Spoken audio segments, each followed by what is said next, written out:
Little impromptu. We weren't planning on recording today, but Tyler gave us the green light. Thank you, Tyler. And that was me. It was you. Yeah. You were the one that couldn't make it today, but now you can. So Yeah. Instead of sipping on wine and cheese, I instead have Dos Equis and a turkey and cheddar Lunchable. Wow. Does your Lunchable have acceptable amounts of lead in it? You know, when I was buying it, literally my thought was, I read the headlines this week that they have lead in it, and then I just bought it anyway. It's like I'm already part lead. It's like when I've already eaten so many of these bitches, I'm already a lost case. It's Zigbar in Kingdom Hearts Dream Drop Distance. He goes, I'm already half lead. That's a reference for some people. All right, Roundabout Cast, episode 90.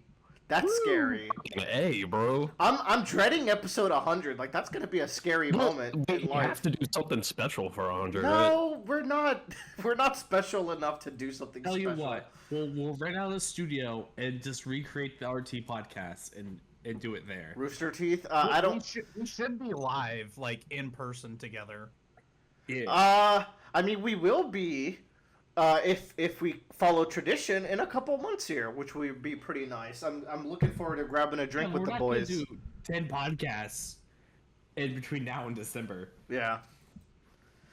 Yeah, I mean that's impossible considering we could barely do it a month with like a month break in between. That's the life we're living. That I would somehow throw in like 3 more topics. It's scary, but also me because stuff is coming out. Like I had a break where like nothing was coming out, but stuff is coming out. It's like true. This is a big week. If you have to hear me talk about Metaphor for 30 minutes, that's gonna expand the podcast length a lot. Yeah. Actually, I did play the demo, so I could talk about Metaphor, but we won't. This past month and this coming month is like all the games I've been waiting to come out this year. And it's ridiculous. There's a lot of traveling happening for some of us, and like.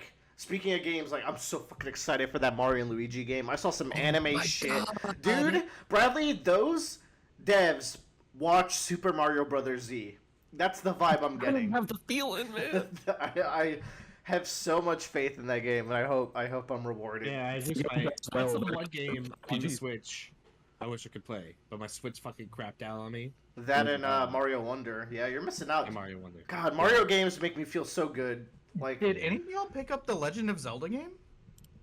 That's what's fucked up is I didn't, even though I'm so excited to play it, but there's just so much good stuff out right now. Yeah. I did. I've been watching a playthrough of that, skipping around a little bit. There's some games where it's like, especially this year, I just don't have time to do them. Plus, I'm not like the biggest Zelda guy.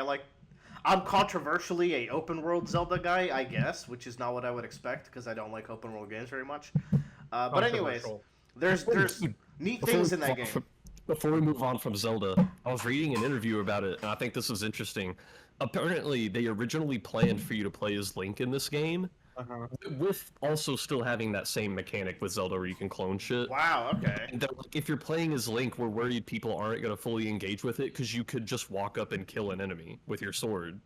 So they're like, we need someone who doesn't have a sword, and they're like, oh my god, why don't you just play as fucking Zelda? Now, I don't know if you know much about that game, Bradley, but you can turn into Link for like a couple seconds as like it's your ultimate. As like a power-up mechanic. And it just trivializes every fight because you just walk up and slash people and like their health pools are not built to take the sword slashes. It's weird. It's an interesting game. Definitely not for me. But if you ever get it, Bradley, I'm curious to see what you'll feel about it. It's very much. It feels like they took that open world design philosophy where it's like everything has 1,000 solutions and applied it to a 2D Zelda, but at the same time it's like I don't know if I want the 2D Zelda to have everything having 1,000 solutions because like it's like a what's the villain from Incredible situation? If everyone's super, no one is kind of vibe. Yeah, it's got that going on. I thought you were gonna say the Underminer, the real villain. Underminer. I haven't watched Incredibles 2 still because I wanted to watch it. It was on my to-watch list, but Bradley does not like that movie, and he's like the Incredibles guy. Here's the problem. I went and watched that movie in theaters 3 times. Wow. Biggest fan. Despite hating what they did with the story, because it's still that entertaining to watch. Like, I thought the action and stuff was really fun. I just don't like what they did with the characters, especially the two kids. I just think Come on and get down with the thickness, okay?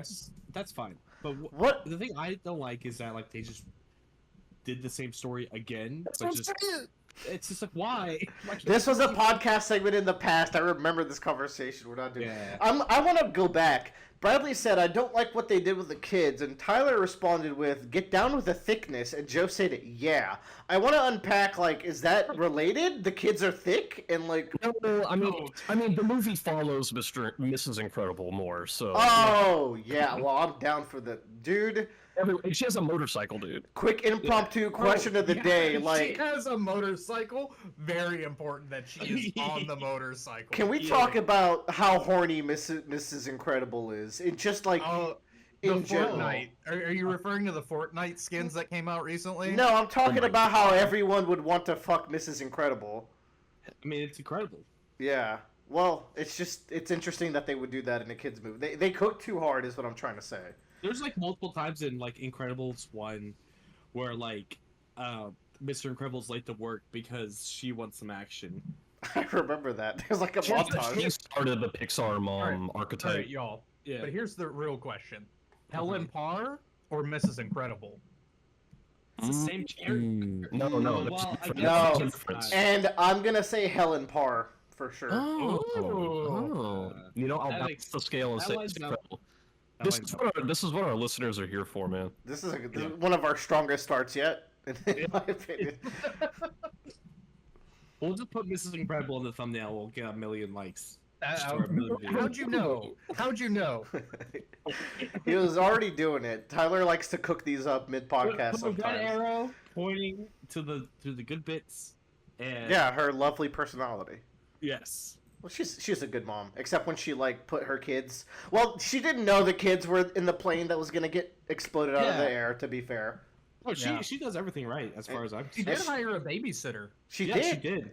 Oh my god, that movie's so good. What a movie. Okay, let's roll into like actual planned content. Not gooning over Mrs. Incredible as much as we could. Oh man. I'm sorry. Ah, dang it. I'll start us off. How do I wanna structure this? I'll go with like travel news to step into something more worldly. You've been fucking around the world, man. Not yet. I've only traveled to one other country recently, and it was Spain. I went to Spain. I guess this could be like a bigger topic because Tyler's been to Spain as well, and he was there for much longer. So he's probably got some like Spain related opinions to drop on the podcast. But I'll go first because I was there shorter. I was there for a work trip in Barcelona, and it wasn't a very touristy trip, all things considered, because half the day was spent going to a conference, Unite for the game engine Unity. Cool stuff coming up. They have really good food there. That is something you won't hear anyone else talk about Unite. Just really good hors d'oeuvres. They treated us nicely. I appreciated that.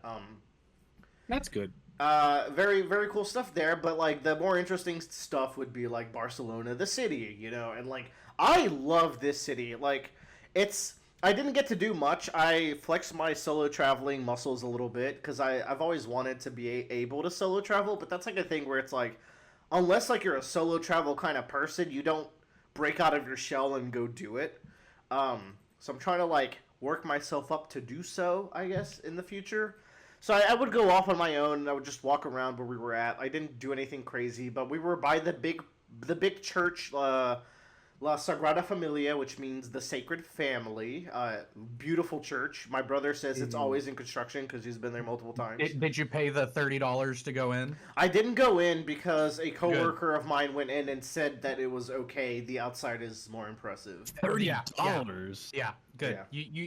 You won. You chose correctly. 30 Spaniard dollars. It's an IQ check to see if you want to pay $30 to walk in the church, and you passed. Another IQ check, and I did pass. I did the Disco Elysium dice rolling. But the other IQ check is knowing that the Spanish dollar is not what the currency it is. It is the euro.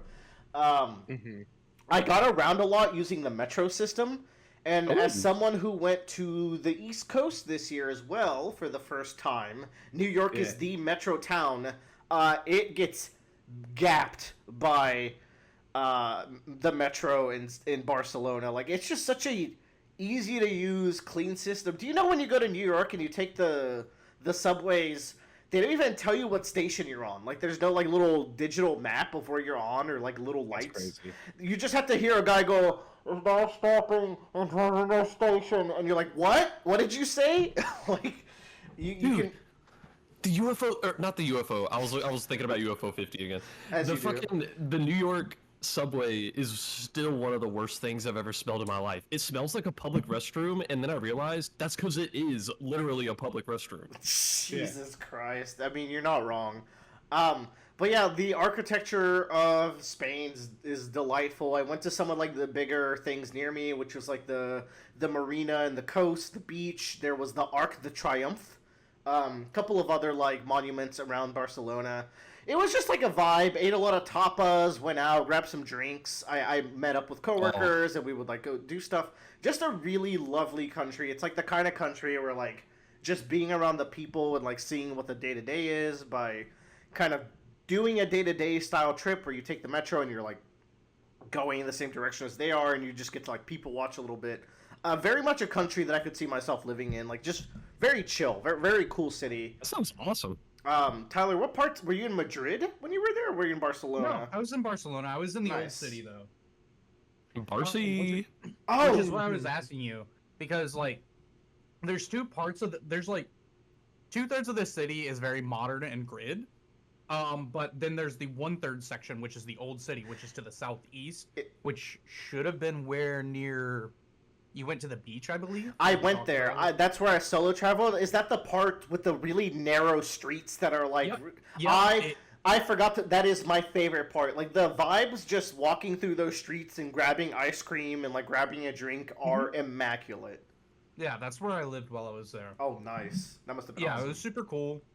It was a little bit more run down. I don't know if you noticed, but, like, did you see a lot of people? I don't know if you... Did you walk down La Rambla, which is, like, a big, long, like, restaurant street? Maybe? It's, like, their known shopping street or something. But I don't know if you, like, walked around and you ever saw, like, guys standing with, like, a corner satchel bag on, like, a corner or something. And they had, like, sunglasses on. And they're just standing there. And they're, like, there all day. Did you see any of those guys? If I saw them, I didn't take note of them. Okay. Those guys will sell you anything. Oh. There was a lot more in the old city than there were anywhere else, but it's just like, no, like they will literally get you anything you want. If you're like, can you take me to an underground den with people who solicit themselves? They're like, yeah, come with me.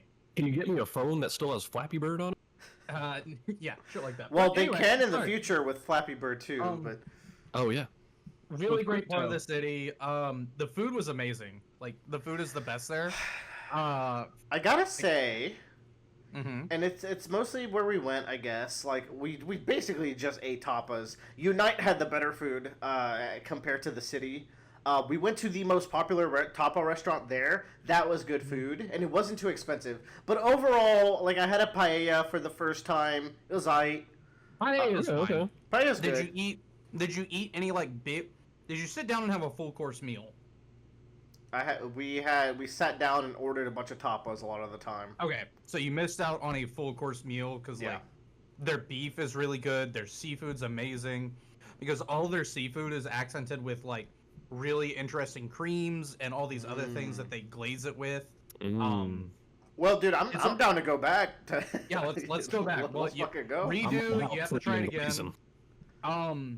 Fun fact: since like 2002, since they started tracking like.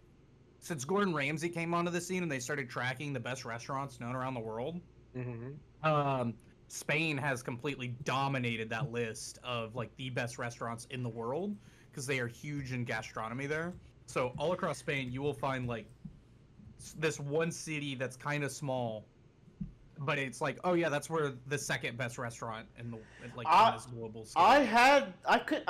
Somehow I could tell that they were into like gastronomy and like good restaurants. Like we didn't like. we could only go to so many, but like we were spoiled for options when we were there, so that was interesting. You really are. And honestly, in Madrid, I don't remember where our tour guide took us. I had the best Chinese food of my life. I had really good Irish pub beer, so like it's culture over there. I probably did. Was that in the old city when you were going by yourself? It was in the old city. I was not by myself. We ate at that like most popular restaurant and then walked to a Irish pub. I probably went to that same Irish pub. Is it right next, like right in front of it is a subway like stairs? No. Okay, maybe not. No, yeah, it's like one of the most distinct features. Well, regardless, really cool city. I was only there for 3 days, but like, yeah, it was nice. They also paid for, because this was a work trip. I usually just get whatever when I fly, right? But I had like there's 3 tiers. There's like first class, and then there's like normal plus or whatever. I was on that normal plus this flight, and I was like, this is nice. You can, like, the money goes somewhere. It's like a very peaceful, comfortable flight on the way there, but it is like 10 hours almost. Comfortable sleep. Like 8. I mean, I feel like if you're gonna splurge on anything, the 10-hour flight is the one to do it on. Yeah, meanwhile, me and Tyler and gang got the cheapest flights for our 14-hour flight that we're going on in a little bit. Well, but we're on American. Kelly and I are flying from Austin to Dallas, meeting up with Austin and Willer, and then all sitting in the same row on the way there. It's kind of peak, and the same going back. It's like in reverse, so it's going to be fun. Good. We'll have each other. I got like a mouthpiece that lets me like snore way less, and I'm adjusting it to try to get to 0. So now I can sleep on planes without like being hyper aware of myself. So that was fucking nice. Nice. Get one for me too. I'm getting there, dog.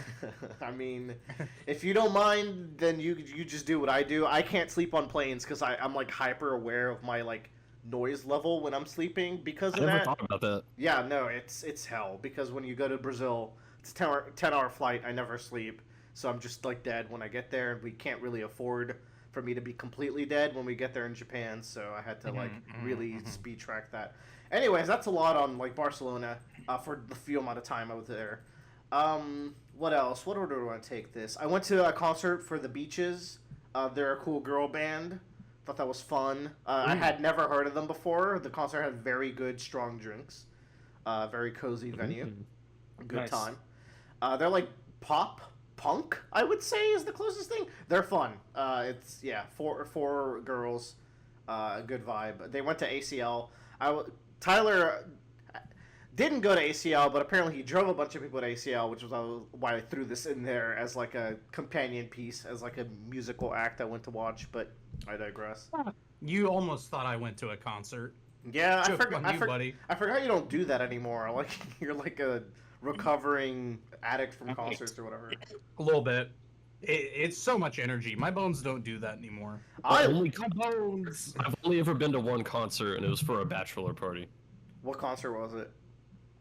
I don't even know the dude's name. It was my buddy. He really loves country music. I'm not big on it, but I love him very much. So we went, and you know what? It was fun. The whole time I don't know the dude's name, but the singer up on stage was like, tonight we're making country music history, and I was like, I can't prove or disprove that.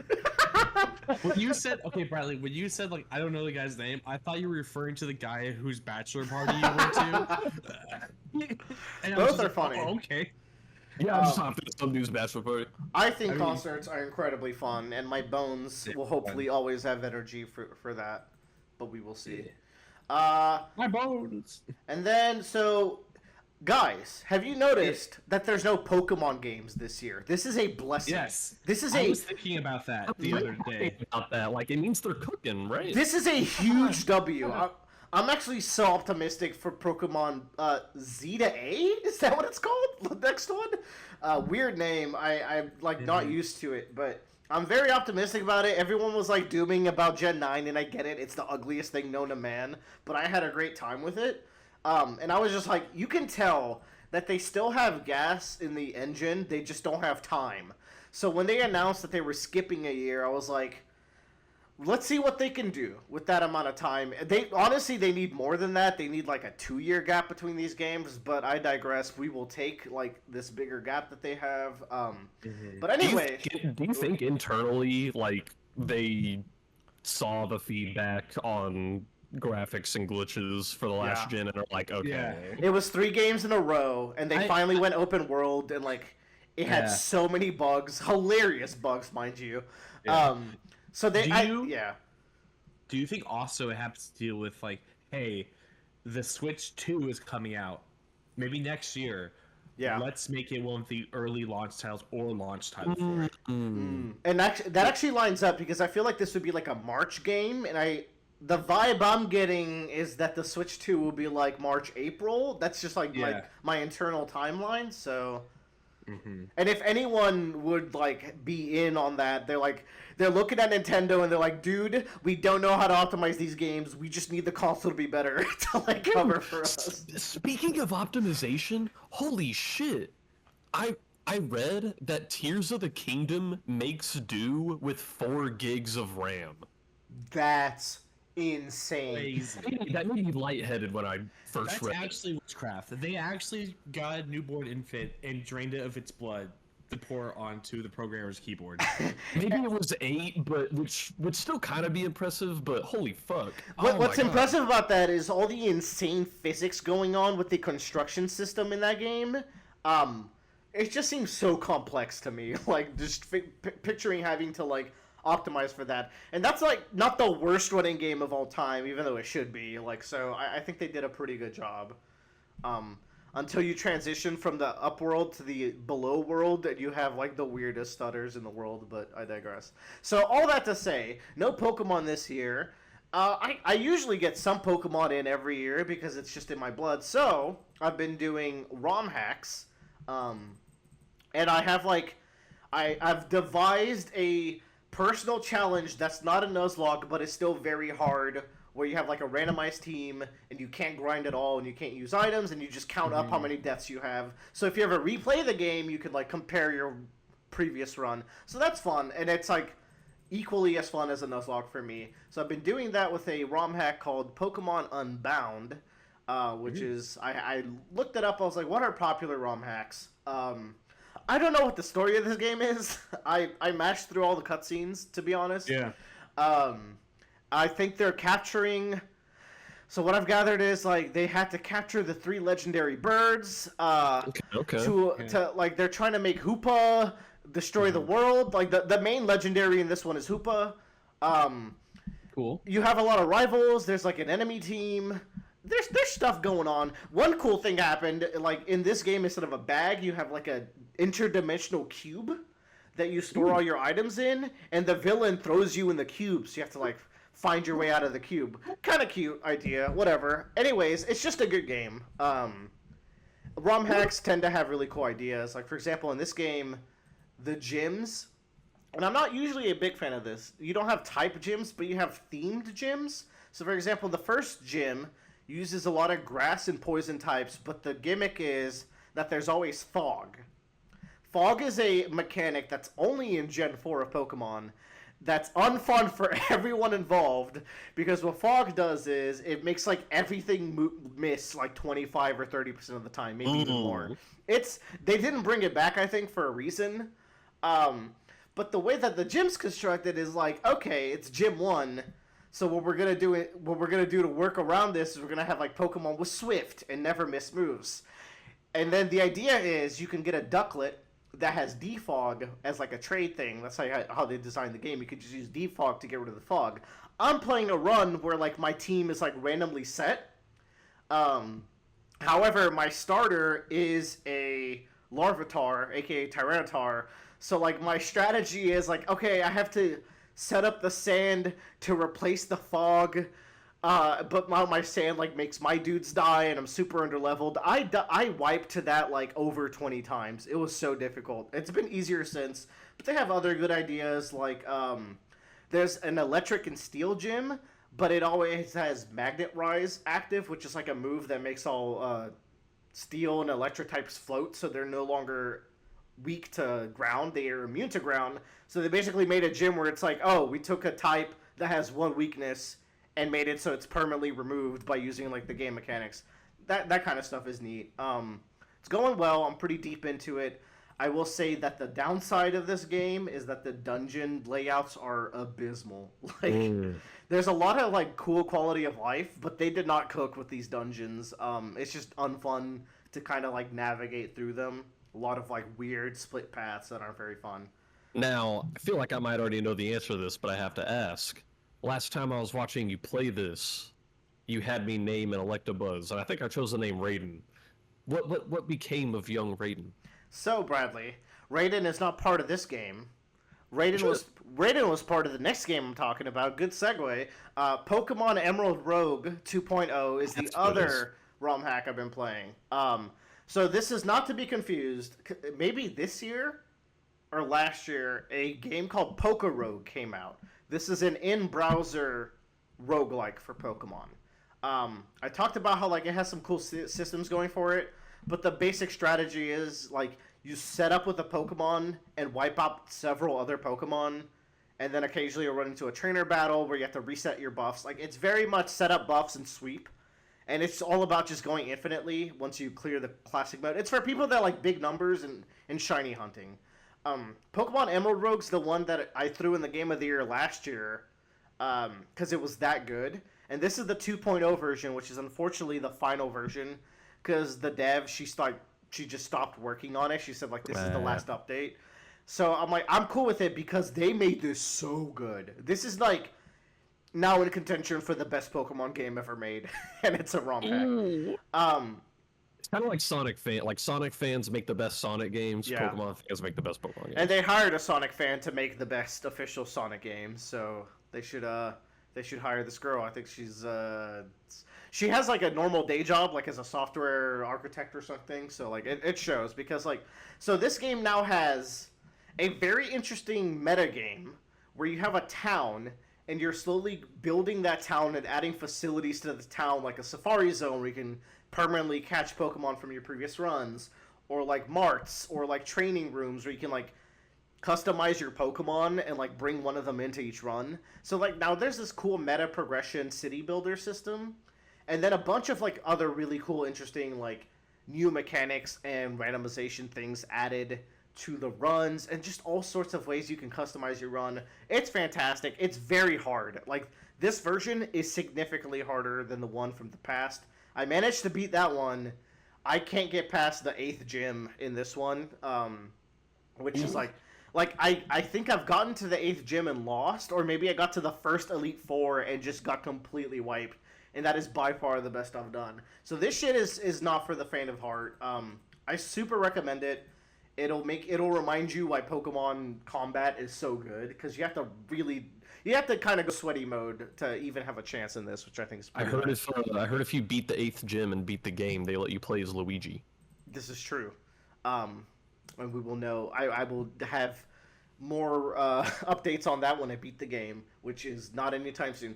So both of these are like fun, like I want to take a break from work, so I'm going to boot up this emulator and like do this while I work a little bit kind of games. They're my naughty, guilty pleasure games. So I try to squeeze them in. And then one last update. I've started watching the Shogun TV show after I painstakingly over months went through the Shogun audiobook. This TV show is very well regarded. I haven't finished it. I've barely gotten past episode 3. Like, I gotta say, this is the time where I have to step up and be kind of a book snob. And it's kind of interesting because if you'll remember from last podcast, I don't really love Shogun the book. Like, I thought it was like a very middling experience. Maybe that's a little too harsh, but like nothing happens in this story. So you have to derive fun from where you can. And the only way you can derive fun from that story is through like the characters and culture shock elements of the story. They've really nerfed both of those elements in the show. The main protagonist is a buffoon a little bit. Like, he has none of, like... He's a fish out of water in the book, but he's pretty intelligent at keeping up with, like, what's going on. And then like the main Japanese protagonist is the daimyo, and he's a fucking bastard in the book, but he's so fascinating. They've very heavily whitewashed his like rough edges for the show, and I'm almost positive that he's going to be everyone's favorite character who watched the show. I just think he's significantly more interesting. And then like as I was looking into like the differences between the book and the show, they cut out like some pretty significant scenes, including like the most significant scene of the book, like period. I think it's like there's this scene that is the distinct turning point where Blackthorn, the main character, goes from fish out of water to understanding samurai and Japanese culture. And it's a slight spoiler, I guess. He attempts to commit seppuku, which is a completely foreign idea to him, because it's just like he's very against the concept of suicide, because he's had suicide in his family before. It's just like something that Christians don't believe. So it's like a big culture shock element to him, and they completely cut out that attempted seppuku. He does it because he's trying to spare a village that's like, hey, if you guys don't teach this guy how to speak Japanese in like 6 months, we will just kill all of you. And they're like, okay, well, I guess we'll have to teach him how to speak Japanese. But like that pressure makes him feel bad, and like I can't learn under this pressure. So like he puts his foot down, and it's like, you guys need me, I will kill myself if you don't like at least rescind that part of the deal. And in that moment, like he comes to appreciate life and like the meaning of potentially giving your life for honor. And they just like cut out that entire segment apparently of the story, which is like, this has got me very unoptimistic to continue, because it's just like they're really dumbing down and whitewashing some of these characters' like flaws and like darker elements, and it's like, stinks. It's like the one element I could latch onto for the book, because the plot is just like whatever. So I'm gonna finish it, but I'm not very optimistic about it. So more updates to come. Hopefully I can finish it, but I will pass this off to whoever wants to grab it now. Me. Bradley, go ahead. All right. So this week I downloaded a game called Disney Pixel RPG. It just came out, and I saw it in an ad, and the reason I downloaded it, I mean, it looked cool, whatever. The ad for the game has Mickey, Donald, and Goofy, right? Peak. And Mickey has a sword. Let's I'm go. like, okay, Mickey's supposed to have a sword. Goofy has a shield. He's like a knight. I'm like, okay, makes sense. Donald has a bow and arrow. The fuck is this? He's supposed to have a magic wand.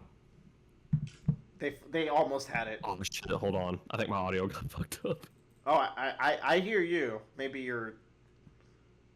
Fucking thing. Donald, like, I'm a Kingdom Hearts boy. Donald's a magician, right? But I downloaded it anyway. It's a gacha game. Disney had a gacha game that they released a year or two ago, which was kind of alright. I liked the game. What was that called? I tried that out. It was, we played it for a little bit. I forget what it was called. It's kind of fun. You make like a T3, and it was like in a 3D kind of environment. Yeah. So this one, I actually kind of really like the setup here. I booted it up, and the character, the last Disney gacha game is like, that's just the character. Like, you're rolling for the character, and all the Disney characters exist in this one rolled together. In this one, the Disney characters are in their own video game worlds that are crossing over. So, like, there's a world that is an action game that has Mickey and Goofy in it. Or there is a rhythm game that has, like, Genie in it. So there's, like, multiple versions of each characters, and they even kind of have their own different art styles. So it's like, okay, I could get rhythm game Mickey or board game Mickey, who attacks by rolling a giant dice and it falls on the enemy. Or I can get action game Mickey. And I was like, that's actually kind of fun. I'm trying to wrap my head. So it's like, it's basically like a multiverse Mickey. Like if Mickey Mouse was in an action video game specifically. That's the thing. Like the game is a gacha game, but it is like a multiverse, and the different universes are those same characters, but in different genres of video game. And their movesets and effects are based on the type of video game they come from. So, like, the board game characters might do something dice-related or something like that. And I'm actually kind of digging it.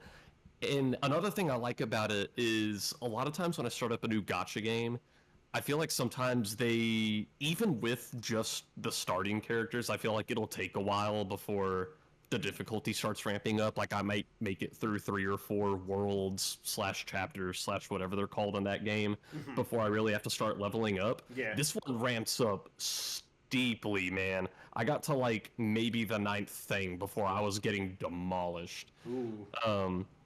But that being said, like many other gachas, this has like the auto battling, and I think there's a really good balance between like I'll get totally thrashed if I'm auto battling, but if I'm not auto battling and I'm purposefully choosing the moves, I'm substantially stronger. So I got a team with like board game Mickey, like adventure game Rapunzel, shit like that.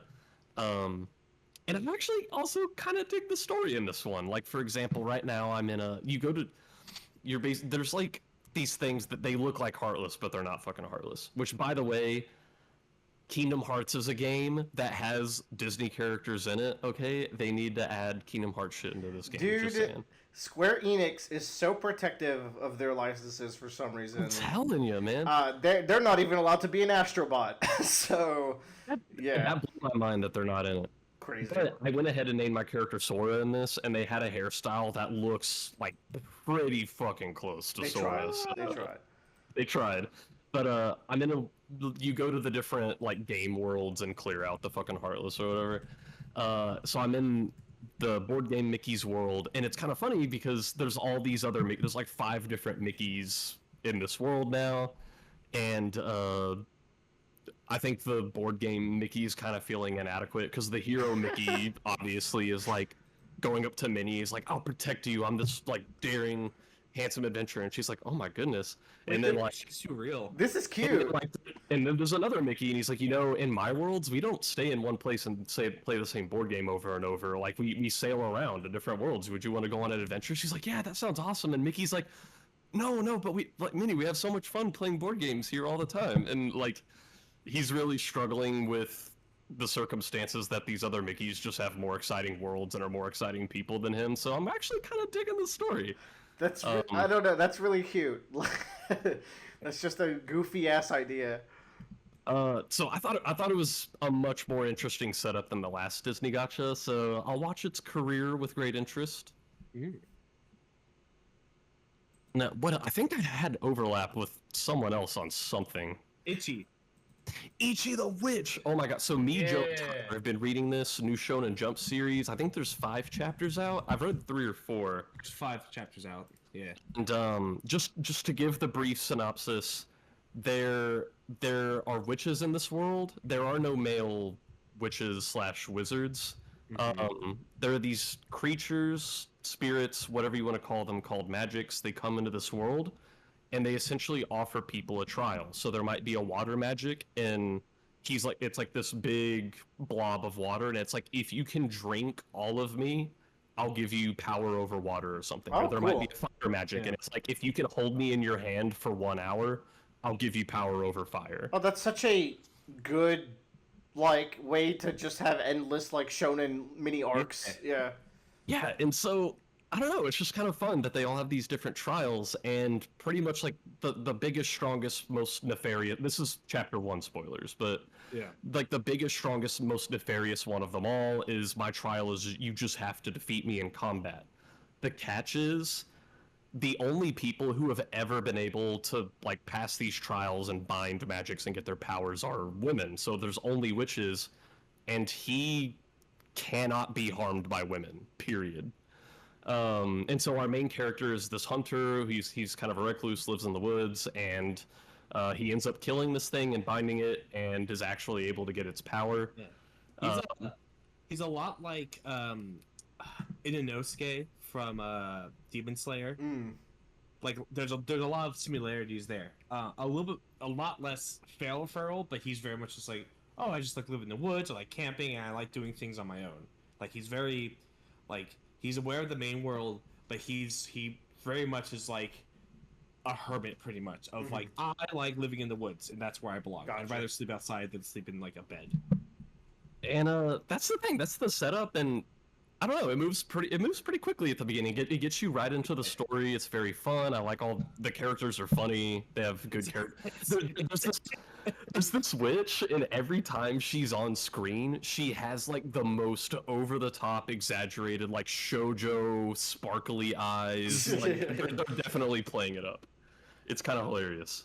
But I find this main character fascinating because of how his mindset differs from everyone else in his setting, where everyone else in their setting kind of operates on storybook rules, where if there's some dangerous magic creature that's going around murdering, attacking people, the thing you're supposed to do is you go up, you announce yourself, say, I'm a powerful witch, I'm here to defeat you, you evil creature, and it goes, oh yeah, let's fucking do it, and then you duke it out. That's just accepted that's how you do things. But then when he's trying to hunt these magics, he is ambushing it. He's setting traps. He's watching it for days at a time and learning how he can make the fight over before the thing even knows there's a fight happening. And these other characters are like, that seems cheap. It seems cowardly. You can't. I don't know. I feel like it's not very honorable to do this, to just ambush your opponent that never knows you were even coming. And he's like that. He's like, I just can't get behind that line of thinking, because he's like, fundamentally, I'm a hunter. Yeah. It's like, and then there's the other layer too of like his morality. So like before he went and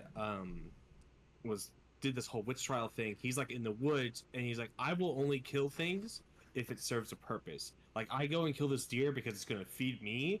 I only will kill this bear if it's going to attack people that are coming up the mountain like it's gone crazy. So like he has this really strong morality of like, I'm not going to just fight something to fight it. Like, I need like a reason to fight it more than anything, right? And that immediately comes to play because he tracks down this one magic and he has to be like convinced that this thing is going to cause damage to the surrounding area. Like, he has to like listen to its like evil monologue to figure out like, oh, I'm going to blow up this village, I'm going to kill a bunch of people. And he's like, well, if you didn't say any of that, I would have just left you alone. But like, but you said that, so I'm going to have to kill you now. That's the thing. He's like a predator in the wild, like a bear or something, that's killing something to eat it. He's like, that is not evil. It is doing what it has to do to survive. If this magic goes over here and burns down a village, that's not hunting. It's just an asshole.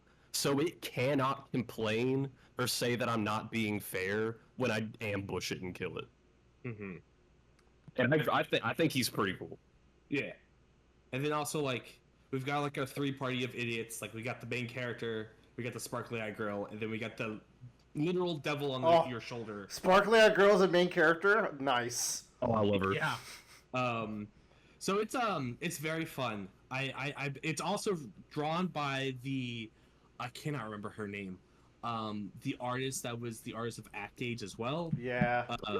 Act Age, the Heartbreak that me and Joe inspired. We did a couple of like solo, like duo book clubs on Act Age, and then the writer decided to go slap some ass on the streets. Fucking like idiot. Like an actual cartoon character. Yeah. And then our girl, like goated artist, was just floating for like up until now. It's been years. So I'm really glad that she's back on a serialized series. And doing a good job. Yeah, and it's also really interesting because like this is such a very big deviation from like Act Age, where that was a much more grounded series that had some more fantastical elements thrown in, where this is an entire like fantasy world, right? I'm interested. So she was very good at portraying like emotions and like melodramatic scenes. So I hope I'm wondering how that's gonna fit into There's like a lot this. Of shots of our main character, like as he's like being explained something of him, like kind of like contemplating what's happening in front of him, and a lot of like just like silent quote unquote images of him, like at least in the first chapter of him like watching this animal do its thing, and you kind of get a sense of like what he's thinking. I've been really enjoying it. I think it's really set up to have like a really fun battle system as well. So like, I'm really excited to see where this goes. We're only 5 chapters in, so I'm hoping it's doing well enough in Jump that we'll keep going. Strong start. Yeah. Wait, no. So here's the thing: do you think it's gonna have a good battle system, or do you think it's gonna be like contemporary animes where they're just like, yeah, fight's over, like?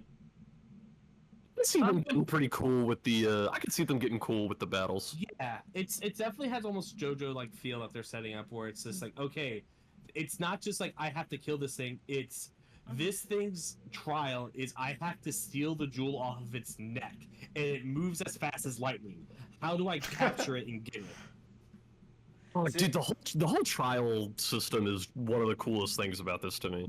Mm-hmm. I think that's like classic, like brilliant shonen storytelling, because like you can just make a whole arc out of like, we need to figure out how to do this one trial, and then someone interrupts the trial. Like, it's just like textbook what, like, you can do infinite kinds of things. It's very like what Undead Unluck does, which I'll talk about a little later, where it's like, yeah, we could just have all sorts of wacky arc concepts come out of this one base idea for our story. I'm like, yeah, I think that's the sign of a strong modern shonen.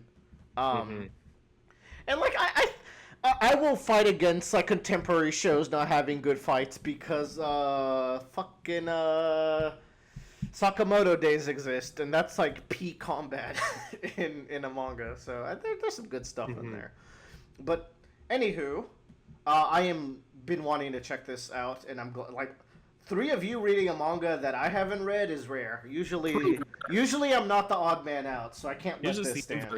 Yeah. Usually you're the one letting us know what the good shit is. Yeah. Me or Joe. Joe's got like a wide repertoire now. Yeah.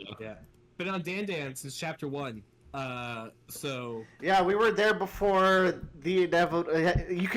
Can you feel it in the air, Joe? The passing of the torch of Chainsaw Man fans to Dandadan fans, and everything that comes along with that transition. Because I could feel it. The good news is that Dandadan doesn't have a Makima in it.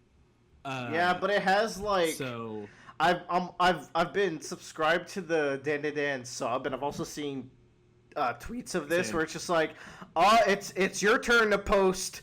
Can I gobble your wiener? Haha, very funny. It's like, yeah, that's the joke. Everyone's made a post about it. Like, I get it. Bradley, please engage with Dandadan. Maybe watch the anime at this point because it exists. We've been saying forever. Oh my god, episode 2 came out yesterday. That episode is fire. I haven't watched it yet, by the way, because it wasn't on. I don't have Crunchyroll, but it's on Netflix, right? Yeah. Okay, I'll watch it there. On Netflix. First of all, I forgot that I reread the first 3 chapters of Dandadan. Those bitches are 60 pages long. Yeah. I totally forgot about it, and they were able to condense everything in like each of those episodes, which is really impressive. That's insane. Yeah, but like, but yeah, Dandadan anime came out. I've been really liking it so far. This is also the transition into Joe's topics, by the way. The opening to Dandadan is fire. I don't know if you've listened to it yet. I haven't, and I know it came out. I want to watch it when I watch the episode. I've been saving it up. I know it's called Creepy Nuts, which is a little goofy. That's the band name. That's the band name. Oh, I see. Otonoke is the name of the song. I see. But it's fire. I listen to it on the way to and from work now. It's on Spotify. Oh, that good? All right, let's go. Yeah.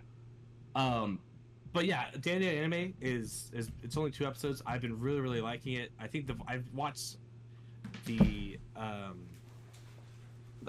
sub version and then the dub version because Netflix now does the simultaneous cast of both. I think both versions have been doing very good. A good English dub, huh? Yeah, they're fun. I haven't seen the rest of the cast. There's one character in particular that they need to have a really good voice actor on. It's the character that Luffy's voice actor is voicing in the Japanese version. And that character is actually going to sell millions of dollars of plushies. No way. That character is going to be like the new hotness for the next year and a half. Yep. Tyler's already like trying to figure out where he's going to buy some. I just know it. Nah. What's this? Wait, I gotta peep this. I can't tell you because it actually spoils like the first like, 3 Damn. episodes. Bradley, I mean Tyler, have you watched it with Kelly yet, or have you seen We the watched ending? the first episode, and I was like, "Oh, we're already at this point? Hell, fucking yeah!" Did you watch the ending? Yeah. Because I know you skip things like that. Dude, I will say, Uh-huh. first episode is a lot creepier than the manga. Yeah, they do a good job. Yeah, they did it. I was like, oh. What is this? Sorry, I just came back. What do they do? Dandadan. The first episode, they really do a good job of turning in that horror vibe. Ooh, nice. Yeah. So and that's something the series never loses, even in like the more bombastic arcs. There will be like scenes where it's like, whoa, okay, we got there's creepy. a scene in the alien invasion arc that you're just like, this is like almost near berserk level of like weird shit happening. Oh, there's like once you get to a certain backstory in that arc where like this is some of the most horrific imagery I've seen since Berserk. Yeah. That shit is fucked. And we're just gonna get there till season 2 comes around, and that character shows up. That character will still sell another 100 million body pillows. 100%. That's leave her alone, dude. She's so innocent. More importantly, this season has haunted or cursed house arc. That is peak horror. That's like borderline peak Dandadan. Oh my god, that's gonna be crazy animated. Oh, it's so good. Subterraneans, bro, they ain't ready. Yeah, anyways, highly recommend Dandadan. It's only been out for 2 episodes, but like we've been preaching the good book of Dandadan for almost a year and a half, 2 years now? Since the start, bro. We've been there since the start, and Tyler joined us like fairly early on as well. I was very early on. I've been reading it for a while. Yeah. Okay, I'm a bad boy, man. I'm reading Ichi the Witch, but not Dandadan. What am I doing? Bradley, Dandadan's humor would, I feel like, slay you. Like, oh my god. and the romance would slay you. It's so you. I'm gonna find the panel that made me go like, yes, this manga is cooking. He's and immune. He's it's immune like, to recommendations. It's true, but like I think Bradley will get a good chuckle out of this. Let me see. But they cut this joke from the anime, and it kind of pissed me off, but I totally get why. Which joke? Like, if I can. I heard they cut Takakura Ken, or like it. Oh no. Okay, yeah, I'm like, you can't cut that. That's the premise of the entire romance. Okay, maybe I heard something else. Okay. Yeah. Oh man, this isn't loading for me. But basically, there's a scene where like Okarun is like flipping through the UFO book, and he's like, President Obama's already been to Mars, and there's like a picture. No, he still references Obama. He references the president. He doesn't say Obama, and there's not a picture of Obama in the anime. Dude, I need Obama. Anime Obama's so peak in the manga. Yeah. But man, it is Bradley. I think you would really like the humor. But Will, I was mentioning that the Turbo Granny plush is going to sell millions of dollars of. As it should. Like the manga was already popular. I think this anime is going to blow the fuck up. Yeah, that character is also one of the best characters in the show. It's so fucking Turbo fun. Granny? Yeah, she goes places. Man, we talked about it, like, that show has a very strong, like, top 12 character cast kind of thing going on. Now, here's the thing, like, you have this beloved manga series, you've lived with it for so long, but now you have to deal with the anime-onlys coming in who don't get it, man. No, that's what I was referring to with Joe earlier. We had to witness this with Chainsaw Man. Yeah, it's a transition, all right, and you know, I'm just happy that more people are experiencing the series, but it does come with like. It does come with its burdens. The burdens of becoming the meme of the week kind of story, and media literacy going out the window. Like, you know, I've had a problem before with things. I have a great enjoyment for things that are not very well known, like like that super secret fucking Space Station 13 server, right? Yeah, like Bradley knows how to find deep picks. Like, very, very, very deep picks, and I don't know. Here's the thing: it feels kind of pretentious to say once something becomes mainstream, it gets less cool. But I think there's a certain amount of truth to that.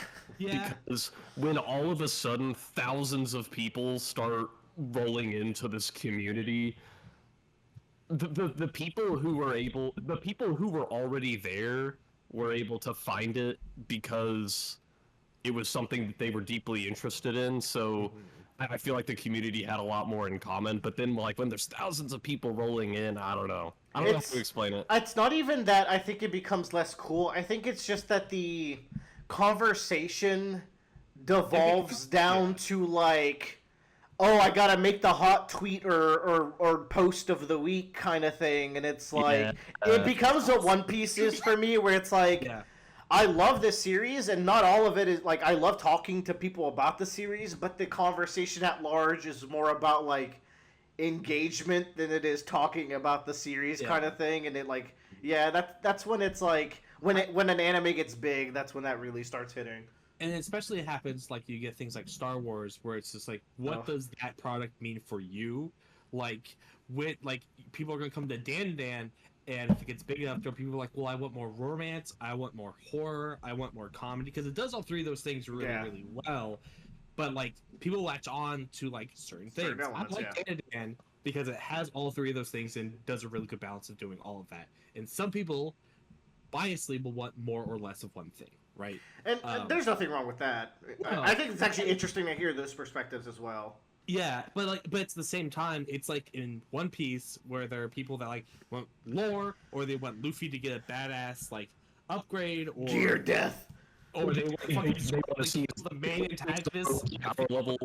It's the motherfuckers that want Zoro to kill Luffy and be like, I was capturing the Straw Hats all along. I'm like, yeah, we are not the same. I'm gonna move on to the rest of my topics. Yeah, let's do your anime block, Joe. Joe's got blocks. I don't know why I put you before Tyler, because you might as well have kicked the podcast off. So my anime block, I can go. No, it's too late. Here, like these are not all quickie stuff, but that's fine. Oh, gee. Well, Frieren. Okay, so I'm gonna move Frieren because I know Tyler's also watched Frieren, so that's like just a straight up conversation. Wasn't a quickie. Frieren's the white hair chick. Yes. Yeah, we'll talk about that later. Yeah, she is that chick. But okay, so I'll run through my books real quickly because we don't need to spend a lot of time on those. I'm gonna go in order of what I read, I believe. Okay, first off, I read Cibola Burns by James S.A. Corey. It's the fourth book of The Expanse. Really good book. I think it had a really middling part I didn't really like, because it has like a hurricane disaster type of scenario, and I'm not like really big on like man versus nature type stories, and that lasted for a little bit too long to my liking, although I understand why that was happening. But the term murder slug gets used in a very serious manner, and I don't mean like, oh, the slug for a gun. No, I mean the thing that slimes on the ground very slowly. Yeah, I read part 6. Yeah. But anyways, book 4 had a very strong, like, Western vibe. Insert meme here. About like a small town that's really like, hey, we sell this location first. You can't just come kick us out because you bought the land.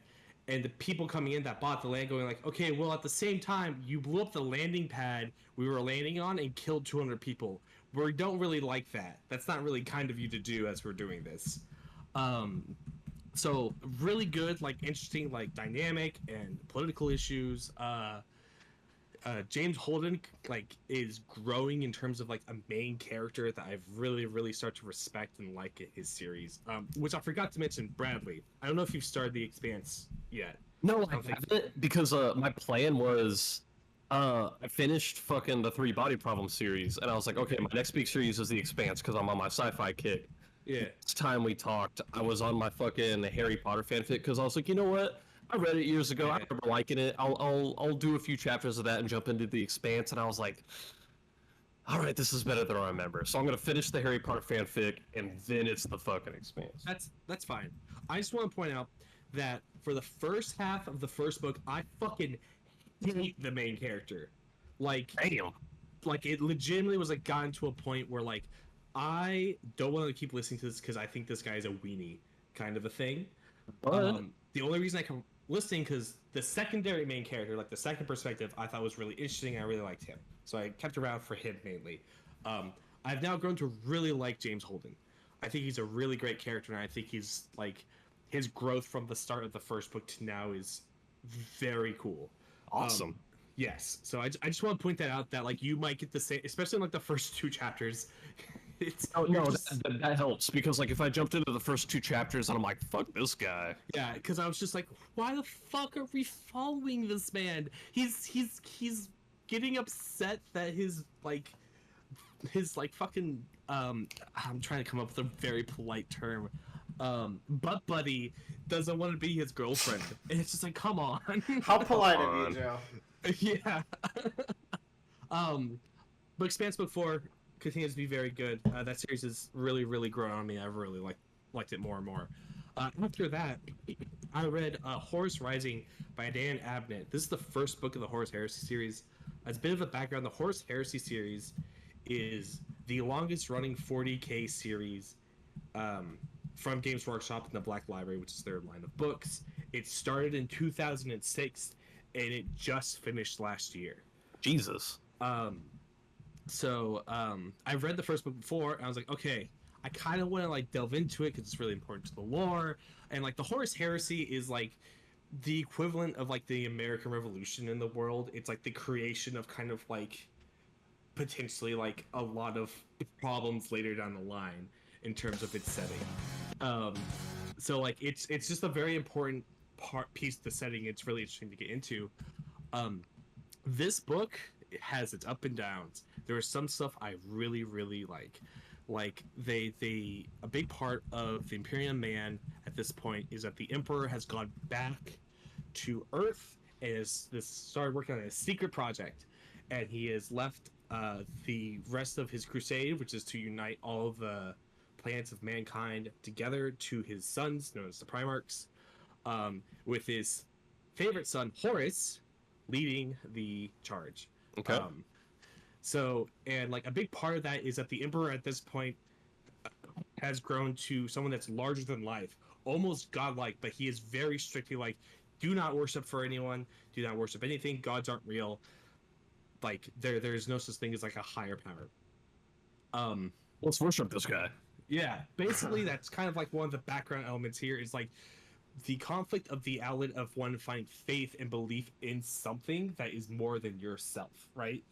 And like because it's kind of like, you know, you want to like, there's a part of you that's just like, from a human's perspective, like there's a desire as a human to be part of a greater, right? Like you part of your family, part of your community, you know, political parties, church, whatever. There's just like kind of like that sense of like, I need to be part of something bigger than myself. And it varies from person to person. It can be very small, it can be very big, but like very rarely do humans that go by themselves live very long. So that's just built into our DNA. And so it explores that concept, and like the concept of like brotherhood, and like the idea of like secluding others but keeping your tight-knit group together and staying loyal to them, and really planting the seeds of heresy that Horus would eventually develop. Very interesting stuff. However, Dan Abnett is a half-ass writer who can't write a battle scene for anything. And it's so frustrating, where it's like, all right, we're charging the breaches, let's go. And he stops midway through the description of the battle, and it's just like, starts telling a history lesson. And you're like, fuck, why? Where is the grandioseness? Where is like the bloody fist description of like how the Space Marines are taking this castle? And like, whenever he's talking about like the more intrinsic faith political stuff, I'm all in. I'm loving it, and he's really good at that. But when he is trying to do something that's more action packed, he just gets lazy, and it makes me really frustrated to read. I think also another problem is that we get shifting perspectives, and I listen to this book, and as I remember from the book, whenever you shift perspective, it's not a chapter change, it's like a paragraph break. So you very clearly, when you're reading it, like, oh, we're changing locations or perspectives or something. That doesn't happen in the audiobook. It just keeps going. So suddenly someone else completely different is talking after a sentence about a completely different matter and a completely different part of the book. At least it's a different reader, so like you'll catch up, right? It's the same guy. This book was written in 2006. It was one of the first audiobooks ever recorded. back then, so Whoa. it's very like it's very rough. This brings me to my trivia question: how many books are there in the Horus Heresy series? You go 4. first. No, hell no, bro. 16. 16. Yeah. Tyler, what'd you say? I said 4. 4. Okay. I want y'all to try again. I want to let y'all know that the two of you combined doesn't even get to a quarter of the amount of books written. Oh, okay, well, I could reverse engineer that. 4 plus 117. 100. A quarter, a third. A quarter, a third, 66 books. There's 64 books. Nailed it. Yep. Ridiculous. Yep. The thing about the series though is that like it has a rotating cast of authors. The first like 3 or 4 books are written by like the same 2 people, and then it kind of splinters off because after that the heresy is started. So a bunch of stuff starts happening at the same time, so they can start writing books pretty much at the same time because those events are happening relatively to each other. But it's a long ass series, and it just ended in these huge ass like 3,000 like page books at the very end. But that being said, it was an all right read. I can't say too much about it. I just wish Dan Abnett was better at writing. At writing battles, right? Writing, period. Damn, dude. Roasting. All right, anyways. I also listened to another book of his called Eisenhorn, which is like his most well-regarded book within like the 40K setting, and I just was like not into it at all. I think part of it too might have been the reader because it was the same reader. I think that's a big part of it as well. But yeah, okay. Next up, I read a book, and then when I say read, I meant like in my hands physically. Whoa! I read it with my eyes. Blasphemy. What form of power is this? A book called Star Villain, and I want to show you the cover. This is the reason why I think Tyler should read this book. Yeah, that's a Tyler ass fucking book. Yeah, It's a Tyler ass book cover. Do you want to Tyler? Do you want to describe the cover for us? With For the audio only. I am looking at a fuzzy cat that kind of looks like John Hamm in a business. it's a pretty good description. John Hamm, where? How? You haven't seen the corner office that it shows. Go watch the corner office. Okay, all right. So Star Villain is a comedy book about a guy whose estranged uncle has died and has gifted what's the term for giving to inherit to giving something via inheritance? I don't know. Like he's given his villain empire to his nephew that he has not seen in multiple years. Bequeath. Nice. That's correct. Nice. Points for me. He's bequeathed his villain empire to his nephew, and his nephew inherits it and has to deal with all of the like, you know, the burden of now running a multi-million-dollar villainous empire. It's a very comical book. Tyler, I think you would really, really like this book. It's got your style of humor. But what does the cat have to do with it? Yeah. So the cats are spies that the uncle's villain made. So they have a human intelligence, if not more. And so for the past like 4 or 5 years, this guy had this cat that was basically his like guardian over everything. This is so fucking Tyler Core, bro. So like the cat like talks, has like gets in the chair and starts typewriting to like communicate with the guy. It's really funny. It's there's a point where like there's a union strike and it's the dolphins with lasers on their heads that guards the island. Very, very good and very Tyler Core book. I feel like comedy books don't get the spotlight that often. Like, No. like within the movie realm, I feel like there's a good split between like popular serious movies, popular comedy movies. Well, but within books, I don't feel like comedy books. If we want to get there, well, yeah, you're right. Like, if I thought you were talking about adaptations where they only adapt stuff that can become big franchises to rival Marvel, but yeah. You're not wrong. This is written by John Scalzi. I think that's how you pronounce it. I really like his comedic writing. I thought it was, I wouldn't say necessarily fresh, but very smart. And I felt like there's a point of like a joke where your brain, the back of your brain, has already figured out the joke but hasn't told the front part yet. Which you're just preparing to laugh because you know it's going to be funny. Sure, you're a real poet with words. That is such a good way to describe that. He's been reading physical books, man. True. Yeah. Is this the power that you've been granted? So I highly recommend this book to you, Tyler. It's not very long. It's probably like 220 pages or so. Feels very.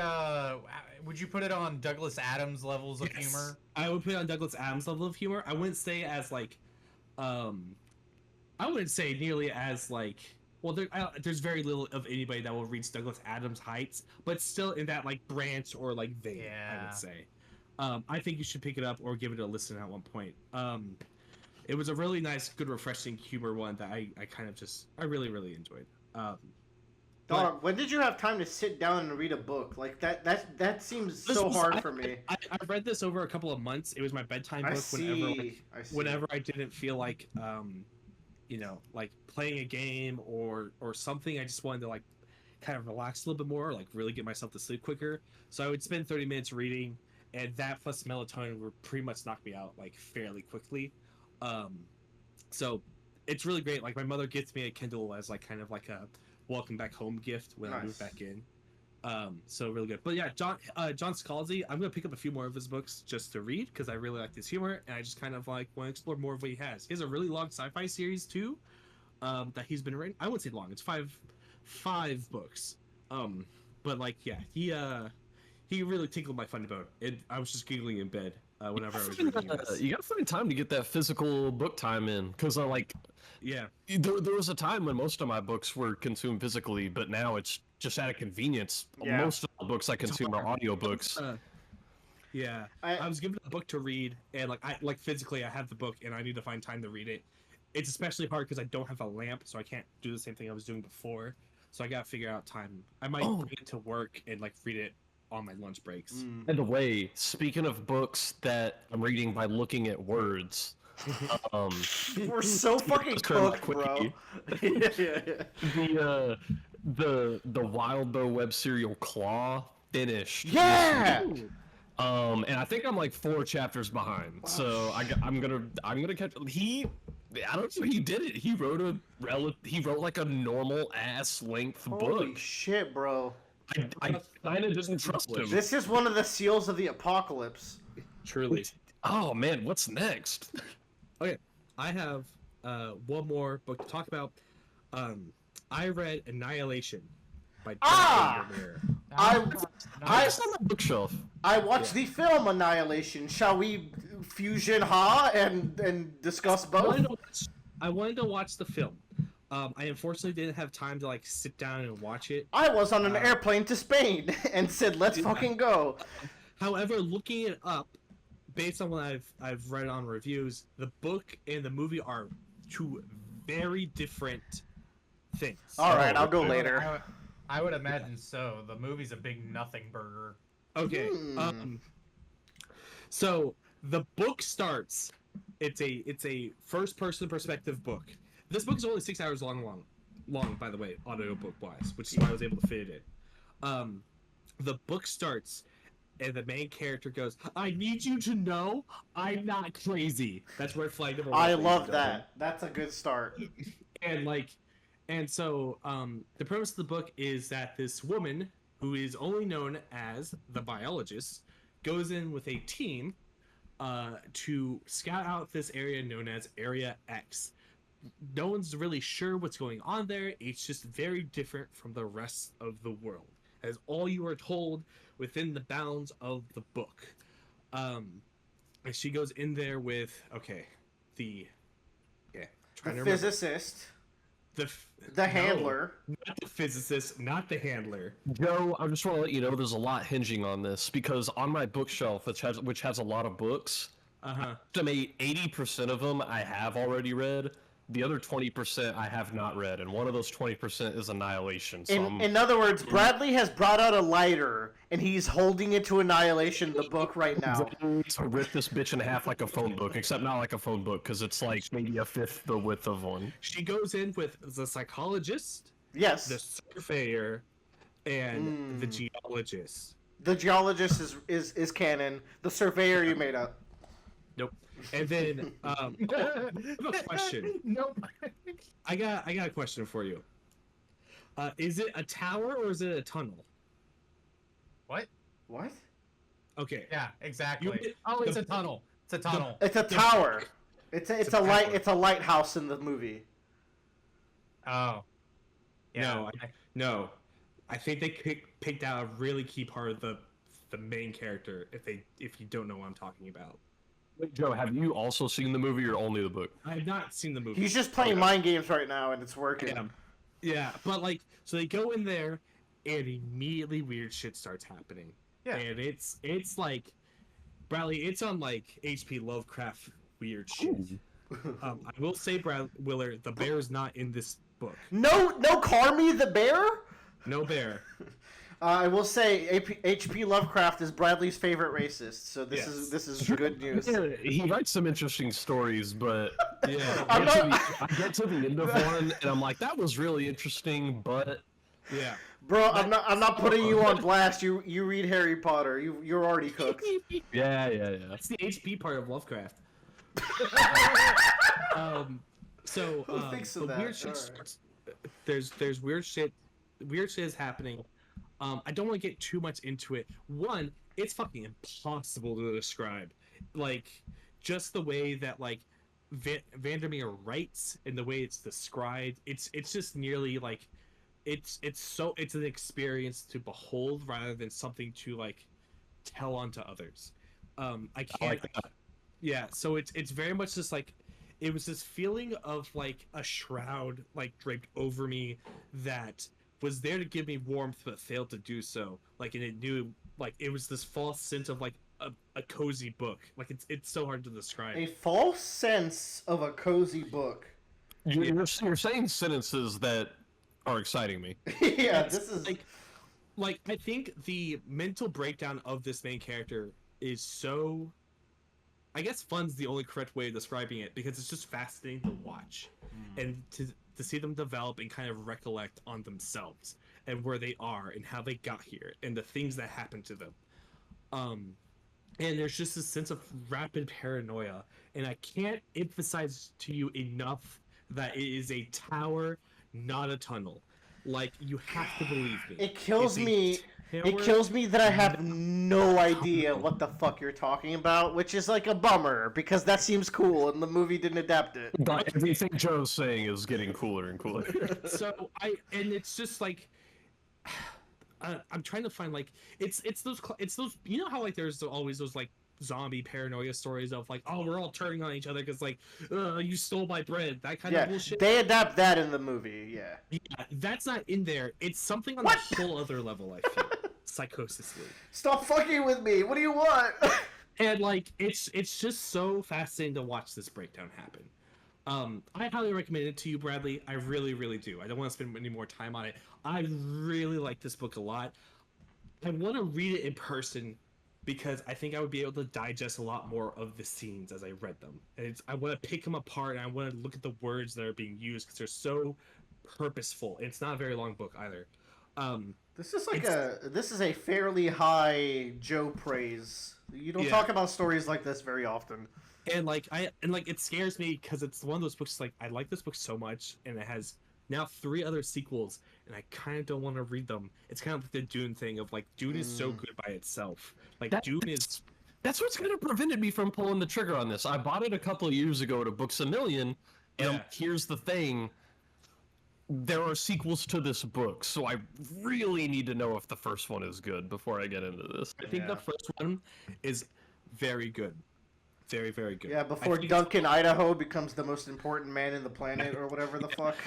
And it's just also like I think also it's just one of those things that like the book itself has like such an impactful meaning to it in of itself that I think it's just worth just reading that one alone and deciding whether or not you want to continue. And I want to emphasize this enough: is a tower, not a tunnel. Shut up, you mysterious bitch. Move on. Yeah. We'll see about that. Yeah. We'll see. But yeah, highly recommend to you, Bradley. Willard, it's only a 6-hour audiobook, so if you want to like slot in there at one point, always worth it. Maybe. We Tyler, got a queue. away from the width of the 20-foot pole. Yep. I'm glad we know each other. I saw the movie and I'm like, that's good. This is Yeah. Do you want to talk about Darkest Dungeon? Oh, okay. I played a very small game called Thank Goodness You're Here. Tyler, I want you to play this game, but I don't know if it's worth $20 for you. That's the problem. It is on my wish list.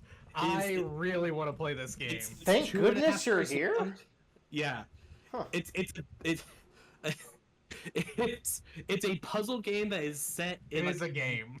It is a game.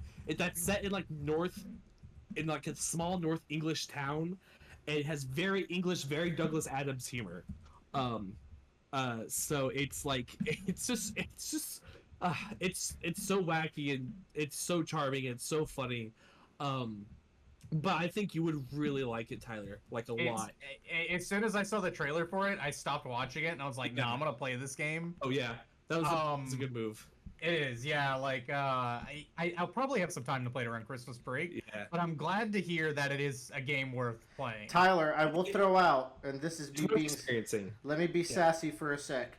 You need to play the Thousand Year Door because you need to play the Thousand Year Door, and you said you would, and I need to know. How long is that one? Is that one under 20 hours? I don't know for sure, especially with the remake. Well, it's technically 100 hours because you're going to play it once and immediately you're going to want to replay it like 5 times. It's going to change your brain chemistry, so like you won't even care about hours anymore after.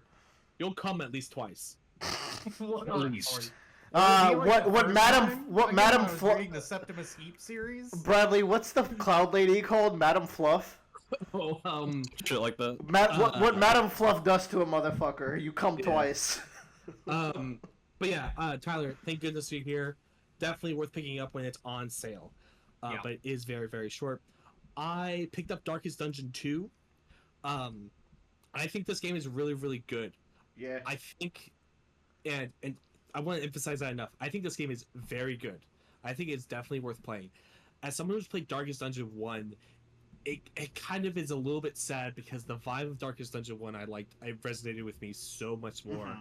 Yeah. That seems to be the takeaway for like dungeon winners. Yeah, and I don't think that's a bad thing. And I think creators should build whatever they want, and they should be able to do so. The combat in both games are fantastic. Like that combat is like that's like that's a nut that's been cracked and is wonderful. That's a nut. That's a nut that's been cracked. In fact. Yeah. I think the stress mechanic in Darkest Dungeon 1 is a lot more interesting than in 2, but I do know for a fact that it could not work in 2 the way it is in 1. Correct, yeah. So that's just my kind of big takeaway there. So like I prefer it much more in 1. Like I just think it's so much more interesting in 1 and like the longevity of it. Darkest Dungeon 2 is just a completely different beast entirely. Still really good. I'm not gonna like be religiously play it. I'll get like a wild hair probably and play every once in a while. That's what I'm feeling. We both got a run in. I think it's just like, especially you got the PlayStation version after I warned you that everything's slow. Like man, nothing is slow for me. Like it's running at the speed that I think that game is slow as fuck. You have a Steam Deck now too, so you could have avoided some of this. I also don't like the controls in that game with the controller. That's the one thing. The controls in that game are a little rough. They're bad. Yeah. They're not good. Like, you know what? I feel like that's a big problem because this is because I played the first one on my Switch. Steam. Yeah. Switch, I got it on Steam, but I did not play it until I got it on Switch. I was like, this is the best I can sit around and play this game. Yeah. And like it's wild because like it's just I don't know. It's an RPG manual game. It shouldn't be that hard. Okay, here's the most frustrating fucking thing for me is you know how like at the bottom left hand it gives you like here's all the steps you need to do before you go out and like go on the road, right? Yeah. Why is the choosing where you're going the last thing to do and not like second or third before everything else? And UX, man. Like because like I'm not gonna buy stuff that's anti-poison if I'm going to the mainly flame location. I'm gonna buy anti-flame. Yeah. And like it's like why? One of the big parts of Dark Souls 1 is that you're like, all right, I'm going to the caves this time. That's all the fish people, and they do very high amounts of bleed damage. I'm going to take bandages, but they're really weak to what's it called? Noxious toxic, the poison, whatever. Yeah. They're weak to that. So I'm gonna bring characters with that ability. With those abilities and have that can do that. So like there's that fishing mechanic of like here's what I need to do and prepare and get ready, execute, come back and see what we learned. And that one change really screws all that up and belabors like all the time you spent in that screen. Because you're gonna get to the end, you're like, oh fuck. I have to choose a place that has you know you can like click on whatever screen you want at any time. What Joe is just saying is that like the order, if the order was different, it'd be more optimized.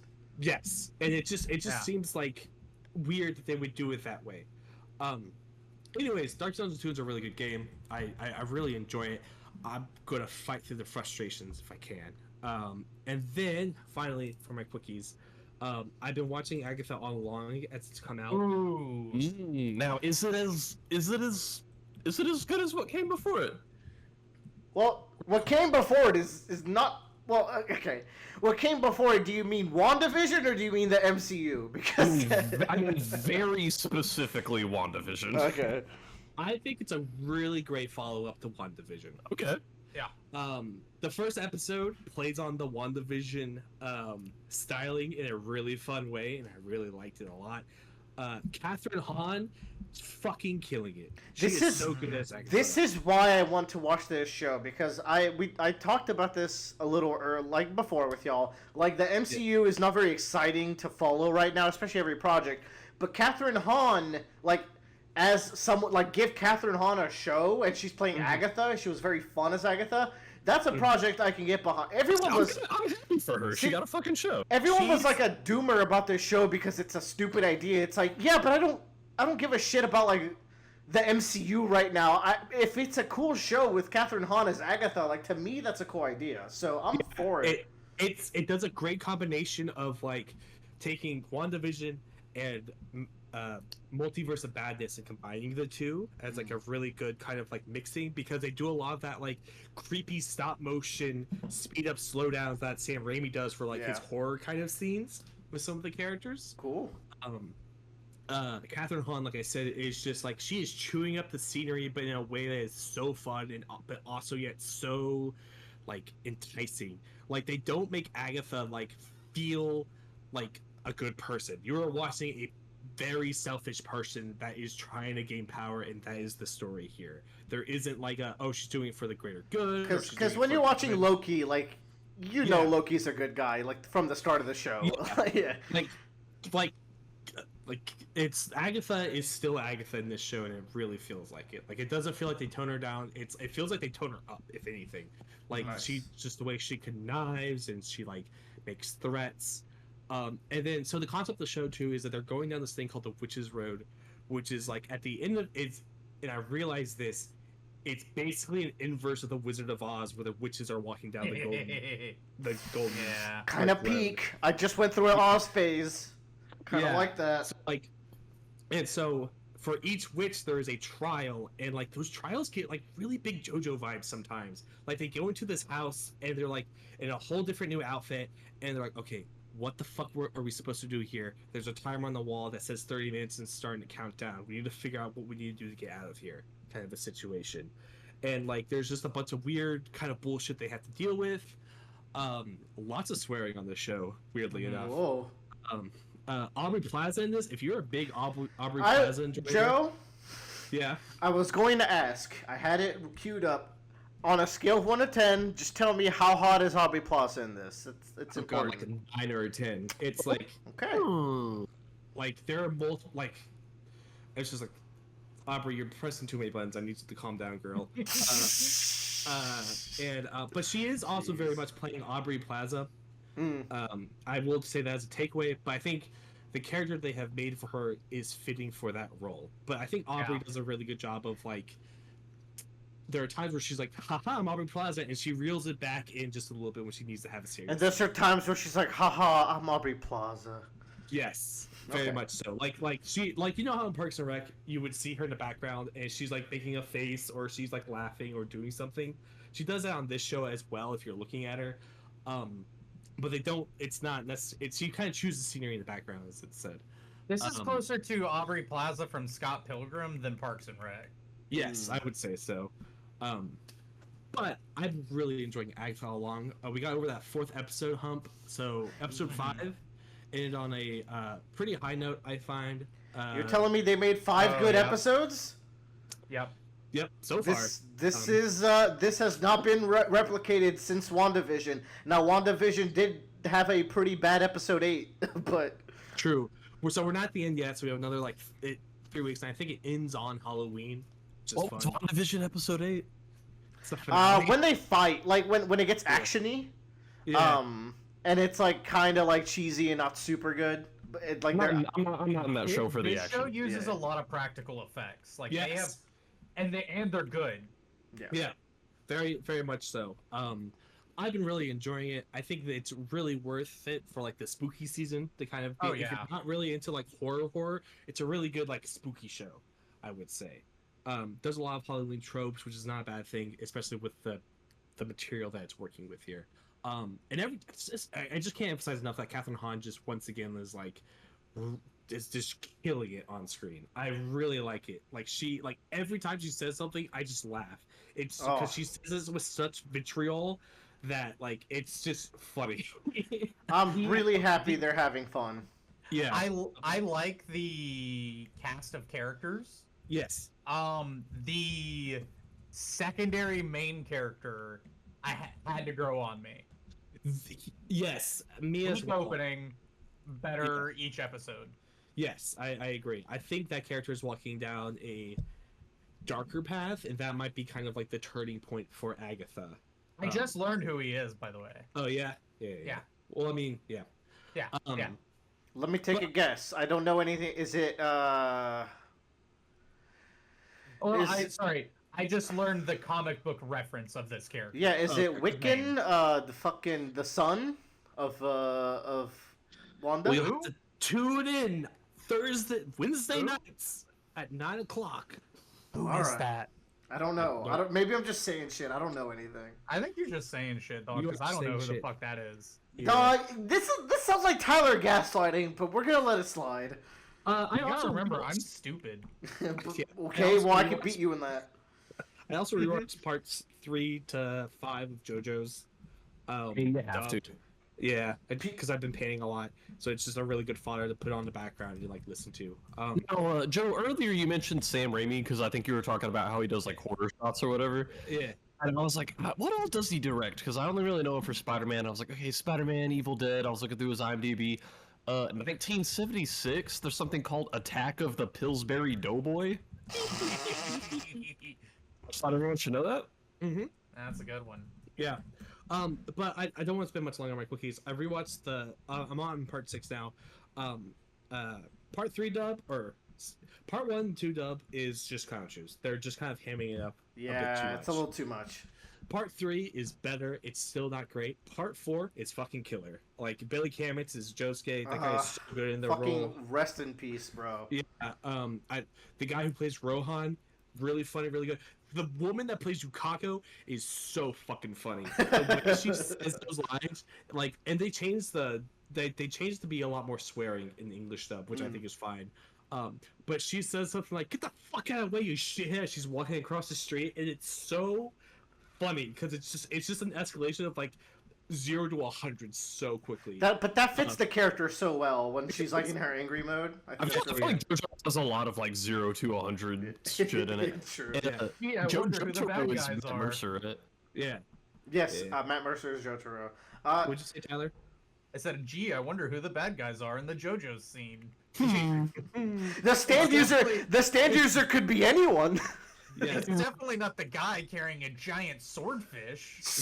Talking about English dubs, we're watching fucking My Hero and shit, and Emmy was like, Bradley, I know you probably weren't gonna do the English dub anyway, because like usually by default you watch subs, but she's like, we can't do the English Deku voice. We can't do it.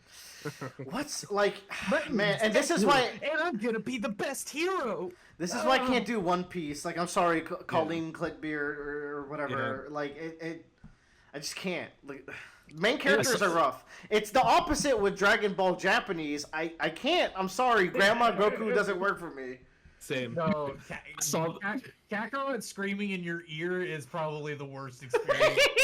It's too strong. But then you get the Sean Shamel, and he's like the GOAT. Like, he's so good as Goku. Anyways. Dude, there's this fucking video of this dude. I think he's in LA doing the fucking Deku voice, and he's like, "Oh my gosh, LA. Like, I can't believe it." And then there's these girls on the sidewalk, and he's like, "Wow, real life girls." They're like, oh, he's killing me, dude. But anyways, and also Part 5? Part 5, before we move on to part 5, the guy who does Killer Queen, Kira. Yoshikaga Kira, also very good. Yes, Nice. I remember hearing clips of him. I'm like, this is perfect. Yeah, really great job. Part 5, the dub of part 5 has actually made me like part 5 more. I was gonna ask! I should watch it. I think the way that they kind of just like sometimes dialogue really matters, and I think the translation of some dialogue into English voice acting really sells a lot more of those emotional beats. Like, I understand now why people like Fugo a lot more now. Damn, I've read Jojo's multiple times and watched the anime. I still don't like Fugo, so that's crazy, bro. It's not making sense to me. Like Fugo. Okay, I get it. Like, just something that his voice acted in the way that he kind of sold like this much more calculating member of the team and like his backstory. This pussy ass bitch member of the team. Yeah. I just ended up really liking part 5 a lot more than I originally did. The only negative was the stand names, obviously, because it's just so hard.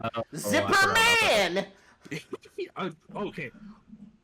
The guy who does Bruno, his Aria Verdurcis are so good. Ooh, nice. Kills it. The guy who does Giorno, he dominates the Muda 7-page Muda. Good! I feel like that's gotta be like step 2 of the hiring process. Is like, do a line, now do your stand cry. So like, and like, you know how like in the middle of it he goes like he does he does the re when he's fighting Chocolata. Is way better in the dub version than it is in the Japanese. Woo! One, I think. Okay. It's more primal, and like you're like, oh, I feel like just the intensity of it. You got me wanting to watch the dub now. I was like, I'm so in. The people that played Deal Follow and Doppio fucking killed it as well. Made me really like those two characters. Joe, take a pause. We're back. I clicked something, and Grusis' theme started playing from Skyward Sword because I was downloading it earlier for our Discord channel, and it just started playing. It couldn't be any worse. Anyway, Actually, there it is. I'd rather have been porn.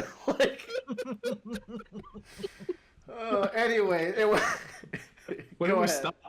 You were talking about part 5. The re is really good. The re is really good. Dio and Doppio. I also really like the dubs here. I once again enhancing the two dynamics of those characters, and I already kind of like the dynamic of those characters already. It's a good dynamic. I don't really love Diavolo very much, but their dynamic is the best part of them. For sure. And like I think like that was another thing. Like, okay, I'm really like I'm really jiving with Doppio and Diavolo. Like, I'm just like I'm getting it. I like the dramatic irony. I think once again the thing that kills part 5 is just that final, like, last battle. There. It's like, ass, bro. I found the light of my soul behind my head. Shut the fuck up. Like, what are you talking?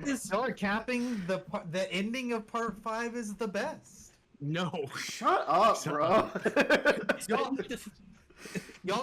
He just deleted the part of time where you forgot, where you remembered it was the best fight. This is okay, fair. I'll admit to that. That is King Crimson got me, bro. The thing is, like, I like the concept of like Silver Chariot Requiem switching their bodies, and he goes into Trish's body, and so like, or like goes into the body that has Trish's soul. I just don't like how it's 3 abilities. It switches your body. And now everything's moving fast, and now everyone's merging. Like, chill. It's so wild. It's way too much at one time, and it's just like, and like that was a big disappointment. It was like I was like, oh, this is giving me the same feeling I had when I was reading part 5. Like I was enjoying it. I was liking it. I didn't like it nearly as much as like part 4, and like I felt like it was like, oh, we're not doing as much as like gangster politics as I would have liked. But I was like, I'm having fun. It's still a JoJo's part, and we're like traveling across Italy. And then you get to this ending, you're just like, what the fuck is going on? Why did we do this? Dude, like, people swear by that ending and Diavolo and stuff. I've noticed that, like, there's a type of anime fan, I like Bleach a lot, but it's like very often a Bleach fan that's like, I like when stuff is like mysterious and not well explained and you have to dig like super deep. I like digging deep, but you have to dig deep to like make Diavolo make sense and be interesting. Like you gotta dig up a lot of shit to get there. Not only that, the epilogue of like the rock and the stone is just it feels so tacked on. It doesn't make a lot of sense in the placement of the story. Poetic, but maybe not good. It's poetic if it was maybe done like an episode before or 2 or 3 chapters before, but like it still doesn't mean it's really good, right? It's just like, I don't know. I still have the heart and mind that Bruno. I guess spoilers for part 5. I don't give a shit. Bruno should have died when they went to the clock tower or whatever, and then Giorno has to step and take the leadership. I think that's a lot more interesting dynamic at that point. Zombie Bruno's pretty interesting, I think. It can be. I go back and forth, right? I like that he's there and he's continuing on, but at the same time, it's like I kind of want I want Giorno to have more of that spotlight because of his adventure, but that's just kind of me wanting something. But anyways, that all to say is that like part 5 has gone up like 1 or 2 points in my mind. Nice. Yeah, rank these 3 parts. Now they like have they improved for you over time on a rewatch? Do you like them a little less? Like what's going on there? Part 3 is down a little bit because it's so long. Yeah. Like especially in the anime, like the pacing doesn't really match the content. It's like okay, it feels like a step back from part 2 where it's just like, oh, we're really jiving here, really tight. Part 3 is a hard reset of your power system, so like Araki is once again exploring everything in a much more frantic manner. Now, once we get to Egypt, I feel like we tighten up a lot, and like stuff starts to get really good. Egypt's good. But like, getting there is such a chore. You don't like Egypt, bro? Come on. It's got the Nile. Man, years later, we're still talking about Jojo. Fuck yeah! It's better than us talking about Harry Potter for the 17th time. You're not wrong. I think after that, so part of the dubs, I should say, well, 1 and 2 of the dubs are bottom tier. Just don't like them. Part 3 is probably next. After that is part 5 via the dubs. Really kind of like once again, made me like part 5 a lot more, but I didn't. It's just that ending just really kills any momentum, which is ironic because it's the end, right? But it just kind of kills like any kind of desire I have to go back and watch it again. Part 4 is really good. Bites the Dust, like watching it again, it's like every time, like God, this is so good. It's like a masterpiece of like a very intense. Fucking changed me, bro. That shit is so neat. it's like, oh wow, this is, and like the thing is, like what makes it great, it's such a complicated situation that is solved by a very simple solution. It's played really well, like it's as opposed to like a simple like standability or like situation that's like over complicated, which can happen sometimes in JoJo's. And so that's next, and I'm on part 6 right now, and we're just at the point now where I'm on the Savage Garden like arc or battle or whatever. Nice. I need to watch part 6. I do too. Tyler, you never read or watched part 6. You don't know anything about part 6, right? I watched part 1 of part 6, but they split it up into 8 different parts. Yeah, so the vibes weren't there at the time. It is what it is. Absolutely not. No. Dude, I'm too old for waiting on parts. Part 6 was fucking wild, Call me when it's bro. fucking finished. It is finished. I love how Bradley like hated part 6, and then he's like, "Guys, this is the best thing ever." At the end, like it all just came together. I was so pissed And for everything. like half the time I was reading it on how ridiculous it was, and then I got done and I was like, this is the best for this show ever. I love it. I really want Bradley to watch it again because at one point it's gotta spark that like fucking gasoline floor basin of his brain that will like. No, it's gonna be like, why was I ever mad at this? As he goes through it again. Though I hear the anime lacks the punch in like, particularly the Sea Moon fight, which is like the greatest thing. Like, Sea Moon fight is brilliant in the manga, so I'm kind of bummed to hear that they didn't cook with that. So we'll see how that goes. Yeah, but yeah, so we're gonna see how that goes. I think that's all I have. I know my quickies were super. Long. You have Crusader Kings 3. Crusader Road to Power DLC. I'll knock this out real quickly. Yeah. Since I got a Steam Deck, I was able to play Crusader Kings in its latest 2 expansions. Road to Power came out. The big part of this that they pitched was like, oh, we've really, we've upped Byzantine Empire. We've really made a whole new political system for them and like really enhanced their culture and flavor. So like you really had this feeling of like, that you're working your way up through the political ranks and you're becoming emperor of Byzantium. It's like, great. Fuck all that shit. They introduced the concept of adventure camps. That shit is the bomb. That shit is so fucking fun.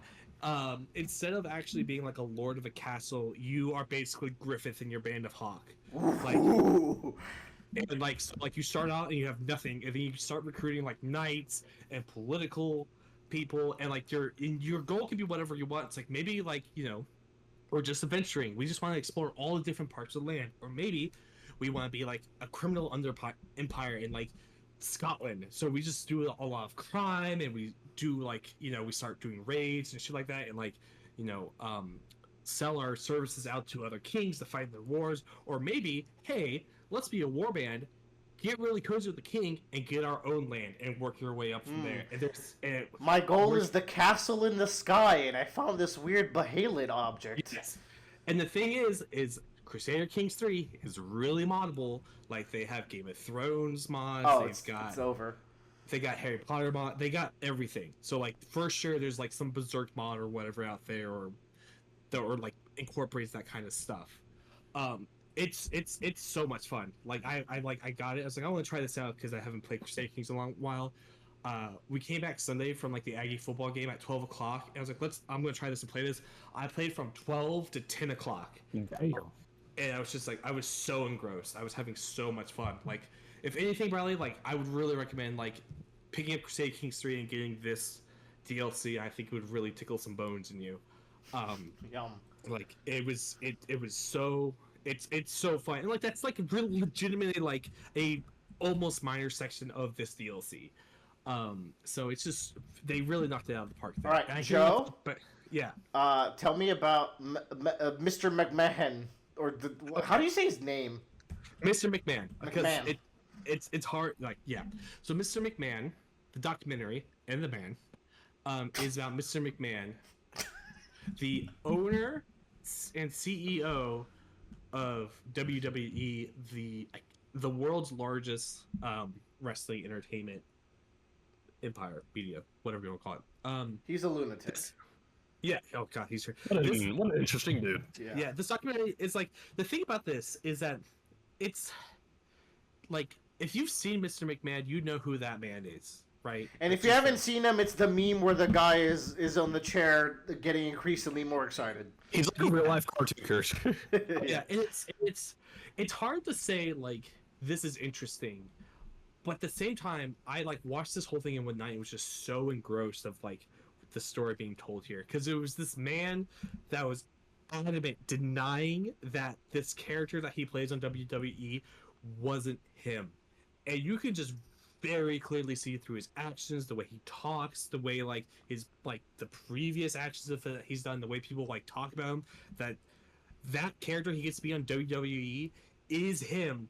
It just lets it be an outlet for him and lets him like justify why he gets to act certain ways. And it's this like almost de-evolution of this person to becoming like the most disgusting version of himself. Damn. Especially now, like with the allegations coming out about him earlier this year with sexual misconduct and apparently he very possibly killed someone and made the body disappear. Not killed someone directly, but he's hidden some big crimes. He doesn't have allegations nowadays. Yeah, I mean, so Roundabout cast allegations coming soon. Yeah, very very cool documentary. They get John Cena, they get Hulk Hogan, they get The Rock on to talk about him, and it's wild because like there's so much evidence of him doing shit to them, and they're very much like they're like, no, Mr. McMahon's a great guy. I really like working for him.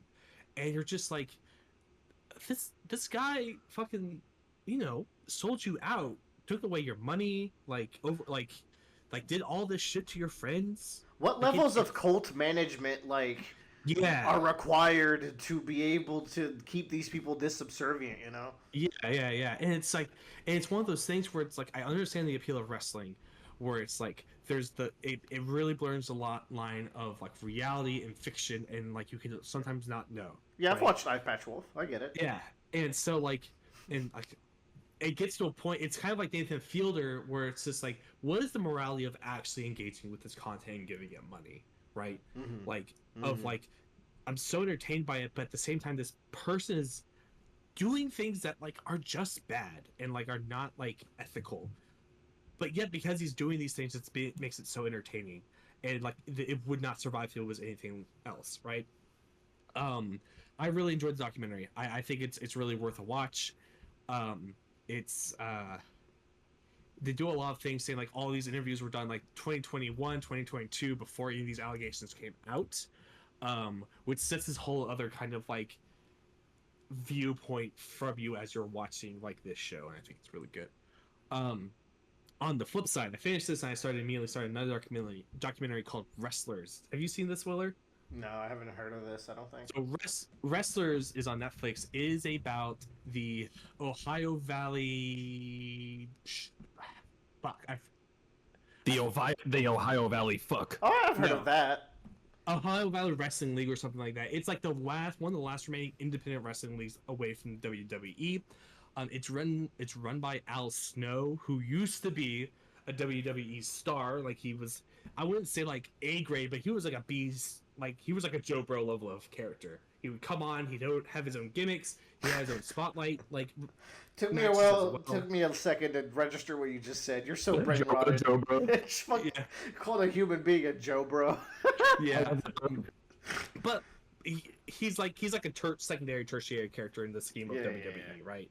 Compare like he was on when like Stone Cold Steve Austin was on, right? So like at the height of the Attitude Era.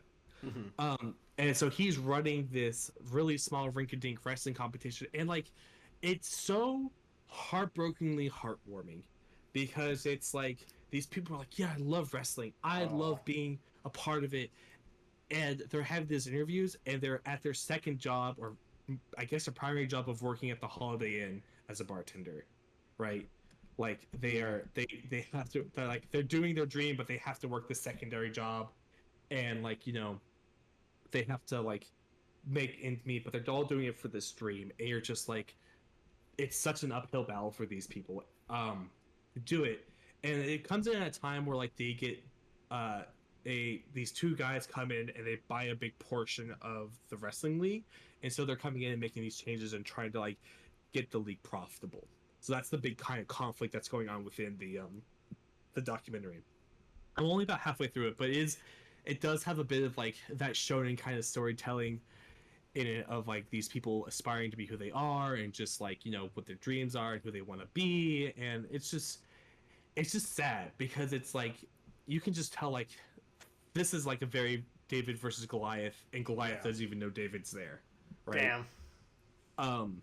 And so but like at the same time, like, but they're doing it. They're doing it more than me or you or whoever. They're going out there and they're putting their heart and soul into doing this. Going for it. They're going for it, and you have to respect that on that some level. I recommend that you watch this, Willer. I think you might like it, but it's a weird like kind of like, I feel happy for them, but also it just makes me a little bit more depressed because like how like shitty the gap is palpable. Yeah. But I've really enjoyed it so far. But it's definitely one of those shows that like I have to sit there and watch it. It's not nearly as gripping as Mr. McMahon, but I think that's because I like that more of a historic storytelling than like documenting the lives of people day by day kind of a thing. All right. With that, I will close out Joe's hilariously named quickies, as we call it. I was wondering during it, I was like, why do we call it quickies? Because like It's them as quickies. I leave them in their own food groups and had quickies next to Agatha all along. And thank goodness you're here. I misread it. Maybe we just did Joe's entire podcast in like back to back because I just threw them all together. Maybe I'm just reading your scheduling wrong. We call them quickies because technically they're like one-person topics that are shorter than other topics, but because they're grouped up in theory. I'm going to hand it off to Tyler. And go ahead, Tyler. Yeah. Let's see. I've been kind of back on my grinding games a little bit. So I don't know why. I think I went to like one of my buddy's bachelor parties and he plays a lot of Maple and I was like, question. Do you know this person's bachelor party that you went to? Because apparently Bradley did it. I just jumped into a random one. So I started playing Maplestory a little bit. And then I started getting some like game ideas starting to like float in my head a little bit. Mm-hmm. And then I started playing Warframe a little bit. And I stopped playing Maplestory and I was like, all right, I've got this project idea I want to start going on. So both of those, playing a little bit of those again kind of refueled some ideas. And so I've been doing like some side project stuff and doing a lot more Unity stuff. And like basically I'm kind of doing it a way probably a lot of people would frown upon because I don't really care about learning how a lot of stuff works. Like, what's the best way to describe it? Is like I don't care learning how to do stuff. I care about learning understanding how stuff works and how I can utilize people who have already built stuff to my advantage. Because I mean, I'm not gonna sit around and remake shit that already exists on the internet. Yeah, you don't want to reinvent the wheel. I don't need to, you know. So I've been doing that. And that's about it. That's all I've got really been going on with me. Living life, living the dream. I was about to say I've been trying to do some personal project shit as well because, you know, me, Tyler, a bunch of our friends, like, for people who don't know, there's a very common thing called Inktober, where basically you have like prompts over the course of a month. You're supposed to draw a thing a day, and it's supposed to kind of keep you productive, keep you drawing and stuff like that. And so we're kind of doing something similar, but it's just like instead of drawing, it's just whatever you're doing. If you're making a game, if you're making art, as long as you're doing like at least something on it per day, you're good. So I've also been engaging in this. It's Projectober, as we've dubbed it. That's what we're talking about. Yeah. And it's been fun. I haven't been updating like the thread as much that they got going on because I don't like writing in my public diary like that. But I've been keeping up with it. I made a lot of progress last weekend, and then the last 2 days, it's just like I opened the project day. That's how it goes. But at least you're opening it, even if you like work on your project like one step on these days, we're counting, and I think that's pretty healthy. It's been good. It's been nice accountability. I've been doing my painting because I'm doing a narrative event later. I'll already giving the boys like every once in a while whenever I finish. Those motherfuckers painted, because you said if you show up to a tournament and your dudes aren't painted, they're no go, right? They'll kill you. Yeah. Especially on the narrative. But you don't get points. You lose 10 points, like basically. Wild. It's just wild. The thing is, we're going to a narrative event, and this is a completely different beast, and it's very much like whatever is not paid cannot be put on the table. Period. So it has to. Joe, it's my turn. It's my turn. I was just clarifying. I said I was done, but I remembered. I watched 2 short animes. Slime Season 3 wrapped up, which I had to look it up. I've probably talked about Slime a lot, but I haven't talked about it since April. Yeah. This has been going on, or no, I haven't talked about it since June. The anime this season started in April. So went on all the way up until October, so great time. This was the sitting around and talking arc. This had big season 2 vibes of Log Horizon, where if you don't enjoy people sitting in a room and only having their mouths be animated and they're talking about politics, not for you. It's just not for you. And that's very understandable. I'm not going to say it's for everybody, but I thoroughly enjoyed it. I'm surprised it's for you, to be honest, but I'm glad you liked it. I mean, it's season 3, dog. It ain't season 1. If it was season 1, it'd be like not your style, but you know what's going on now. Who's invested after season 1 of people talking at It's death? fair. Like, imagine if you watched Naruto and the first season was just them talking ninja politics about a war for the first war. That's not quite as gripping as fucking people. It's not quite as gripping as fighting Zabuza. You're right. Mm-hmm. God, I love Zabuza. So then I also watched one called Wand and Wistoria. This is a English. I watched it dubbed. Dubbed was very good. This is an anime I'd recommend for Bradley to watch. Oh shit! Yeah, I see Wand. I imagine why. This is the non-shonen version of Black Clover. So the protagonist is a guy who goes to a magic school, and wants to be one of the top magicians in the world. So he can hang out with his best girl, I guess. But he doesn't have magical powers, and he uses swords. So basically, imagine if Harry Potter went to Hogwarts, but he just used a sword instead of knowing any magic whatsoever. We've looped back around to Black Clover. Yeah, which is it's the non-shonen version of Black Clover. Here's the thing: the last 2 animes Tyler recommended me were Megalobox and Ranking of Kings. I want to watch that one. Ranking of Teens. Yo, that baddie's a 10, baby. Ranking of Kings, both of which were like, Yes, officer. I have so solid 10 out of 10s. So I don't know. I might check this out. This one's not a 10 out of 10, but it is very nice. Like, this is Bradley, if you want to watch something just casual or this is what it was. It's a very light, casual anime. It's not very serious, but it is a very interesting premise. It sets up a strong world where everybody who lives in this, like, country is under, like, a protective dome that these old wizards put up, like Dumbledore era dudes, which, and, like, they all live under this, like, dome in this fake sky. And they're like, yeah, when the dome breaks, the world ends. And so, like, that's what they're building towards.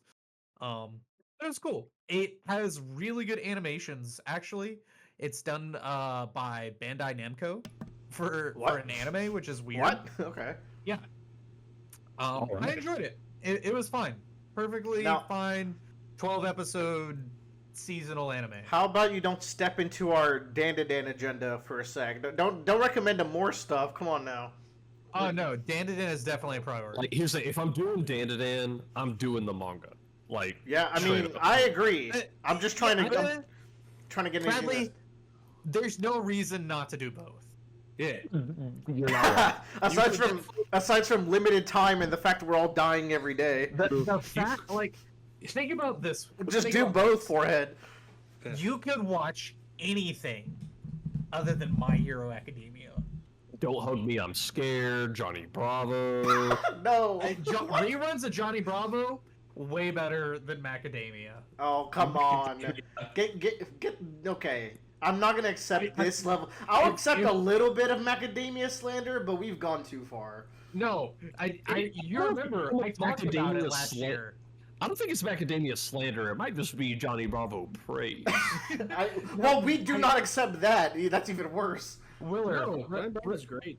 Recall last year, I did talk a good bit about My Hero Academia. I was like, yo, I'm enjoying this season. And then I remembered Deku is in, like, only 1/10 of the season. Was it the villains focused arc? Yeah. Yeah, that shit's it was good. the one with the bird guy. Yeah, that stuff is really good. Oh yeah, I wonder why it's so good. Oh yeah. I mean, yeah, Deku's not the greatest protagonist of all time, Yeah. but he's not the worst. Okay, who is? Who's the worst protagonist? I would say worst shonen protagonist than Deku. Like you on the spot. I'm Thinking it, but I ain't gonna say it. Ooh, wait, who you thinking? Yeah, who do you think of I'm gonna Bradley? say it because I haven't actually seen it, so I can't like possibly have a valid opinion on it. What's your slander? No, come on, slander a little bit. People slander Black Clover all the time, but I feel like it wouldn't be genuine if I slandered it because I don't know anything about it. I think Asta's a little better than Deku. Really? Yeah. Not only is Asta, like, I'll say this. Asta is a little better earlier on, but late game Asta Is a lot better. just eclipses Deku. It's kind of crazy to believe it, but Asta's got this dumbass energy that's kind of really cute. Asta gets fucking shredded. We're talking Tyler 1 shredded. Like, So what you're saying is dump Boku no Hero, start Black Clover. manga Black Clover. Look, what I will say is that if you watch Dandadan with Emmy, she will love Dandadan as well. I'll just throw that out there. That's a great couple series. I've gotten just from what I know about it, like anything with romance, she's in 100%. She's going to love the main heroine character. Chapter/episode is called "That's How Love Starts." You know. Yeah. And I don't think there's a better encapsulation of that chapter. Name. So, gentlemen, we've done something amazing here. No I will way. say. Don't say it. I'm so sorry. We've broken new ground. No, this is on me, actually. We've broken new grounds. A new podcast history low of 2 hours and 5 minutes. Now, the issue is that I misread Joe's list and I just did all of Joe's podcasts. So we've done Joe's. Joe's, you're allowed to leave. Well, no, because I have to tell him about Undead Unluck later, and I want to hear his Astrobot takes, so stay around. I'm looking The at worst this shit Joe. about Joe being done, though, is like we had stuff to talk about him with. Yeah. On the schedule, vertically, the quickies are bigger than the rest of the podcast.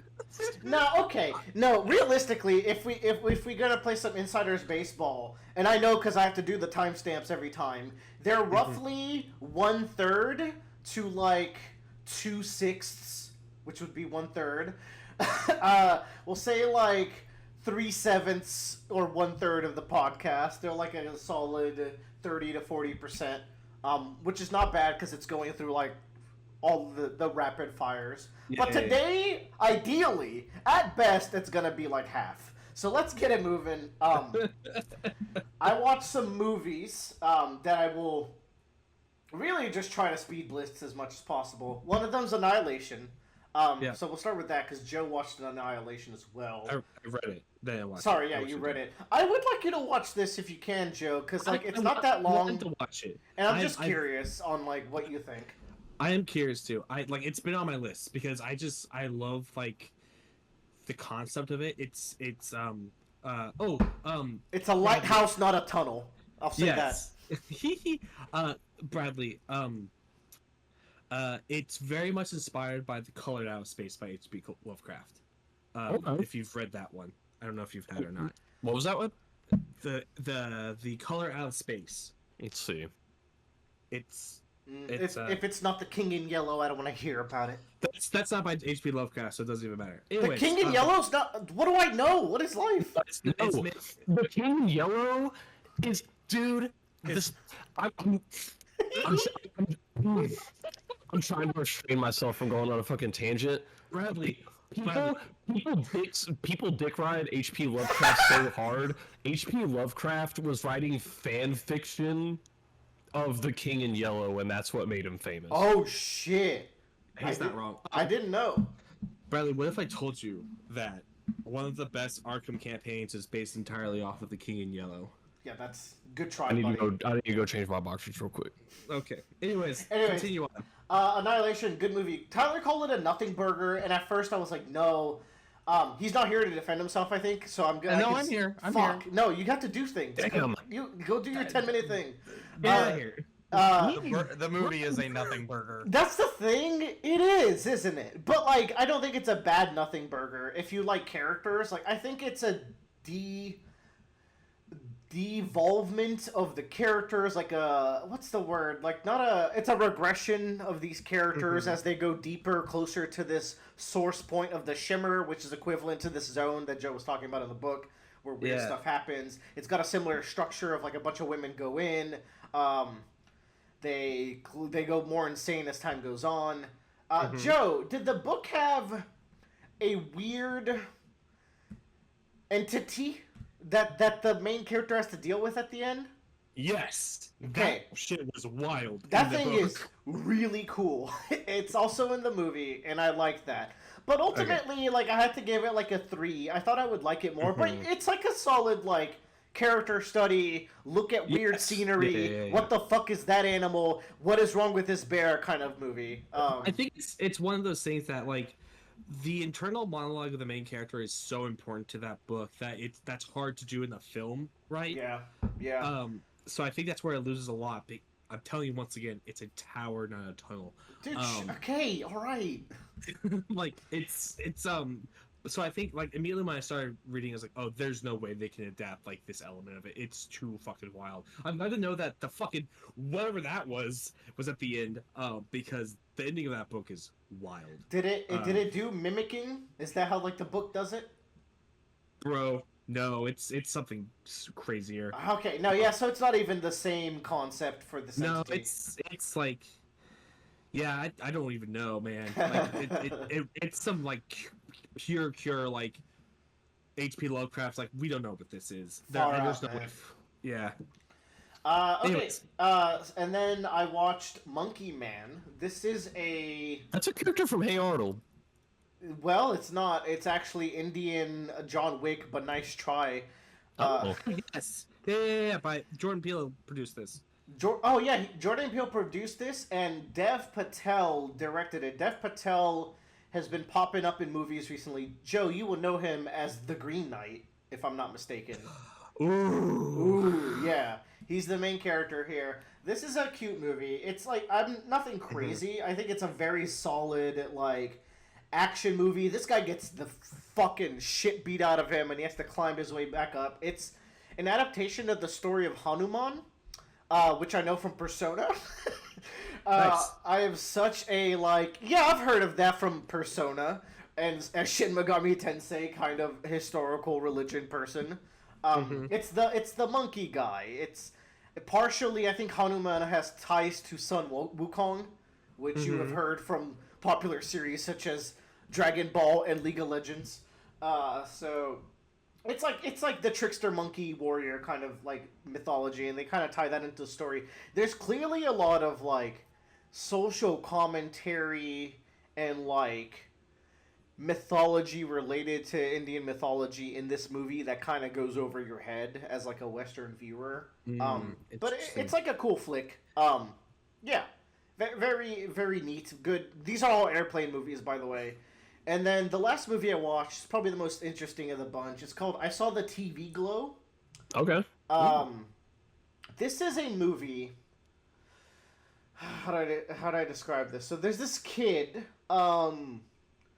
This kid, you've seen him before.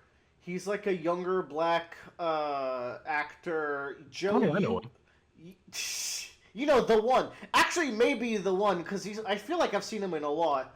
Joe, you saw him in The Quarry. Okay. It's that guy, and like he's in other stuff. I just can't quite remember what it is.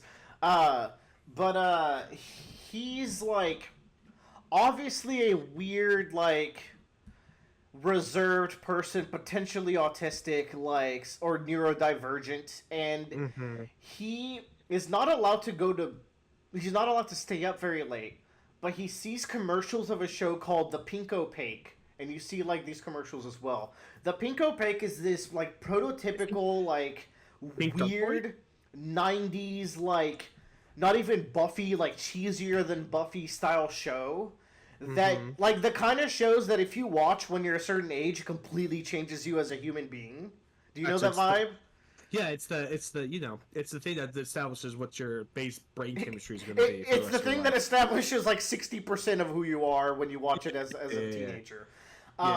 He meets a person like 2 years older than them at school, and they're like, "Oh, I have tapes of the pink opaque that you can take home," and they only communicate really through these tapes, and like, "Oh no, you can come watch it with me and my friend." And then like he goes over and then watches them. They're like hanging out with the older girls and like they're super into the show. And then you time skip to them in high school and like they don't talk anymore, but they still like she leaves tapes of the pink opaque for him to pick up, so that's the only way they communicate in high school. Now, and they became best friends. Yeah, go ahead. It's very weird. The girl disappears one day, and then like the kid gets really into the pink opaque. And like the show's very weird, and like how do I describe like the whole movie is like either an allegory for like being a trans person or just like not being who you want to be, and like how media can shape your awakening of those emotions.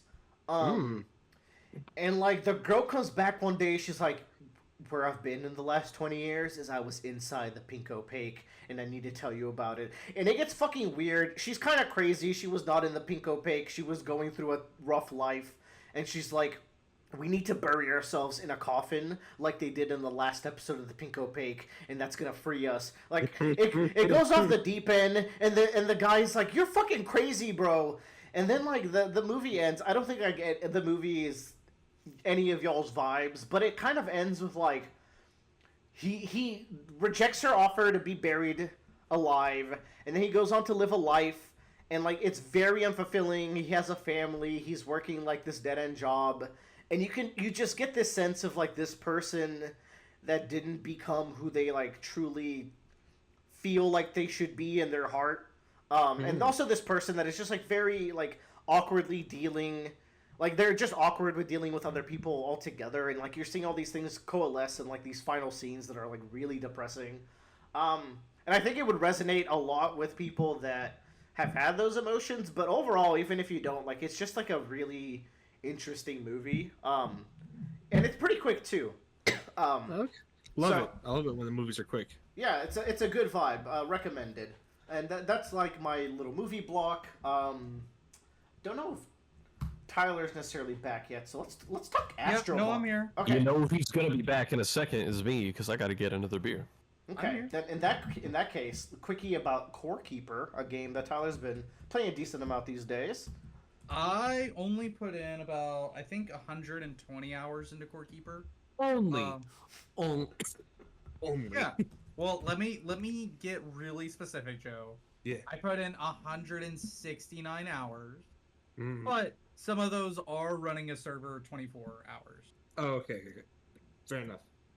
Yeah, so Core Keeper is a top-down open-world sandbox game. It has a lot of inspiration, inspired by Terraria in terms of like world progression. I played this once, and I definitely was getting Terraria vibes. Yeah, you kind of like explore a little bit, unlock a couple of stuff, then you gotta beat a boss, and you kind of progress the world a little bit. The only main difference is you don't actually progress. You can progress the game outside of defeating the bosses. So it's like a little bit weird in that aspect. So like you can beat any of the first 3 bosses in any order, in any of the bosses, any of the like 6 or 7 bosses in the final. In the last half in any order if you want. So it was good. I enjoyed it. It has a lot of heart of Terraria, but it feels like it's missing some of the soul of Terraria. Some of the sauce. How do you mean? Yeah. So this game, like they wrote down what is Terraria. They're like, okay, how do we remake Terraria and everything? It's like, oh, they progress the world with bosses, blah, blah, blah. And then it's like Terraria, though, those guys are out there like they made Terraria, you know? Like they have a lot of wacky weapons, a lot of cool like rainbow guns and like the way that pets work. Like So, they don't hold themselves to anything serious when it comes to creating the game. Okay, so like the question that I want to ask is like, if someone was at like a store, hypothetically, and there was Terraria and there was Core Keeper next to each other, why would one pick Core Keeper over Terraria, right? That's a good question. It's a top-down version of Terraria, right? Which maybe someone might be more into. But like, what's the sauce here? What makes it special? They have a stat tree that you level up passively as you do stuff. So like, if someone has been doing a lot of farming, they're kind of a better farmer than the other people. So like that's kind of it, honestly. Like, which is a cool concept. It's becoming more prevalent in games, and I always think it's a good idea because like we have a friend that always decorates the house, or a friend that like likes to go on like weird deep expeditions, and like they'll both get specialized and like that kind of thing. Becoming an explorer is like a skill, and it's like you are good at exploring, and it's like I wouldn't send the builder or the farmer out to explore a lot. I would like to replay this game with more than 2 people because I played this with just myself and another person. So we're kind of like tackling everything on by ourselves. They have a really nice cooking system, I think. I liked it a lot. It was very simple but very effective. Where like you combine 2 different foods, like ingredients, to make the food. And each cooked ingredient gives you a different stat. And when you combine those ingredients, they will give you a food that has both of those cooked stats for it. So like if you cook like the glow flower, and that like gives you mana, and the heartberry that gives you health, whenever you eat the heartberry stew, it gives you both health and mana. I mean, not to like disparage the game, but I think that would be like cooking system 101. Like that's what Zelda does. Like you cook ingredient A and B and get effect A plus B kind of thing. It is, but for a top-down isometric game that's made by 5 people, you don't really expect it to have about 90 ingredients. Nice. That are both combined across 2 different stats, which one is fishing and the other is farming. And both are very effective. They're useful for every aspect of the game as well. Like those are the 2 basic elements. Like there's stuff that makes you run faster, gives you evasion, crit, more damage, stuff that lets you dig faster, stuff that lets you fish better. And it's like, yeah, that is basic, but hey, they did a good job on it, you know? I think the combat leaves a lot to be desired, in all honesty. They have a lot of fun melee weapons and good melee weapons, but it seems like they kind of half-assed magic and summoning. They kind of like forced you, where like, oh, if you're playing a summoner, you also like magic, you know? And it's like, no, I wanted to play a melee summoner. And it's like, no, you can't do that. Too bad. Yeah. I would say, like, I don't know, man. I would say if you've just played Terraria and wanted something different, you can play Core Keeper. But fair enough. If I had to pick 2 on the shelf, you know, I'm gonna tell you to play Terraria. Yeah, I think that's fair. Yeah. But yeah, it was a good game. I enjoyed it. Very fun. Neat. Okay. Hold on. Let me figure out what's coming up next. Frieren. You guys can talk about Frieren. Yeah, now's the optimal time. Yeah, I want to talk about Frieren. Joe, did you watch the dub? I did watch the dub off of the Annihilation. You watched the dub, you filthy boy. Yeah, you did. Yeah. If you want to drop the clip in chat so Willard knows. What is the clip? It's the one where he pats Stark on the back, and tells him he's a good boy, basically. Oh yeah. Anyways, I'll play it live, and the audio will be in the podcast. So prepare yourself. Yeah, Joe, go ahead. Okay, so Frieren, Beyond Journey's End is about Frieren, an elf mage who's part of in the Dragon Quest Heroes party that slayed the Demon King. Like, episode 1 starts, they just got back after the 10-year journey, they kill the demon, they save the world, and the night that they go, they get the celebration. They get statues built in their honor. There's like this big meteor like shower in the sky, and it only comes once every 50 years. And they're like, oh wow, it's so amazing that we are able to see this together as a group. And Frieren goes like, oh, we'll see it again next time it comes around in 50 years. I have a better spot for us to go. And they're like, Frieren, we're humans. She's like, God, don't worry about it. We'll go. They all survive. One of them's a dwarf, I should say. They all survive, and they go, and they see it, and they're all old and decrepit now, and they go and see it and as they're watching it, Himmel the hero, like the main character of your party would be, dies. And Frieren kind of like, I wouldn't necessarily spirals, but immediately feels like this emotional guilt of realizing that she did not spend any time to actually learn about this guy. Oof. Yeah. Like she breaks down at his funeral and like just it has tears running down her face. Man, how do you adventure with someone for 10 years and not have the coolest bond ever? Because that is literally like 6 months of her life. In concept. So like, she's detached from people because time is kind of a different concept for her a little bit. Here is a. Do you want a spoiler, Willer? I was just trying to engage with the conversation. I don't know if you need to spoil me right now. Okay, well, I'm gonna say spoiler. Okay. That the main Frieren is over 1,000 years old. Yeah. So I watched a Super Eye Patch Wolf video where he did talk about this, and I was like, this is the one fantasy show out right now that actually seems pretty cool to me. It's well animated too. Frieren. Yeah. Yes. But that's not where the story starts, Willer. It starts 20 years after her breakdown at the funeral. So at this point, what's the priest's name? Hyder? I think so. Yeah. Yeah, Hyder is on his deathbed. He's like the cleric that was at the party, and he's just like, "Oh, I have this daughter that I adopted. Can you teach her magic?" And that's kind of really where her like this story goes. No.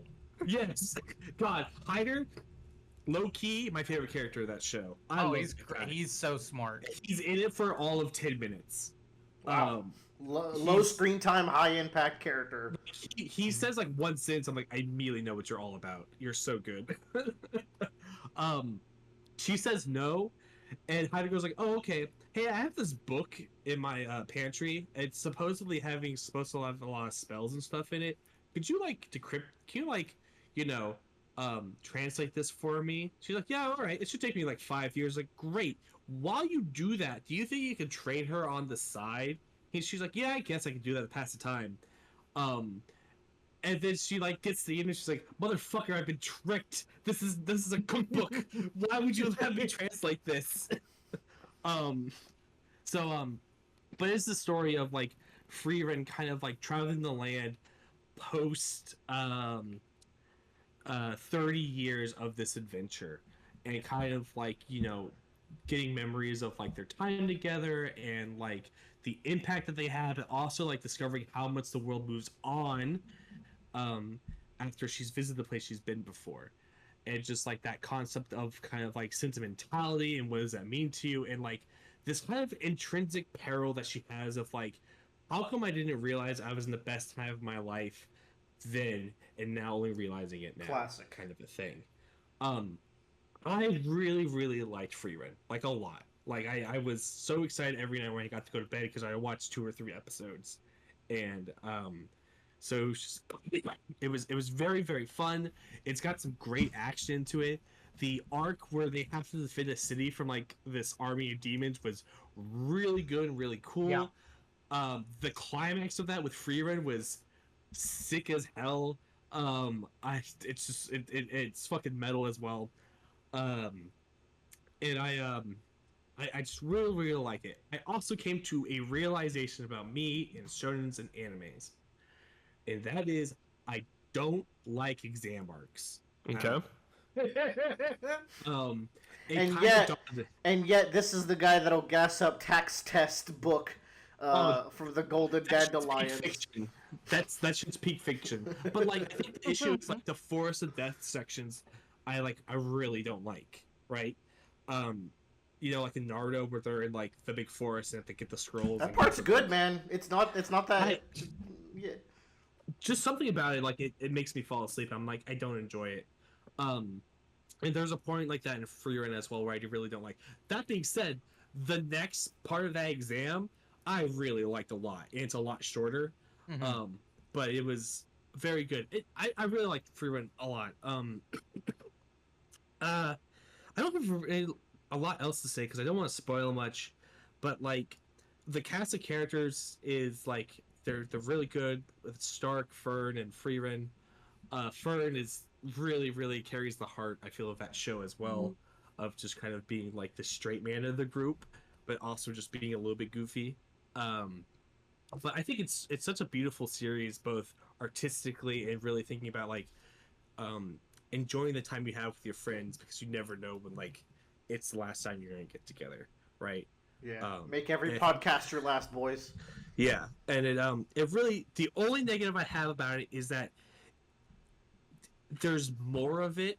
Like there's going to be a second season for sure, and I wish it kind of just like wrapped up everything in one season. I understand that's not I think it should be 2 seasons. I think yeah, I think so, because it has a like I don't see like it going for a very long time with the setting and tone that it has, right? And that's not a bad thing. It's just like there's a very clear like end goal here that we're trying to get to. Yeah. You got anything, Tyler? Or good show. Good show. Solid 8 out of 10. Maybe once it completes, maybe a little higher. Yeah. All right. Play that clip, boy. Yeah, Willard, play the clip. I mean, how long's the clip? Because you guys won't be able to hear it. 7 seconds. Okay, all right, playing the clip. You were exceptional. That was quite the show. Well done. Yeah, Willard. She sounds pretty encouraging and nice, and I enjoy that. Yeah. I want her to say well done to me again. Sure. Yeah. Well done. All right. I'll jump in. Yep. I played Dragon Ball Sparking Zero. I can't wait to boot it up. Came out yesterday. I'm actively blocking Bradley from finally playing this game that he's excited for right now by hosting this podcast tonight. But better now late than ever. This game has a ton of content, a ton of characters. I believe the character count is 182. I wonder how much Tenkaichi 3 was. This has to be more than Tenkaichi 3. It might be because of the added super characters. Yeah, there's a ton of super characters. I was shocked. And like it's one of those, we have every form of everyone. You scroll through the character roster, you're going to have to scroll through about 20 Gokus before you get to the 20 Vegetas. Okay. And then once you scroll through the 20 Vegetas, you get through the 10 Gohans. And then you start getting other characters at that point. So, Budokai Tenkaichi 3 was 162, which, like, I think that previously was the biggest roster in any game, period. I know Raging So Blast... Raging Blast 2 is my preferred, Dragon Ball Arena fighter of choice, and I think that's, 102. I love that fucking game. That game is crazy. Tenkaichi 3 literally had... Frieza Soldier number 1, Frieza Soldier number 2, Frieza Soldier number 3. So, Bradley, this does have the Frieza soldiers. However, it's like you have to switch their costume. They're the same character. Well, I can live with that. Yeah, it's fine. So, this game's story, kind of dry. It's going through the story mode of Dragon Ball. I'm skipping most of the cutscenes because I know how this goes. Every fucking Dragon Ball But game it's is not. You're gonna play the exact same shit over and over. It doesn't have to be that way because we were just talking about Raging Blast 2. Do you remember what that game did for its campaign? No. Every single character has a little universe of planets and nodes, and like this branching tree of planets and story missions that you visit that are all either references to an in-show moment or what-if scenarios. But every single character has that. It can be anywhere from 5 to 12 plus missions, as I recall. remember some what-if scenarios. But it was basically like Cell Jr. had his own little campaign. Every single character had that, and like they're not random battles. Like if you're booting up like a Tekken or Street Fighter arcade mode, they're like we crafted these 6 little missions for Cell Jr. to do with these side objectives, and I think that is way more engaging. And like I will grind that out as opposed to like, all right, I'll do the Goku story, then I'll do the Goku Black story, then I'll do the Vegeta story, then I'll do the Gohan story. Like I'm gonna kill Raditz for the 15th time after the 15th game. I'm going to hold Raditz down so I can get drilled in my stomach by Piccolo for the 15th time. So like there are cool what if scenarios in Sparking. You have to like branch off the storyline, but it ultimately like I think it's just like less engaging content to grind out. So that's from that. You got the basics. You got a ton of stuff for you to buy and customize. You got character like win poses you can customize, character dialogue you can customize, costumes. There's like character builds you can make for single player and like player battles if you want to turn on those items. The most interesting, I think, single player content that if you're here to just play single player, I think this is where you would live. Is the custom battles. So custom battles have a lot of like what I just said, like they have pre-built dev ones like this is a battle for Trunks' future to do or whatever, and like he's fighting this and it's a reference to this moment that's not like in the proper story mode but we're referencing it in this mode. But then it has like a very extensive user upload content mode where users can upload storylines with unique dialogue, cutscenes. They can use screenshots from the show that they unlock. They can set a battle with like a rudimentary AI to be like, okay, in the first 30 seconds of the battle, apply this effect. At second 40, spawn in a new enemy. At second 60, spawn in this dialogue. At second 70, give the enemy sparking. So like you have to... Like, they'll get, like, a buff if you haven't finished the fight yet. Like, they give you that level of detail for these. So, like, they made a bunch of good Dragon Ball Z games, right? Yeah. And then they waited a decade and a half, making a bunch of shitty Dragon Ball games. And then, actually... they made Dragon Ball Fighter Z in this game. I was about to say, you skipped... Good games. You skipped the best one there with Fighter Z. But yes, and then they finally made this. I think that's the content... Where, like, if you're not going to fight people online, you're here for that. Because you get to upload it, you get to upvote people's that you like, save them. Like, you could just have infinite content playing people's battles in this. And I think that's really charming. And then, like, the online ranked system, right? Which is why I've spent most of my time. I love the point system. And I think they've had this in other games, but I think it's really well balanced in this game. So... When you go on ranked, you can do solo battle, aka play the 15 best characters in the game and no one else. Not for me, unless I'm like gonna go there to play Vegito Blue because like he's in the upper tier and like that's it. To me, that's not very engaging. But then you have team battles, and how team battles work is you have 15 dragon points to create a team of any number of characters. The max you can fit is a team of 5. Basically, because you can do, like, the Ginyu Force is spec'd out to be perfectly 15 points, for example. I'm glad they did that. Cybermen and Cell Jr. and Frieza soldiers, on the other hand, and Mecha Cooler, you can have as many on your team as you can fit. Cybermen and Frieza and Cell Juniors, for example, are 2 and 3, so you can have a full team of just them.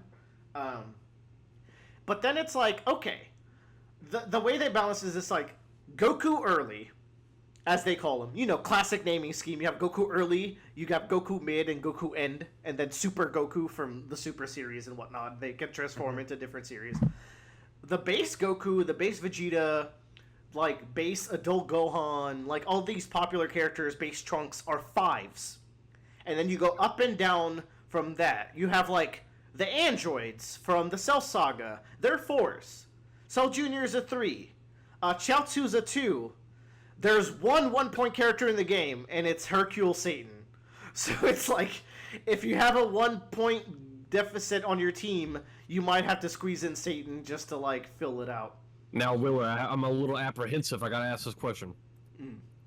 In your expert opinion, is a team with 5 different 3 DP characters equivalent to a team with 3 different 5 DP characters. And this is where the brilliance is. I think roughly yes. Hey, I was worried about that. And like I actually think with the team balancing they kind of cooked.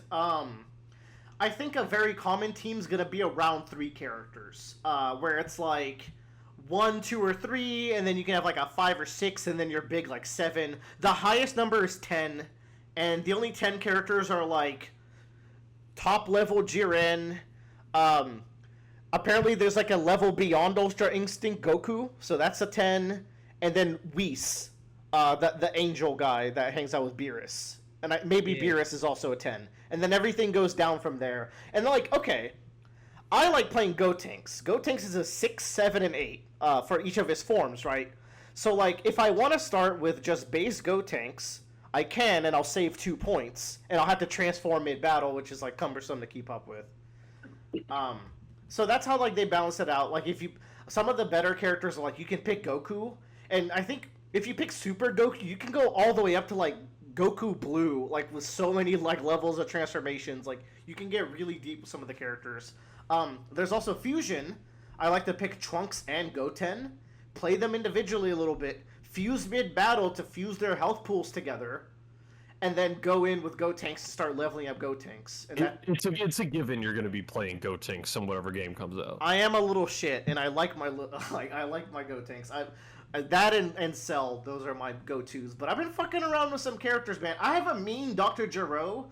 People don't realize how cheap and cheesy that character is. Dude, I was watching your clips. You were fucking some people up with Dr. Gero. If someone is even remotely, like, worse than me at the game, I will just maul them alive. Because Dr. Gero's grab...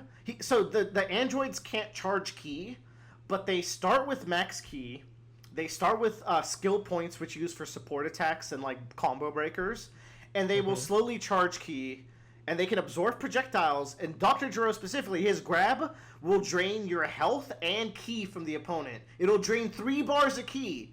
The max is 6. If you're grabbing people constantly, they don't have any resources to play the game. It's fucked up. Like, and you can break the grabs and all that, but, like, if you can mix it up and keep grabbing them, it's really strong. Here's where the shoe drops. I think this game controls kind of bad. Yeah, I know you were saying, like... Here's the thing, some games, kind of like Raging Blast, obviously, if you want to know the deeper controls, you might have to do the tutorials, but the base controls are pretty intuitive. It sounds like this game, if you don't do the tutorial, you're not even going to know how to play. You absolutely need to either do the tutorial or have someone teach you the game, because, like, the game starts you with a little battle with Vegeta where they teach you the base controls. That's not the tutorial. That's actually gonna, like, screw you over big time if you only do that. Not only that, and, like, this, I'm still early. Like, I did get the game in the early access thing, so I've played more than people that just started playing yesterday. But, like, I'm starting to form the opinion that the battle system is bad. No. And, like, I don't want to discourage that. And I'm actually really excited, Bradley, if you want to play sometime, because I want to sit there and talk to someone while I play to be like, what are we doing here? Because it feels like you're just very randomly spamming and, like, doing like defensive options. There's so many defensive options, but eventually you'll run into a person that, like, knows how to option select their defensive options, where it's like, the battle is just like, you hit them once and they combo break you, and you hit them once and they combo break you, and you slowly whittle each other away with, like, little baby hits until someone dies or you time out, and it feels really bad. And people are like, oh, you shouldn't balance a Dragon Ball game. It's like, I get it, but it doesn't mean that you're going to enjoy playing this in a month when everyone's playing Yajirobe, who is a 2-cost that has a 5-skill special that fully heals him. So you can just... Okay, I've seen so many clips of Yajirobe, and I didn't know if it was because he was actually worth it or if people were just playing him for the memes. He is punching way above his power class. He's a 2 DP that is like, arguably a 10 DP, if not more, like, as far as cost efficiency. I mean, he's kind of a badass. He cut off Vegeta's tail. Yajirobe is not a badass. Do some shit. Stop. Yeah, it's just a bummer because it's like, but also Bradley, and I hate to say this, they did not cook with the characters because Damn. everyone's the fucking same, bro. And like, Okay, no, well, here's the thing. That if that's the case, then it's the same as Budokai Tenkaichi 3, which I liked. but it's not the same as Raging Blast because yes, everyone's very similar in Raging Blast, but everyone had one button that gave them a unique action. That is true. But that one button in an arena fighter will go so far. In this game, Bradley, and not only that, everyone's, like, supers will get weird. Like, people will get, like, weird, unique supers in that game. I regret to inform that this game has exactly 5 supers, and then every character just has a variation of 2 of those. It's Beam. Beam. See, even Tenkaichi, where every character played the same, at least the supers were wildly different. There was some weird ones in there. Like, everyone has either a beam, a dash up that plays a cutscene, the spammy barrage, or a barrier. And I'm struggling to think of a 5th type. I'm really, like, maybe a grab, like a Russian grab as opposed to a Russian. To making good games? This may not make it a bad game. Maybe once, like, I get more used to the, well, you'll have to see for yourself. The thing that makes the characters unique are they all have, like, skills that are unique to each other. It's, like, basically, like, utility and passive buffs. But even then, it's like say a pool of 20 different buffs, and each character has 2. So like when you're picking a character, it's like, oh, I have this one and this one, and I have this one and this one, and that can like make a difference. And then like everyone has the same basic attack string, but their order of their combos are different. Like for example, one character can have like spinny kick on attack 1, and then like gut punch on attack 2, and then another spinny kick on attack 3, and then the last attack's like a key blast. And like there's like a order of like 6 or 7 of those, and each character has like a different order of those. So it's like it's something, but everyone's gonna ultimately play the same. And that's my experience so far, but like again, the game's just come out. I'm keen to see like if the differences between these characters show up. But more importantly, like you said, like if Budokai Tenkaichi is a certain way, then like at least it was fun, right? Even if everyone was pretty samey. But I was confident in the systems of Budokai Tenkaichi and Raging Blast.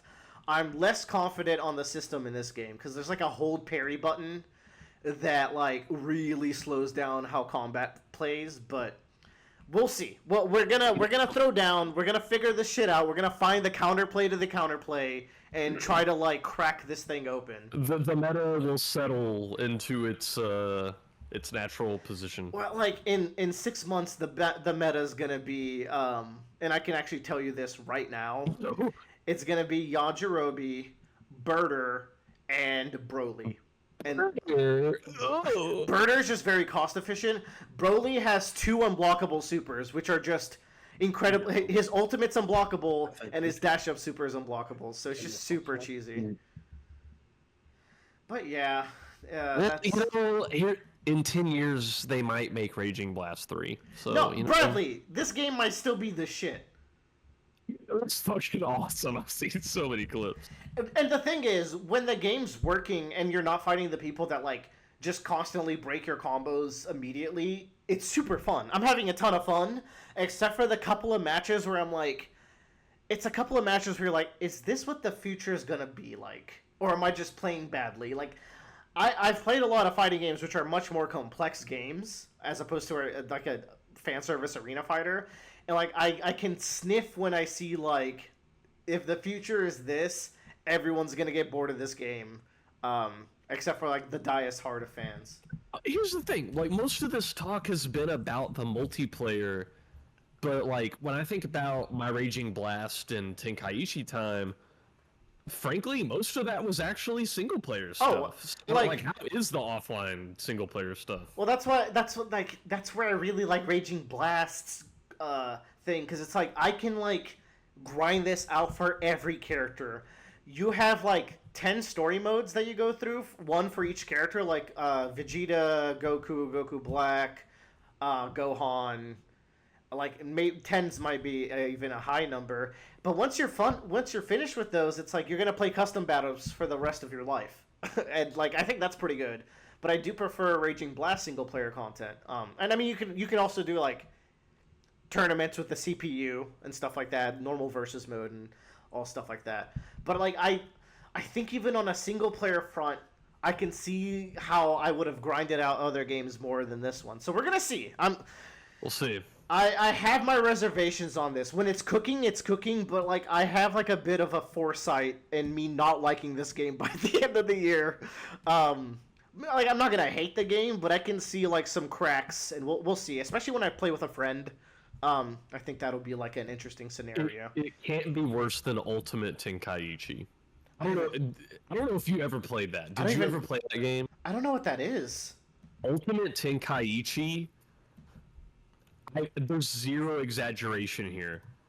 It is rock, paper, scissors with a bunch of shit around it to make it look like a game. I remember that it looked really pretty for its time, right? But the gameplay looked really pretty, but the fights, constantly during the fights, player 1 and player 2 are thrust into a quick time event where you each pick a button. One of 3 buttons, and if you pick the right button, you win. The entire video game is rock, paper, scissors. No. This is much better. Like, I'm slandering the gameplay, but, like, there are a ton of systems at play. Like, that's why you have to do the tutorial. There's, like, 1,000 systems here. I'm just, like, my concern is, like, I think the defensive systems and character balance might break that system apart. I feel that. I like the Sonic Sway shit I'm seeing. Like, that looks cool, fun to do. It's cool until it makes every offensive interaction you do a guess. Like, on offense, you are guessing to end your turn. Like every punch you throw, Bradley, is a risk that your turn is over. And that's, like, where it's like, oh, I just want to, like, let me do my combo for a little bit. Like, I you know what I mean? Like, I got the hit in, let me play for a little bit, and then, like, let's reset to neutral. But, like, every single interaction runs the risk of, like, something going horribly wrong, and now you're getting mauled alive. And there's... Yeah. You know what I'm feeling? Let me tell you what my hope is. Before Smash 4 came out, I wanted to play Little Mac so fucking bad. Yeah. And when the game came out, and noobs got fucking smashed by Little Mac. Yes. Because they did not know how to fucking play against him. And everyone's like, Little Mac is OP. If you play Little Mac, you suck at the game because you're just playing him because you want to win. But then a few months go by, and Little Mac players get fucking thrashed because it turns out Little Mac really is not that good. So I'm wondering if, like, the dust will settle, people will figure out how the game's meant to be played, and maybe, like, we'll get somewhere. That's what I'm hoping. I've been watching guides and, like, seeing if, like, they will awaken, like, an insight in me, and also watching high-level play. High-level play a lot is a lot of what I've said. That's how it is right now, but we'll see how that develops. But this did set me in a path of, like, hey, you know what? Toriyama passed away this year. I wanted to watch the superhero movie, and, like, I'm playing this game. I'm in a mood to, like, see where Toriyama's legacy has gone since Dragon Ball Z. And I have not watched a single piece of media since the end of Z, and even GT, and I didn't even watch that much GT. So today, I watched Battle of Gods. And I didn't even realize you'd never watched it, which, by the way, this will be really fast. I watched that movie in theaters when it came out. It was a horrible fucking experience. And there were 3 theaters total, okay? And this was at the shittiest of the 3 movie theaters. We pulled in there. Number one, it took an hour for the movie to start. Whenever it finally started, it didn't have sound. People ran out to the lobby to complain. They restarted the movie. It started with sound, but it wasn't the sound from Battle of the Gods. At the same time, Pixar's Planes was out.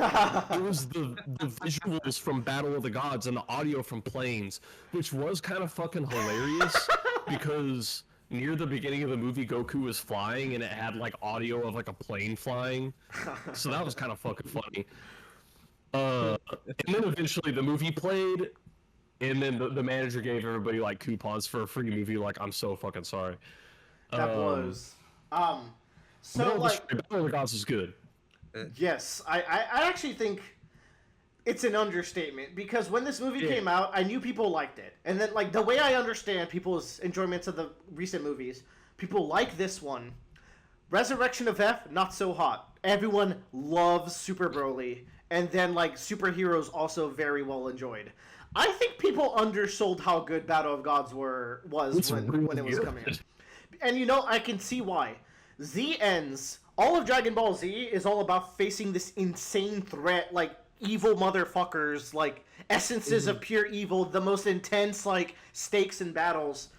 90% of Battle of Gods is a comedy character interaction movie. As it turns out, that is exactly what I want. Like, right now, I just want to hang out with the Dragon Ball characters. Like, I don't picture anything in Dragon Ball Super to be as narratively compelling as, like, Gohan protecting the Earth and rising to the challenge, or in the Buu Saga where Vegeta admits that, like Kakarot is better than him and he's a better warrior. Like, that kind of storytelling, and I could be wrong, I'd love to be wrong, I'm not going into Super expecting to ever hit those highs again, and I'm cool with that. If it's like a 6 out of 10, I think this is worth it, right? My best hope is, like, hey, I've seen these characters in media and, like, other games, I want some context for them. Guess what? That is exactly what I got. I think Beerus and Whis are so fucking fun and cool in this movie. I thought it's so funny to me because I just assumed you saw Battle of the Gods. Nah, man.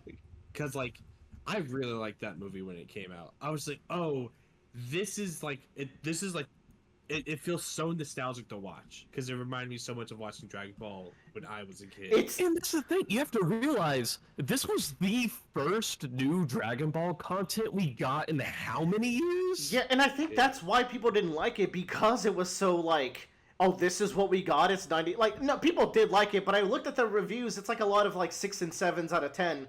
This is, like, a hard 9 for me. I fucking love this, because, like, they were like, oh, we're finally getting this, and we only get 10 minutes of fighting. And I'm like, no, dude, every single character gets a hilarious scene. There's this scene where Oolong the pig has to play rock, paper, scissors with Beerus. And Yamcha goes up, oh, I get it. He thinks you're just a normal pig, so you're always gonna throw scissors or paper. But Oolong, you're a pig man. You have human hands. You can just throw paper. And Beerus was like, I have big-ass ears, idiot. I heard all of that. Like, imagine Oolong being relevant. It was imagine the Pilaf gang being relevant. The Pilaf gang. Like, Trunks is dating a 30-year-old woman. Like, this is insane. Like, you still have this universal level threat that Dragon Ball's known for, but usually it's always, are we going to be able to cram in X amount of training in Y amount of time? In this, it's more like, are we going to be able to not piss this dude off? Dude, the entire party where Vegeta is just, like, tense as hell, and then you're just getting, like, drunk Bulma, you have Gohan nearly killing his wife in a stupid Saiyaman bit, like, you have the Pilaf gang, you have fucking, man, there's... What was the... When Shenron gets summoned, and he's like, oh shit, Beerus is here? Like, even Shenron is funny in this. It is it is one of the funniest movies I've watched in a long time, which is not what I was expecting at all, and, like, it's just endlessly charming. And then also, like, we were talking about how Super Saiyan, like, transformations are a dime a dozen nowadays, right? But, like... And that's still that's been the case since Cell Saga. Like, that is just what Dragon Ball is. Since before I was born. Genuinely. But the thing is, it's like, okay, they're just an excuse for a character to have a breakthrough emotional moment and then beat the shit out of whoever they're fighting. And I can live with that. I think shonen transformations have evolved beyond that to be, like, more consistently narratively fulfilling. But I do like the bit of this movie where it's like, Beerus points out, it's like, you and Vegeta both gave up your prides in different ways. Like, Vegeta made an ass of himself in that party, not to piss me off, and you took all your friends' powers, and, like, Goku's like, I personally don't like that, because I trained my whole life to be the best in the universe, and here I am, like, having to reach limits that I can't do on my own. Like, I'm washed up. Like, this is not what I've been training my whole life for, but I'm gonna do it because it's my one chance to beat you. I'm like, oh, I forgot that I like Goku. Goku's actually awesome. Like, it's easy. It's easy to not watch Dragon Ball for a while and then remember Goku as like an idiot who feeds Cell a senzu bean, which is an awful moment. But like, it's easy to forget all the positive traits that Goku has, right? So it was like really nice to see like a well executed Goku. Vegeta is just brilliant in this movie. It's so good. Vegeta's like, in my opinion, like the best he's ever been. It's Like, peak, man. He's for once, I'm glad I'm not fighting. Like, for him to admit that, peak cinema. Like, and like legitimately, like you posted the gif of him doing like his dance routine. I'm like, this is actually a beat character moment. And it's hilarious.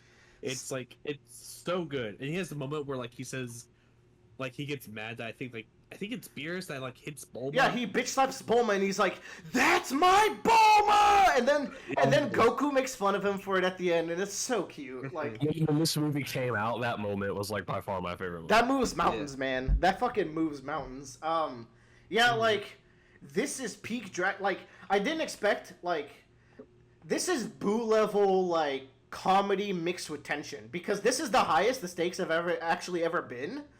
But it's all downplayed in a really fun way. And like, when Toriyama's like in that bag, and like, I don't think Toriyama wrote all this movie, but like, he did.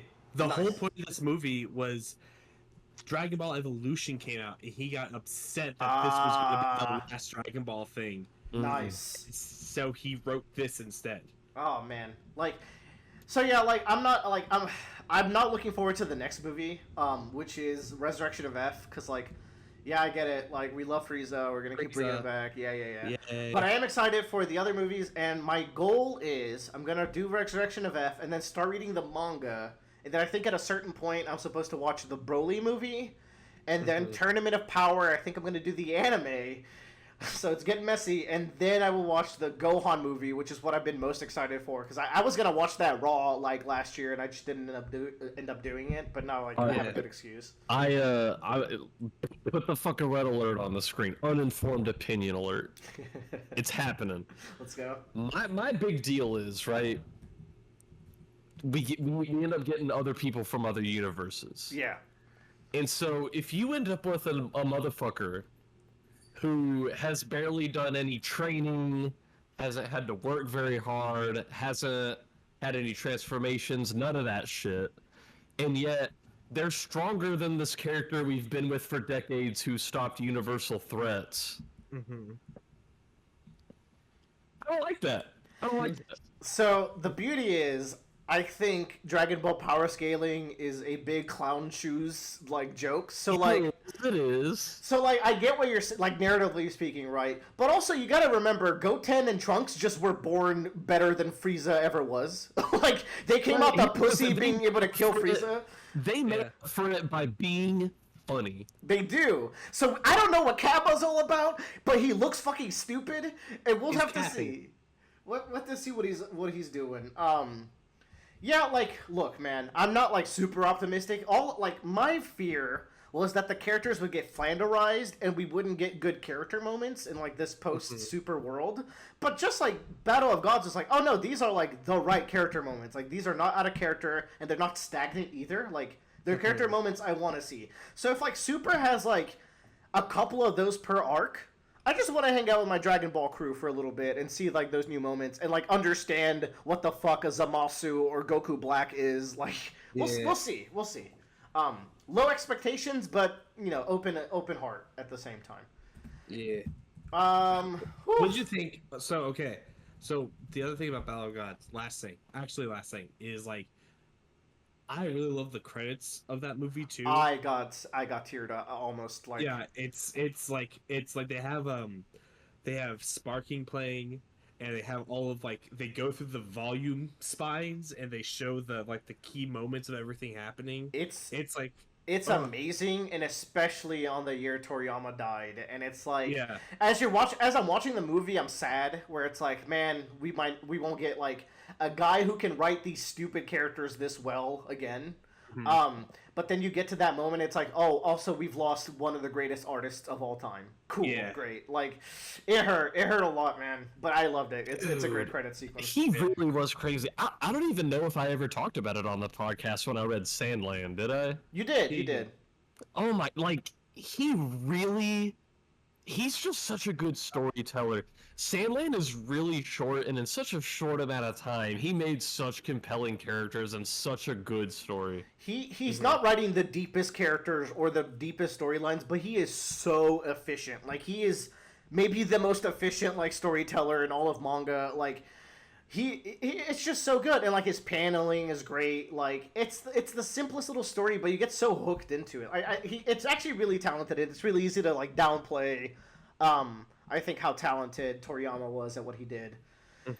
And yeah, well, I'll have to see what Toyotaro is the guy who has taken up the torch. I mean, for years now, but like he had Toriyama's guidance that whole time, and then I think he was like specifically selected by Toriyama, kind of as a successor, right? For sure, and like a new show's coming out called Daima, and it's the last thing Toriyama worked on. So I guess I'm building up to watch that.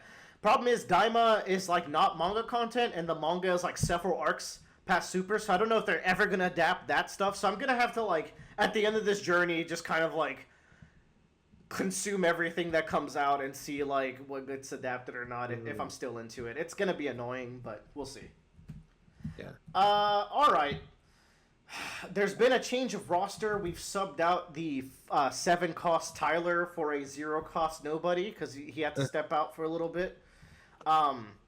So I'm going to move his things to the end in case he can come back. There's only a couple topics he has, so it's not the end of the world. But there was one I really wanted to talk to him about, damn it. In the meantime... Astrobot? Astrobot, baby! What did you say your name was? Wow, wow, wow. The music in that game is so cute. There's one particular song from the soundtrack that I've been listening to over and over. It's called Puppetry or whatever. I'm a puppetry. It has like, there's like these flute sections. Wah, wah, wah, wah, wah. Yeah, that's it's so funny because like that to me is like my least favorite level that I played. Playing that. Really? Yeah, I don't know. Didn't really vibe with me. I think every level's pretty strong. I think the weakest level is the Sky Garden for me. Which was the Sky Garden? It's this level you have the inflatable power up, and you're just going through like a bunch of floats and clouds, and it's very pretty. But I think it's like a bonus one or no? No, it's in the main path. It's pretty close to the beginning. I had to replay it yesterday because I haven't finished this game yet, but I am on World 5, and I needed more. I needed more people to get past a lock, so I had to go back to specifically the Sky Garden level because I only got 2 out of the 6. It's the one with the big giant robot that like helps you out, like Big Brother is helping you out if that's. Oh yeah. Okay. I like the one where you have to free Big Brother. That one's fun. That one's really fun. Oh, there's so many banger levels, but yeah, so I beat it. I 100%ed it actually. Aside from getting all the gacha points, I'm waiting for the DLC to give me like a reason to grind coins, and I will go back for that. Joe, how much did you do? I beat Astrobot like story wise. Yeah.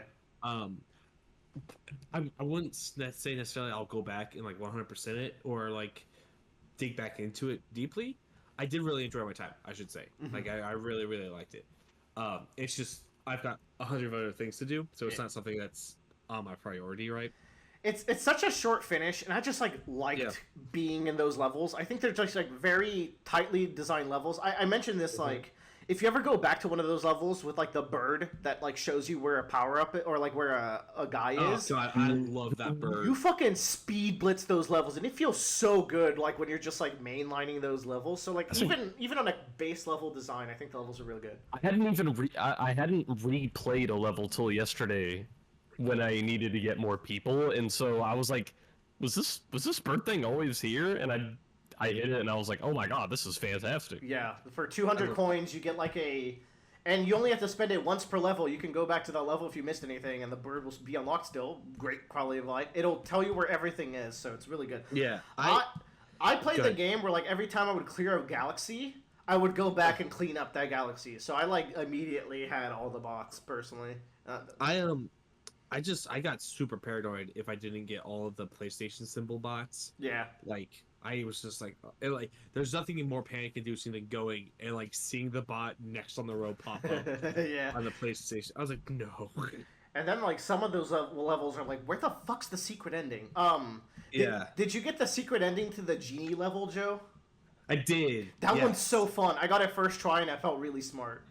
Yeah. So Bradley, you're in World 5. How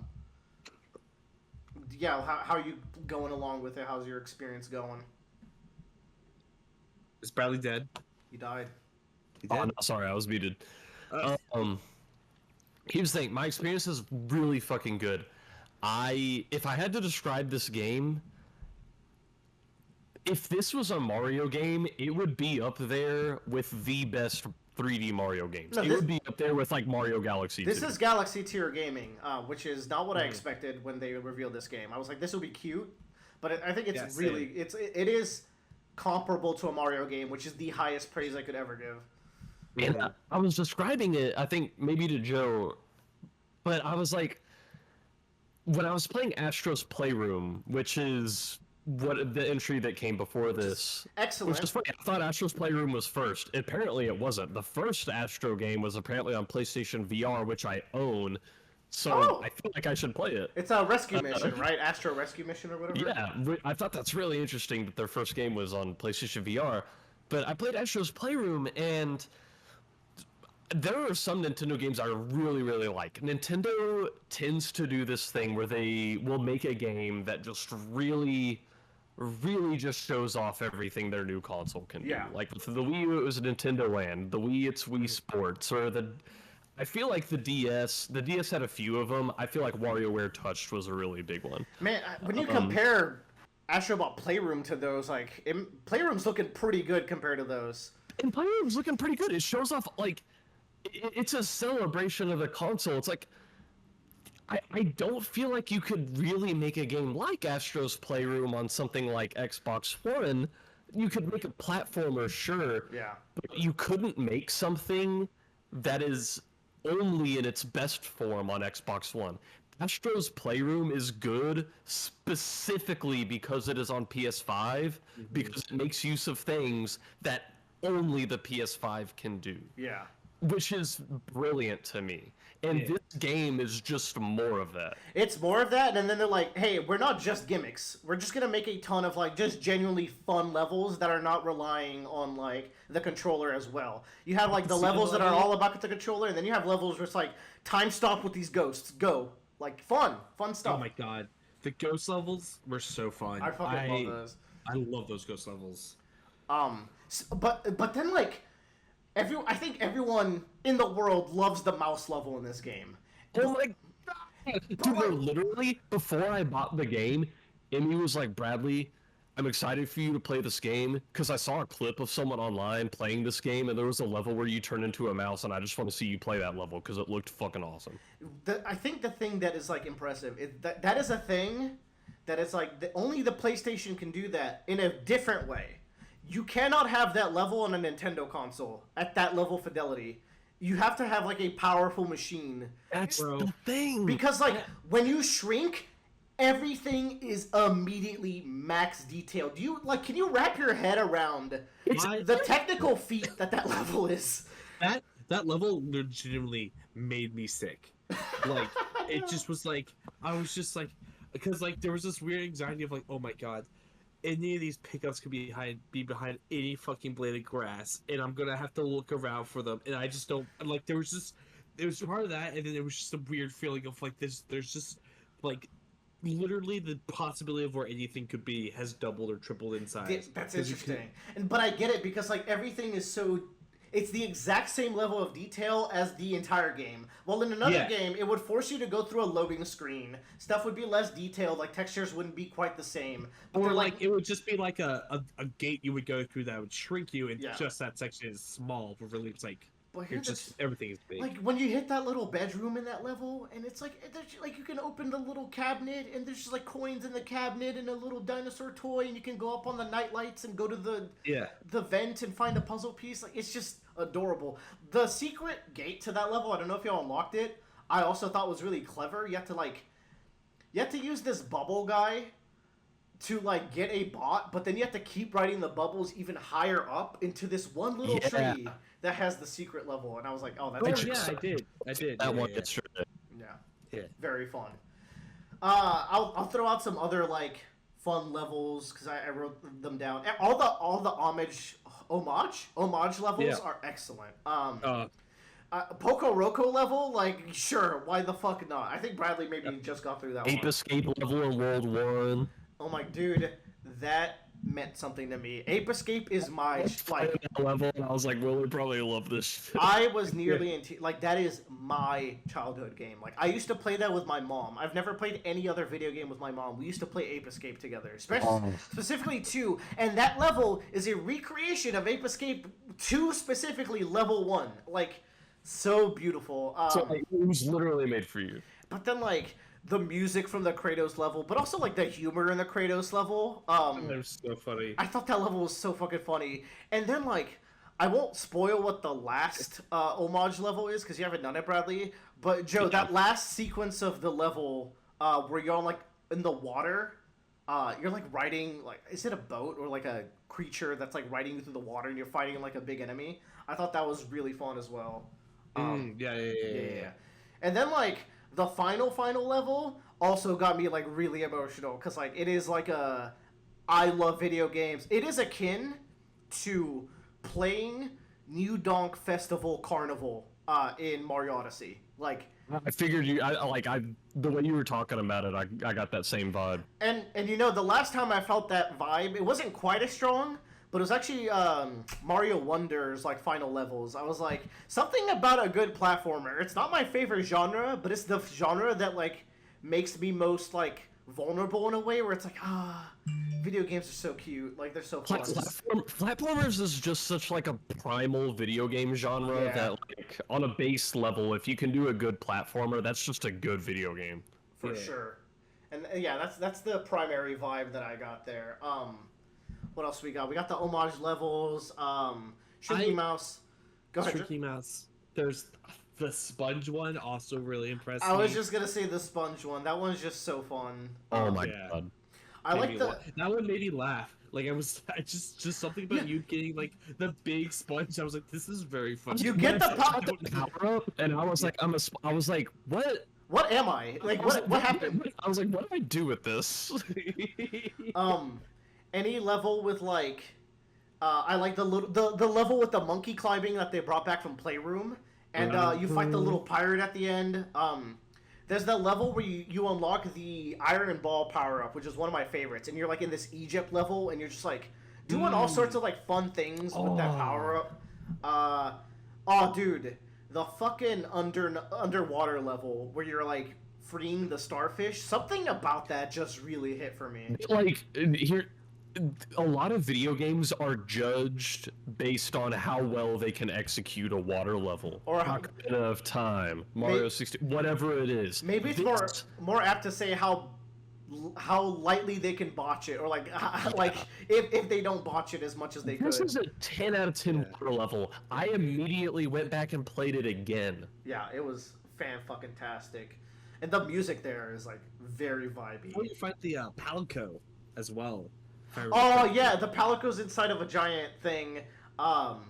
There's the level with this day-night gimmick Bradley might have not gotten to. Really like that one. And then the genie level, Joe. I thought that one was really fun. Yeah, so like I think it's the second level. It's when we get the grabby arms. Yeah, with the little monkey level where you fight the pirate boss at the end. Yeah. Is it that one? I think it's that one. It's the one where you can. Not that one. I'm sorry. It's the one with the stretchy arms. Oh, the punchies. That's one of the best power-ups. Yeah, and like the first level that I was like, I'm going through that. There was this weird like innocent like gasp I made when like I was doing like a puzzle and I got to the end and Jack from Jack and Daxter was there like, oh, Jack. Like there was just like it wasn't even like it was just like a reflective thing.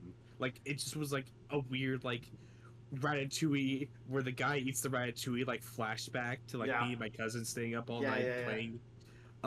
It's just something I didn't think about in a long time. This game has so many of those, and like this game, let's talk about the cameos. I think first of all, this game goes beyond just being like, oh, this is PlayStation advertisement, because one, it has people from everywhere, like all these third-party characters. And 2, I think the game stands on its own legs. Like, it only has 5 cameo levels, and then just a bunch of, like, we made this from scratch, motherfuckers. Don't you ever question if we're good. If there was 0 cameos in this game, it would still be a great game. Exactly. Yeah. But then, like, the cameos add this extra level of, like, oh, you, Noah, what are you doing here? Like, all these, like, cool moments. But it also will show you, like, oh, I thought I knew video games. Oh yeah. I went through like the list. I went through like a YouTube video of all the references. I was like, oh my god, I would have never gotten that. Like, There's one that's like a black line or some shit. Apparently it's from something called Viv Ribbon. Yeah. There's one that I recognize this one, but like I don't even know how. There's one that's the cursor from the game Dreams, which is like the create a game video game. I was like, how do I fucking know? There's one that is the Pomeranian from Tokyo Jungle. Like, such so weird deep picks. Fucking, when I saw Saul Bad Guy, I was like, what the fuck, Saul Bad Guy? Like, And yet, how? Even before ever booting up the game for the first time, did I know for a fact there would be 0 Kingdom Hearts content in this bitch? it's very upsetting, especially because Playroom had the Buster Sword, but no That's what I'm Cloud. saying, like, I thought there was a chance. Playroom had no Cloud, though. So Square Enix is really anal. People were like, this is Disney. I was like, but guys, like, it's not Disney. I think Square Enix are a bunch of little assholes about this. Because there's also that feeling I have about Nintendo, where I'm like, you just hate money and fun. maybe. Because also, like, Final Fantasy 16, prominent PlayStation 5 game, nowhere to be seen. So it's like, what's going on here? I don't know. Meanwhile, Joker from Persona 5 shows up. Joker being in the casino level was Chef's Kiss. At the top of the casino, that was badass. But that also had fucking Sly Cooper. Like, they cooked with that one. So happy to see Sly. I got to that level, I was just like, I swear to God, if Sly Cooper is not in this level, I'm gonna be so mad. To me, my biggest pop-off was seeing Aegis from Persona 3. I had no idea Persona 3 and 4 would be on here. So I was like, oh, Aegis! And I was like, oh, hey, Teddy. From Persona 4. Just a lot of childhood joy from this. I'll close it off with, like, the bosses, all bangers. Like, just really, like, well-paced, tight fights. Like, nothing crazy, but, like, just expertly polished. Did you fight the Chameleon, Bradley, or is that where you're at? I just fought the Chameleon yesterday, and what I like about these bosses is similar to a lot of like Nintendo platformer bosses. Usually, a lot of them are you hit them 3 times and they die. However, unlike a lot of those 3 hit and they die Nintendo bosses, you're not doing the exact same thing 3 times in a row. Like each phase is a little different. And even then, like, the monkey, it's like you hit him 3 times. Okay, now you gotta break his teeth, and he's like destroying. And then, did you fight the snake? Oh god, I don't know if which one's the snake? Because the snake's the snake. We have the gorilla, we have the chameleon, the octopus. Octopus. I remember the snake fight. Maybe the snake's the last one. The snake had the chicken. The last one's the phoenix. I must have fought the snake. I might just not remember it. I mean, if you're on World 5, the snake's probably up. The snake has such a cool last phase. You're like, oh, I thought the boss was over, and like huge transition into like a very unexpected final phase. I really like that end phase for him. Octopus also has that. It's like, all right, Moses time, bet. Yeah. Oh, the octopus was so good. With the octopus where you get the aura his punch, I thought was so fun. Fucking sick. The last boss does have motion controls, which Joe didn't like, and I do get that for sure. I do like gyro aiming, but the last boss does have gyro aiming. That's my deal. I get Joe's complaint about because I like tilt controls and shit like Splatoon, right? In this game, I think my problem is it's stuck with your anchor, your default orientation is whatever your controller was at whenever you entered the level. And I don't really think you can recalibrate it. In Splatoon, at any moment, you can just press a button and be like, wherever my controller's oriented right now, that's my baseline. Yeah, I was like at 10 o'clock at night doing the final bit. I was just like, oh god, I'm like pretzeling in my bed. Trying to like aim correctly. Oh, especially that would be awful in bed. Yeah, I definitely get that. yeah, so it's just like, All right. yeah. But that's Astrobot. Very good game. Let us know when you beat it, Bradley. And I'm looking forward to the DLC. I'm more levels. I'm definitely looking forward to finding Also, Eve. Astrobot, first new Bloodborne content in I don't know how many years. Christ Almighty, and it's good. I love how each character has like a different thing they do in the world. Once you get their gacha item, they do an activity. I don't know if you've messed around with those. But like, if you hit them once they get their item, they would do a unique animation. The Bloodborne guy would do a pistol parry on you. I think all my favorites though are the Resident Evil cast. Something about all their little like items is so fucking funny to me. Like, I forgot they put the Resident Evil cast in. That's so good. So for example, like Jill has 4 like card suit keys, and she's like. Trying them all on a door and none of them will open, but the heart key that she needs is like behind her. And then Claire, or maybe I'm mixing those. Claire is like behind a door and like one of those zombie dogs is over there, and if you hit them, the zombie dog will run in and chase her around. And then Chris is like dealing with like a statue puzzle where there's a zombie behind him, and if you hit him... Except the typewriter. Oh yeah, maybe I'm thinking of Leon then. It's just like all sorts of fun things. I think they really cooked with those guys.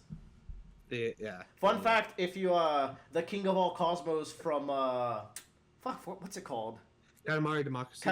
If you walk up to his ball, you get rolled up, and that's a trophy. So that's fun. Yeah, a lot of fun little trophies. I mean, yeah, easy to praise Astrobot. It's like, it's so much like love and faith like put into the system and its culture, and I just think it's funny because like. Yep. This came out off the coattails of like I think one of the marketing directors saying that there's not enough original IP in PlayStation. Meanwhile, it also came off of Concord. So like if there's any lesson here, it's like please like give us these games with passion that don't cost you $200 million. Like right is like they've spent hella dollars. And I don't think he's the current Sony president, but I know an ex-Sony president. Oh, he was the worst. He was like gunning down on like live service is the future of PlayStation. That's what's gonna take us into the future.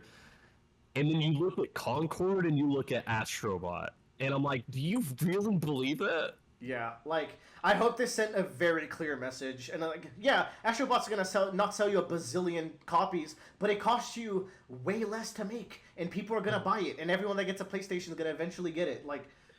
Just do it. Just make these kinds of games that people want, tighter, shorter experiences, and also like diversify. Because like Sony has a lot of third-person action games right now, so a nice like little platform to mix it up. Something that's not Gran Turismo. Like that's like the only other thing. Like we need that kind of diversity. So this was a really good step forward. So very good on that front too. Bradley, tell us about the boy and the heron. The Boy and the Heron is a very interesting movie. So, I feel like there's very important context for this movie that makes the movie itself not only better but make more sense. This is, I think, the newest Studio Ghibli movie, and one thing that's important, I think, back in like 2013 or something. Yep. Hayao Miyazaki of Studio Ghibli fame retired. He just had a lifetime of making god tier fucking movie. Yeah, he released a movie called The Wind Rises, which is controversial because it might be you ask depending on what day, it's either The Wind Rises or Spirited Away is my favorite Ghibli movie. I love The Wind Rises and Die on That Hill. I think it's a beautiful film. Dude makes some good movies. Yeah. Anyways, go on. And so he retired, and I think in 2017 is when he came out of retirement. He's like, you know what? I got one more fucking movie in me. And boy, it took a long time to make that movie, which was called The Boy and the Heron. Yeah. And I think a lot of that development time was delays due to COVID. This movie is the most expensive movie ever produced in Japan. Whoa. And it's the 5th highest grossing movie ever produced in Japan. So like it's up there. And wow. There's kind of a spectrum of Ghibli movies where some are more grounded, kind of like maybe Grave of the Fireflies, and then there's like the just fantastical ones that if it's your first time viewing it, you're like, this is like, what the fuck am I watching? Like maybe Spirited Away. And this is much more in the fantastical realm. And I really, this gave me the feelings I got watching Spirited Away for the first time when I was in elementary school. Nice. Damn. And it's beautiful to look at. And I think knowing the context behind how the movie got made is important to understanding the movie and appreciating it, even though I already appreciated it when I watched it the first time. The main character in this movie has a lot of overlap with the real-life Miyazaki. The movie starts with this young boy in Tokyo during World War II. Tokyo's getting firebombed. His mom dies. He moves out to the country, which all of that literally happened to Miyazaki. When he was little, Tokyo was being bombed. He had to move out to the countryside, and his mom died. Man. And I've heard it said, I've read so many articles and interviews about this movie, that this movie almost was like a therapy session for Miyazaki, dealing with the stuff he had to experience in his childhood and throughout his life, and having to come to terms with it and keep living life after that stuff happened and not just continually dwell in his past until he died. This kid, he's living in the countryside. His mom has died. His dad married a new woman. They're living in this pretty beautiful estate in the countryside, but this kid, he's just so disillusioned with the world. He has no joy in anything, no matter how much kindness or grace people show him, no matter how much they tend to him. He's just like, I just fucking hate everything. I just want to sit in my room and think about how sad it is that my mom died. And There. without like saying everything that happens in the movie, I think this movie's like kind of a journey of him having to decide to be present in his life and not eternally dwell in that one moment where his mom died, and accept the kindness people are giving him and keep living. So I don't know, maybe that was kind of a therapeutic element for Miyazaki. And there's more I want to talk about, but oh my god, it might be a spoiler for the movie. I think a big other element of this movie, aside from Miyazaki's childhood, I think is his legacy, which, like, talking about his childhood, that's the beginning of his life. I think this also has to deal with the tail end of his life a lot. Is this his final movie, or The Wind Rises was supposed to be, and then he came back? Like, how's He it? came back. Yeah, because he came out of retirement, and I think this is kind of dealing with the tail end of his life in comparison to the beginning, where I'm pretty sure Studio Ghibli actually got sold to something called Nippon TV, and there was a long time where Miyazaki was actually looking for a true successor to himself. Like, who can oversee and direct these movies and keep them to the level of quality that I would be okay with. And for a while, that might have been his son. And his son directed a Studio Ghibli movie or two, but as sad as it is to say, I don't think he had that much faith in the abilities of his son, or he wasn't that pleased in the product. And in choosing a successor, I don't think he ever really chose one. And that, I think, also is a plot line in this movie, where there's a very important character who is trying to choose a successor for a very important task. And, like, this is a vitally important task. If someone doesn't do this, the world will never be the same. And that's just going to be a very sad thing. And our main character just has to be like, well, that fucking sucks. I'm not going to be your successor. I'm sorry. And the person looking for a successor has to be like, well, what was there was beautiful while it lasted, I guess. And it's kind of bittersweet and beautiful, and it's hard to talk. This is a very surreal movie, to the point where, like, me and Emily, while we were watching it, there were multiple times where we were like, what the fuck is happening? But that didn't take away from the enjoyment of the movie at all, which is weird to say. I would recommend this to anybody who likes Studio Ghibli movies. And I don't really have much more to say about it than that. So Without Bradley, getting into spoilers. so What we Bradley, got? do you know that there is a documentary of the making of this film? I don't. I'm gonna watch it. Okay. What is it? It's called Miyazaki and the Heron.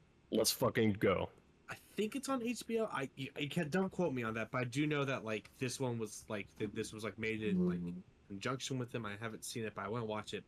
But like, apparently during the documentary, Miyazaki goes and talks to people that inspired different characters in his movies, and like you kind of it does a really good job of like showcasing where his inspiration came from. Oh, And, that's like, cool. Yeah, and they'll like that person will be talking on screen, and then that person will be talking on screen. They'll be talking about something at the same time, be showing a clip of that character that they're based off of, Ooh, like slick. reflecting off of like doubling down on like what that person is saying. I need to watch that documentary because, like, I read like one or two articles that are like, oh, this particular character in the movie is based on this guy who was the executive producer on this movie and this movie and this movie. Yeah. Or, you know, this character was based on the guy who was the writer for this movie and this movie. And I'm like, that's just really interesting to me. It obviously can't have everybody because of circumstances, but like they definitely incorporate it as much as they can, right? And like it helps because like you're there to see Miyazaki, and so throwing in the stuff you already like is really nice too. But from what I've heard, it's like a very beautiful and very like melancholy like telling of him making this movie and like how much has aged and changed and like reflecting on his career in general. And, that's just what's really interesting to me is that, like, obviously when you're making a movie, you're making it for your audience and you're making it to appeal to your audience and entertain them. This movie, it really feels like they were just making a movie for themselves, and I don't hate that. And clearly other people don't either because it ended up being the 5th highest grossing movie ever produced in Japan. I mean, like someone like Miyazaki, it's like you want to see the artist express themselves, you know, and like it's nice. I think especially Japanese authors are really good at like, or the audiences are really good at letting like these auteurs like give them the leeway to do these weird projects that are very personal, and I think that's really cool. Anyway, for anyone who likes Studio Ghibli movies, watch the movie. I promise. What did y'all watch it on? I have curiosity.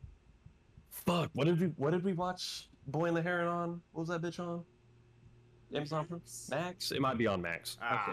Okay. The documentary is probably also on Max. Guys, I don't know if I'm super into Studio Ghibli. That's fair. I liked all the movies, but like none of them are like above a 4-star out of 5 for me, kind of thing, you know. Like, but like for a lot of other people, they're the greatest things ever. So it's like I wish I liked them more.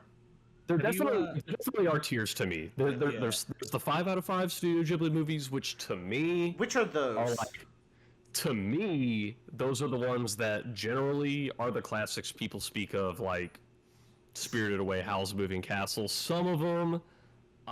Some of the other ones, like, I do like watching Ponyo and Totoro. I don't think they're as good as Spirited Away or Howl's Moving Castle. So House is definitely my favorite, but even I wouldn't put it in that. Like the thing for me is that the visuals are always bangers, but I think like You can count on that. the plot sometimes is very meandery or like a little too loose. Like there's these sequences where it's like, how did we get here again? What are we doing? And I feel disengaged from the characters in the story because of that sometimes, and it's pretty consistent. Have you seen The Wind Rises? No. Okay, that's like I don't know if you were here with this, but like that I'm telling brother like that or Spirited Away like flip flops between being my favorite Ghibli movie. It does have that kind of like almost meandering, but it's very much a historical fiction of the guy that made the Zero Fighter in Japan. That's kind of interesting. And it kind of goes in the same line of like, you know, I'd like this guy grows up and he's just like, I've always loved airplanes. I want to make my own airplane. I want to make the fastest airplane available. But he just happens to be at an age when Japan's at war and there's only one thing he can make, and that's an airplane that can kill people. That's fire. That's so good. Joe's reminding me, I was talking about all the similarities between the boy and the heron protagonist and Miyazaki. Like, Tokyo got bombed, he had to move to countryside, mom died. But one of the similarities, the main character's dad works in a factory making parts for fighter planes for the Japanese army in World War II, which is what Miyazaki's father did. Wow, cool. That would make sense why he kind of like made that movie, because he's probably had like a strong connection. Also, that movie is very surreal. Like, there are multiple times where like the main character is talking to like this French aeroplane mechanic that's in his head, and they go on these like weird like dreamscape kind of sequences as they discuss the like I'm building an airplane for war, what does that mean, yada yada. Very, very cool visually, but can be very jarring because like you can go from one scene to that very quickly. Surreal moments are a place that I feel Western media it works a little better for me than Eastern media, because like something like Paprika, which we talked about last podcast, is like this gets so surreal that I like disconnect. Well, with a lot of Western media, it's like this gets surreal enough to where like I'm more intrigued, and I feel like surrealism happens in a lot of Ghibli movies where it's like, what the? They're pigs now? Like what? Yeah, like. And that's the thing. I'll give this warning if you want to watch this movie. This is a movie where you are not going to understand what is happening for most of the runtime of the movie. Like, there's a much bigger fraction of the runtime of the movie where you're going to be confused than you're going to know everything that's going on. That's a good disclaimer. That's a good disclaimer. It's a very surreal movie, but it did not detract from my enjoyment at all. Like, all surreal moments, I was like, even if I don't fully understand the logic of how this is happening in the world, I feel like I understand what this is doing for the main character, and that's what's important to me. Yeah. Have you seen Princess Mononoke, Willer? I know that's probably a while. No, I haven't. Oh, that might be the one that will like. Other than Howl's Moving Castle, Willer would probably like that one. Really? Mononoke? I think Princess Mononoke is like head and shoulders above Howl's Moving Castle, but don't tell that to nobody. Told it to Princess me. Princess Mononoke, I think, does a really good job of like encapsulating like, yes, environmentalism is really important. However, we as human beings do grow, and we need to both understand that growth is not bad, but we need to understand our impact in the environment. And that's like human versus nature, which most human versus nature stories end up being nature good, human bad. This one really is like, no, there is a balance. Yes. I like that. I think like there's also like a romance subplot that I think is actually genius in the way that it's finalized there, because it's kind of the struggle of the balance of like human versus nature, like find the balance there. I really like Princess Mononoke. It's got a really solid plot, and it's got a really good message to it, but it is a lot less surreal than like a lot of the other stuff that comes later after it, because I think that was really the point where he got like solidified as like, you're a great animation director and this is a great studio, you can start experimenting more. So it's a lot more grounded, I would say. Okay, that might be a little more up my valley. It's interesting because like I'm usually up for like something a little more abstract, but like once it gets too abstract, especially with Japanese media, it can get kind of tricky for me. Yeah. I think the one thing, like, Princess Mononoke can take a while because they have the concept of killing gods, but that's like a really Japanese thing, that gods aren't necessarily like invulnerable. They're kami. Yeah, that was something that was like a real kind of like head wrapping thing for me, because it's a really important plot. My brother in Christ, I played Shin Megami Tensei 5. I've killed many a gods. I think you should definitely check out Mononoke. If none of them tickle your fancy, because that's definitely would be more. I do like how personal Boy and Heron seems, though. So we'll see if like I can. And that's the thing, like I I love Studio Ghibli movies. I'm not just gonna blindly recommend them. Like, I don't think I would ever recommend like Ponyo to Willer. I don't think, even though I fucking love it. Mononoke, I think Willer would love. Dude, high key, Ponyo has a high chance to be my favorite. So I think you're wrong there. Something about Ponyo's vibe seems very up my alley. It is very watery. You're water boy, but also here's what's great about Ponyo. Studio Ghibli, much like other animation studios in the early 2000s, played around a lot with computer animation, and they did a good job with it. In Spirited Away, I didn't even realize it had computer animation in it till I got older. I thought it was all hand-drawn. Ponyo was their return to no, every frame is gonna be hand-fucking-drawn, which was bold as hell in a movie about water. That has the ocean where there's constantly waves swelling and shit. God, so I was impressed. I respect it. Yeah. But yeah, I haven't seen Ponyo, unfortunately. But like I don't know. Like the vibe to Ponyo for me, same with like Totoro. Those aren't movies that I really vibe with, so they're not something that I kind of like would want to go and watch and see. But like Mononoke is up there in terms of like I need a movie that is like that is grounded and feels real, if that makes sense, in a very fantastical way. I feel that. And Ponyo is just pretty looking. That's all I know. I don't know anything about Ponyo other than it being about a fish boy. But it's cute and fun and pretty. Yeah, I do want to see Boy and the Heron though. Especially what's good. Wind Rises, I think, is it's so beautiful. That the final like scene of it is like soul wrenching to me. But yeah.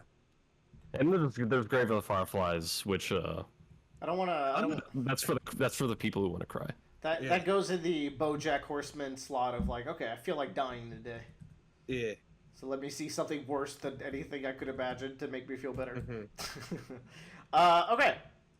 I read. So this is a double book club. Okay. We're gonna start with the manga.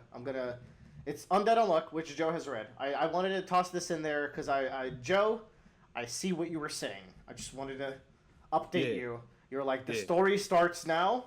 Yes, it does. Yep. I got past a big turning point in this manga.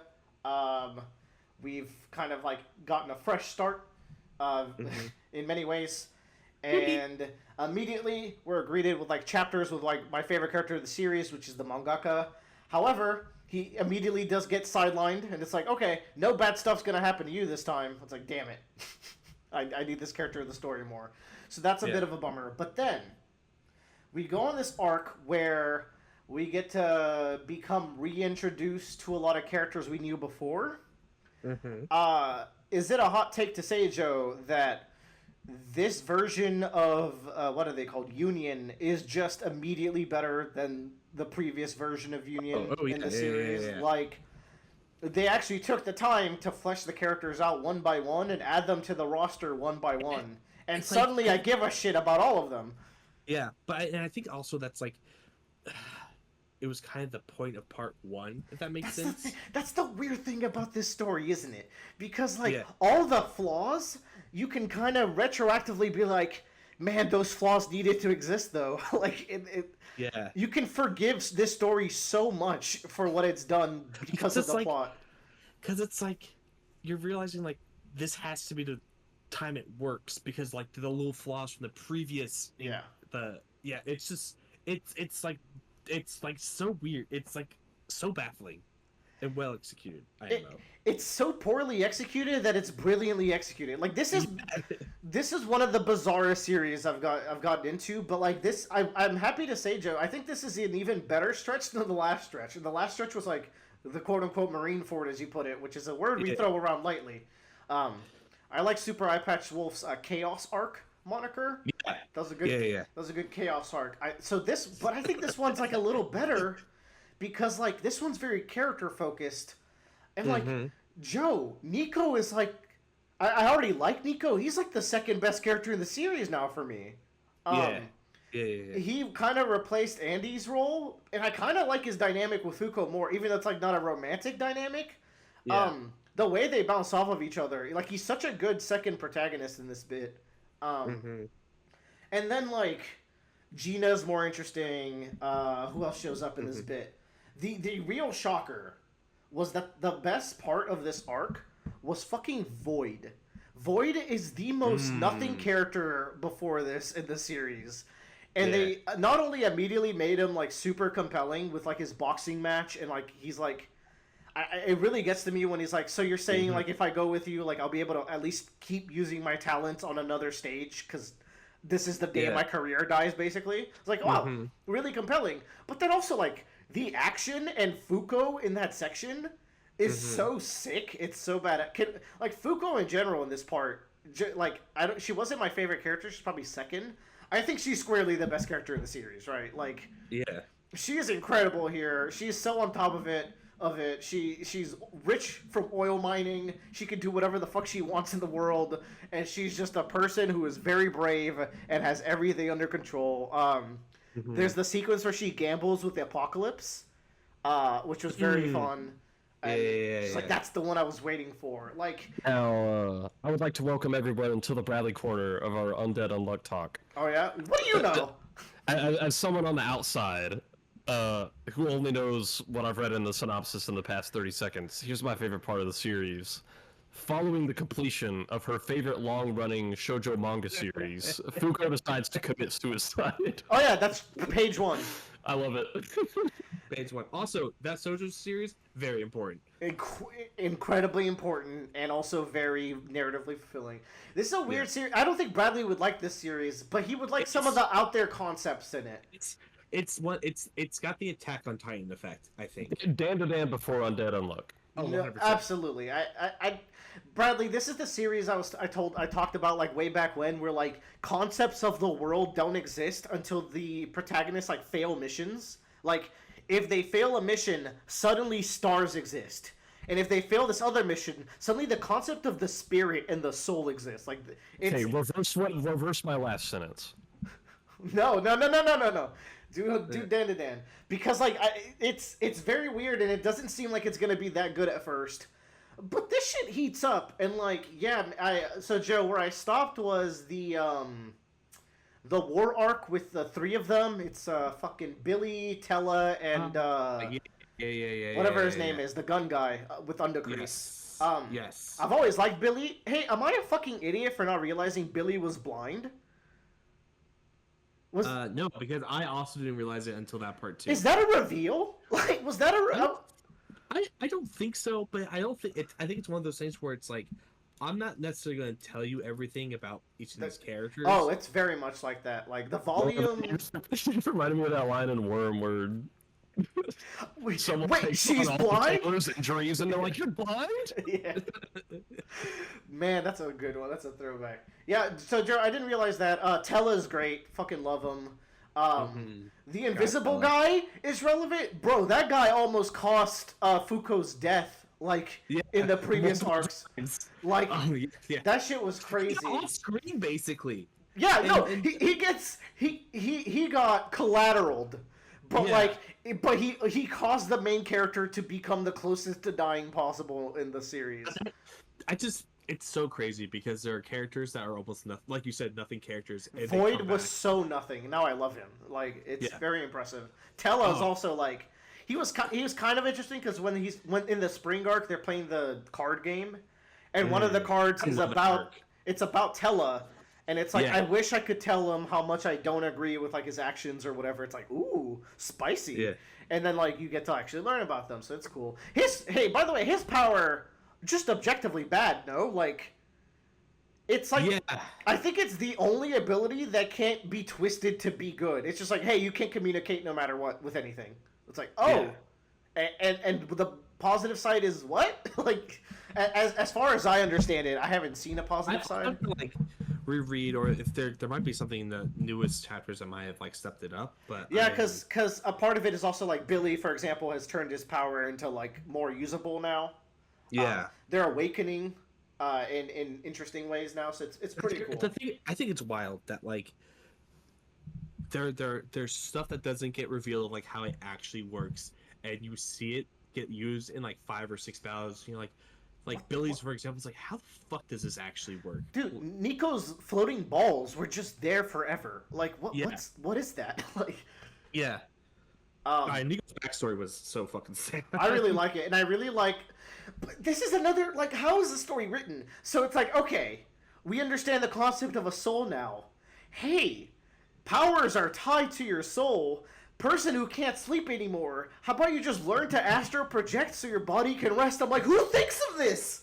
Who writes a story this way? It's so weird, but like, I'm kind of with it. We're currently going to space. Gina and Invisible Boy are on the ship, and everyone on the ship is like, hey, are we gonna die? We're overweight. Like, and I'm very excited for this arc because the other character who got zero content is fucking Phil. Like, what is the deal with that kid? And I guess I'll finally find out. So pretty exciting times. I think I'm just like out there. Some of this shit is. It's incredibly out there. It's crazy. Like this story, if I was to break down the plot to you, you'd be like, this just seems like random nonsense that shouldn't be like narratively cohesive or work. Like, I like that though. Ooh. It kind of works. Like, there's this character who's a mentor, like an evil mentor to like one of our party members that's introduced in an earlier arc, and in the current arc, he gets summoned as a stroke of bad luck. Which was, like, he falls in through a meteor, it's like, I'm here now. It's like, you introduced this character for this? Like, it's... I remember that. That was wild. Dude, fucking Fuko hits him with the Tensatsukos or whatever, like, plus on block normals. It's insane. Oh, man. And then, like... Oh. And then she hits him with the hair whip? She fucking whips her hair back and forth? Oh, my God. That was sick. And she brought back the Fuko gun, but now she has unluck bullets. I'm like, of course. Like, yeah. Oh man, and what's even crazier is like half of the title isn't in that half. Yes, I don't know when Andy's is coming back into the arcs. Okay. Yeah. I have no idea. But like, isn't that crazy? Like, it's just unluck now. Yeah, so I'm assuming you haven't gotten to the. I'm in space. You haven't seen Rip again. Oh my God, I haven't even. I'm so excited to see Rip again because he was like one of the best characters in the first arcs. Yeah. No, so it's not. Cool. Wicked sick, as we say.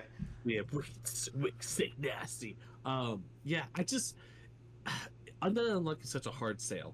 So it's impossible. Like, how did we stumble into this? How did we keep up with it? With how weird it was? I don't know. Well, like but... you told me about it. It's like, oh, that seems like a fun premise, and I read like 90 chapters in one night.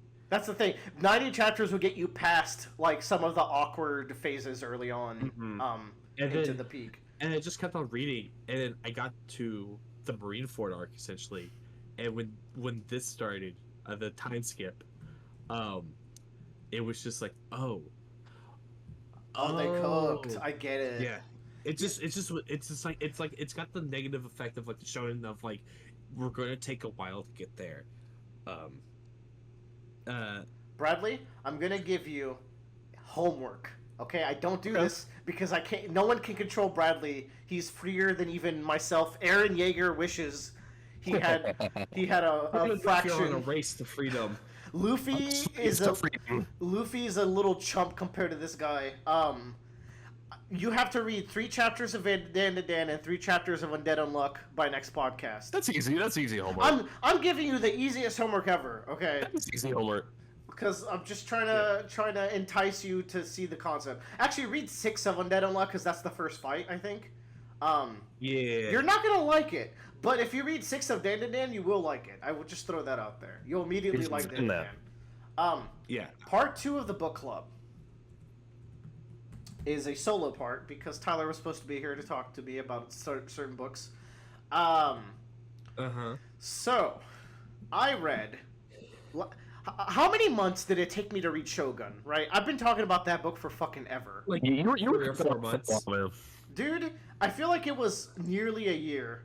It felt like forever. I felt like it wasn't going to happen. Like, I felt like it was just going to be here in our lives forever. It was a constant in my life. It was. And we live in a post-Shogun world, and now I'm over here griping about the TV show because it's not mid in the same way that the book was mid. I was like, give me my comfortable mid.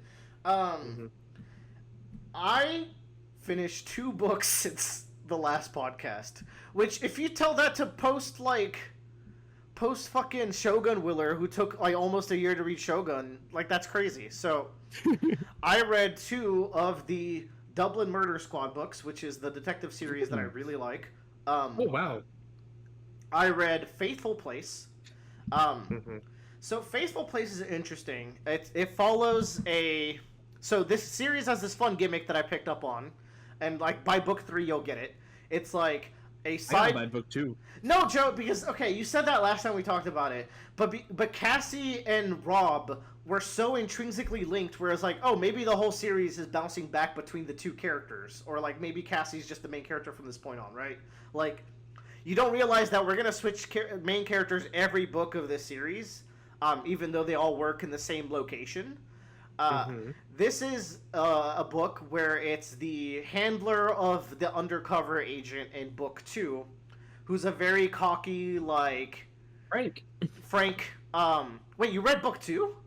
I'm about 3 or 4 hours into it. What the fuck? Okay, yeah, it's Frank. Frank is very good in that book and is even better in this one. And the mystery is, it goes this way. The guy goes back home, his girlfriend's missing, or not his girlfriend, but like his childhood love has been missing since the day they were supposed to run away together. But they suddenly found her suitcase that she packed that day. And they're like, what's the deal with this? What's in the suitcase? No one can open it. Yada yada. Where did she even end up? Mystery. We eventually find her body, like pretty early on. And it's in the walls of like a derelict building. His family still lives in this like really rundown neighborhood, where they all grew up poor, very Irish guilt, very like everyone knows everything about each other, like social pressure, we're all poor kind of vibe. They're all Catholic, I know. And he escaped, and went on to make a life for himself. And he's divorced. He's got a loving daughter, and he's just going through life. And he's brought back into this family that he desperately wanted to escape because his father is very abusive and his mother is a bitch. Like they're like very awful, and they had to like really fight to survive as children, to like survive their parents' personalities and survive being as poor as they were. Ultimately, like, he's brought back. It's a lot of family drama, and it's very compelling. Like, this book, when I first started it, I actually stopped it to read Dungeon Crawler Carl, because I was like, I could take a break from the series right now. And, like, I wasn't into it at the start. But, like, by the end of it, I think this book is fantastic, because, like, on a scale of, like, complexity of the mystery versus shocking moments, this mystery is actually pretty low-key. But there's a twist at the end, and it's a twist of motivation, where it's like you learned why certain people did things they did, or are the way they are, and feel about each other the way they do, that, like, hit my gut so hard. And another theme that I've picked up with these books is to solve the crime, and in every single one of these books, something significant must be lost in the process. And I think that's a really interesting concept, because what's lost in the process of this one is not at all what I would have expected. Like, they find the perp, and it's always like they find it, but at what cost? And then this one was like a very personal cost to the main character. By the end of this, I think this is my favorite book of the book out of the series, which is kind of interesting because it's pretty popularly not very commonly highly regarded one from what I've seen. It's very character focused though, and I really like the character work and the family dynamics that it had. And then I went on to also finish book 4 of the series. This one's called Broken Harbor. It's pretty commonly regarded the best one, and I can see why. Like, this one, as far as like going through the motions of the detective work, is so engaging. Like, once you get hooked into the mystery here, you get hooked really good. However, this is the only one where I, like, 30 or 40% of the book got, like, 90% of the crime correct.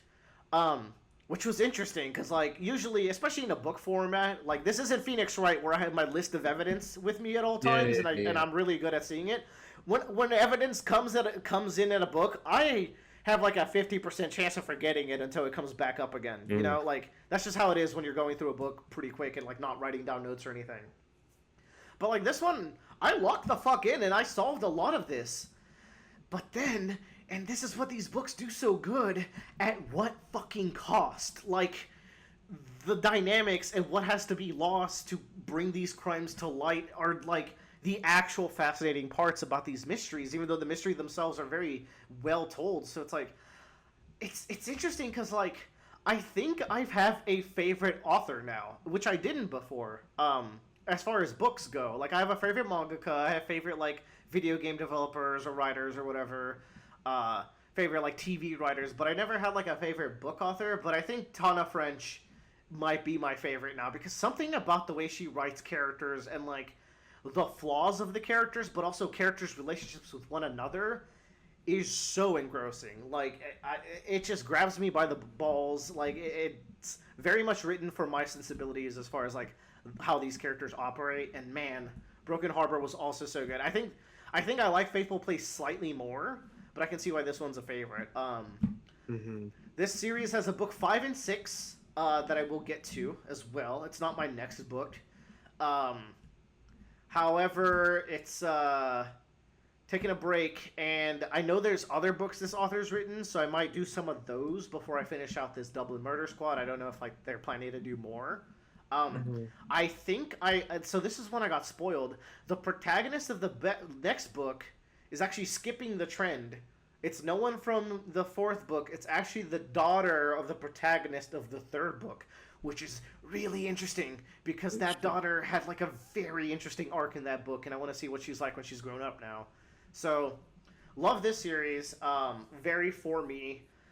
I know Joe's read the first book, and he was like, I don't know, you didn't love it? Or, like, I forgot what you didn't like about it. I think you didn't like the detective work too much, if I remember correctly. Yeah, so I didn't particularly enjoy the detective work. I really liked Rob and Cassie's relationship and how that broke down. Yeah. So it felt like very attached. Like, I totally understand everything that's happening in this book. I felt very emotionally connected. Yeah. There.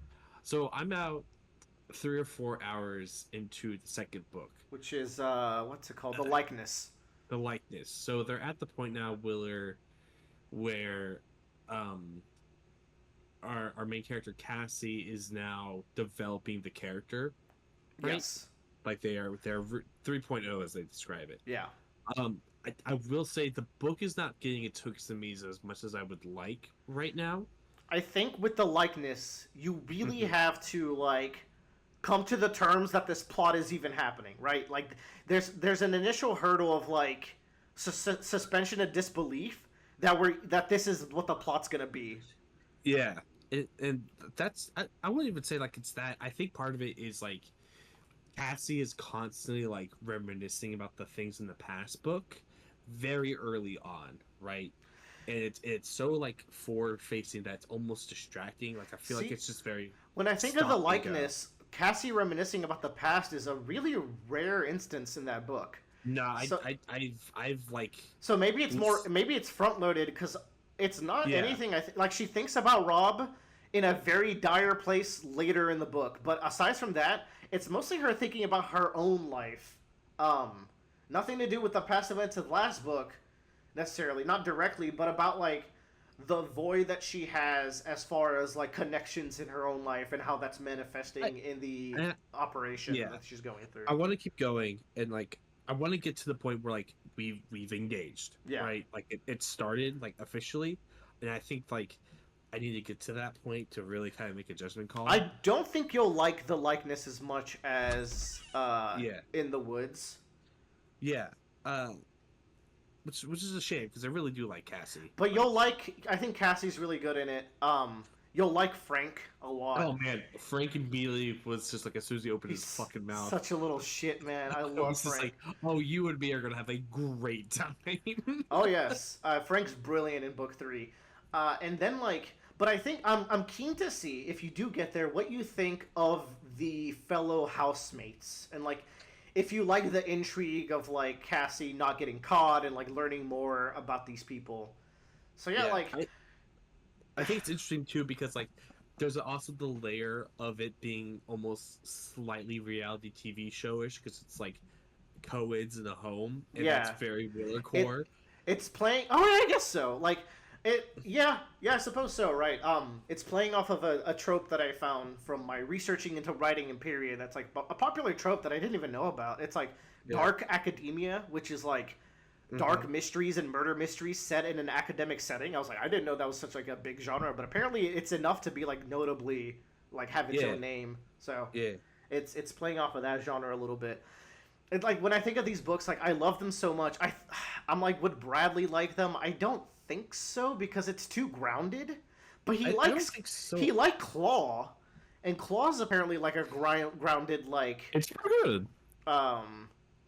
Like drama. Like I just think the character work in this, I think Bradley would also appreciate because what I would recommend is listen to chapter 1 of In the Woods because by chapter 1 I had such a strong sense of who Rob Ryan was that it immediately hooked me into the character. I think that's also it, is that chapter 1 of Into the Woods immediately go like, okay, I'm like keyed in on this character, and I think for Cassie I'm not getting nearly as keyed in on her. Yeah. Especially after coming off the legs of book one. Her internal conflicts come later in the book. But also another thing that's strong, you could even give In the Woods a 2-chapter try because chapter 2 it immediately introduced Cassie, and like the way that they set up that dynamic is also immediately like, oh, I'm there. So man, I love. So yeah, the takeaway is Shogun was so not for me that it took me almost a year to finish it, and then in 1 month I completed 2 books. And you know what's crazy? Actually, in 1 month, I completed 3 books because I've been reading Mistborn, and I am two hours away from finishing it. And coincidentally, I believe our boy Tyler has managed to come back right on time because Tyler, I am deep into Mistborn, and you're a Mistborn super fan now, allegedly. I will remind the courtroom that Tyler did not like Mistborn 1 very much, as I recall. Now, how does it rate? For me, collectively, for everyone, I guess. So I'll say this: collectively, in retrospect, you like it more. Mistborn, the trilogy, is the reason why Brandon Sanderson is who he is. Oh yeah, I mean it's his big first series, right? Like, you know, it made him. Mm-hmm. It's got the DNA that you see in Stormlight.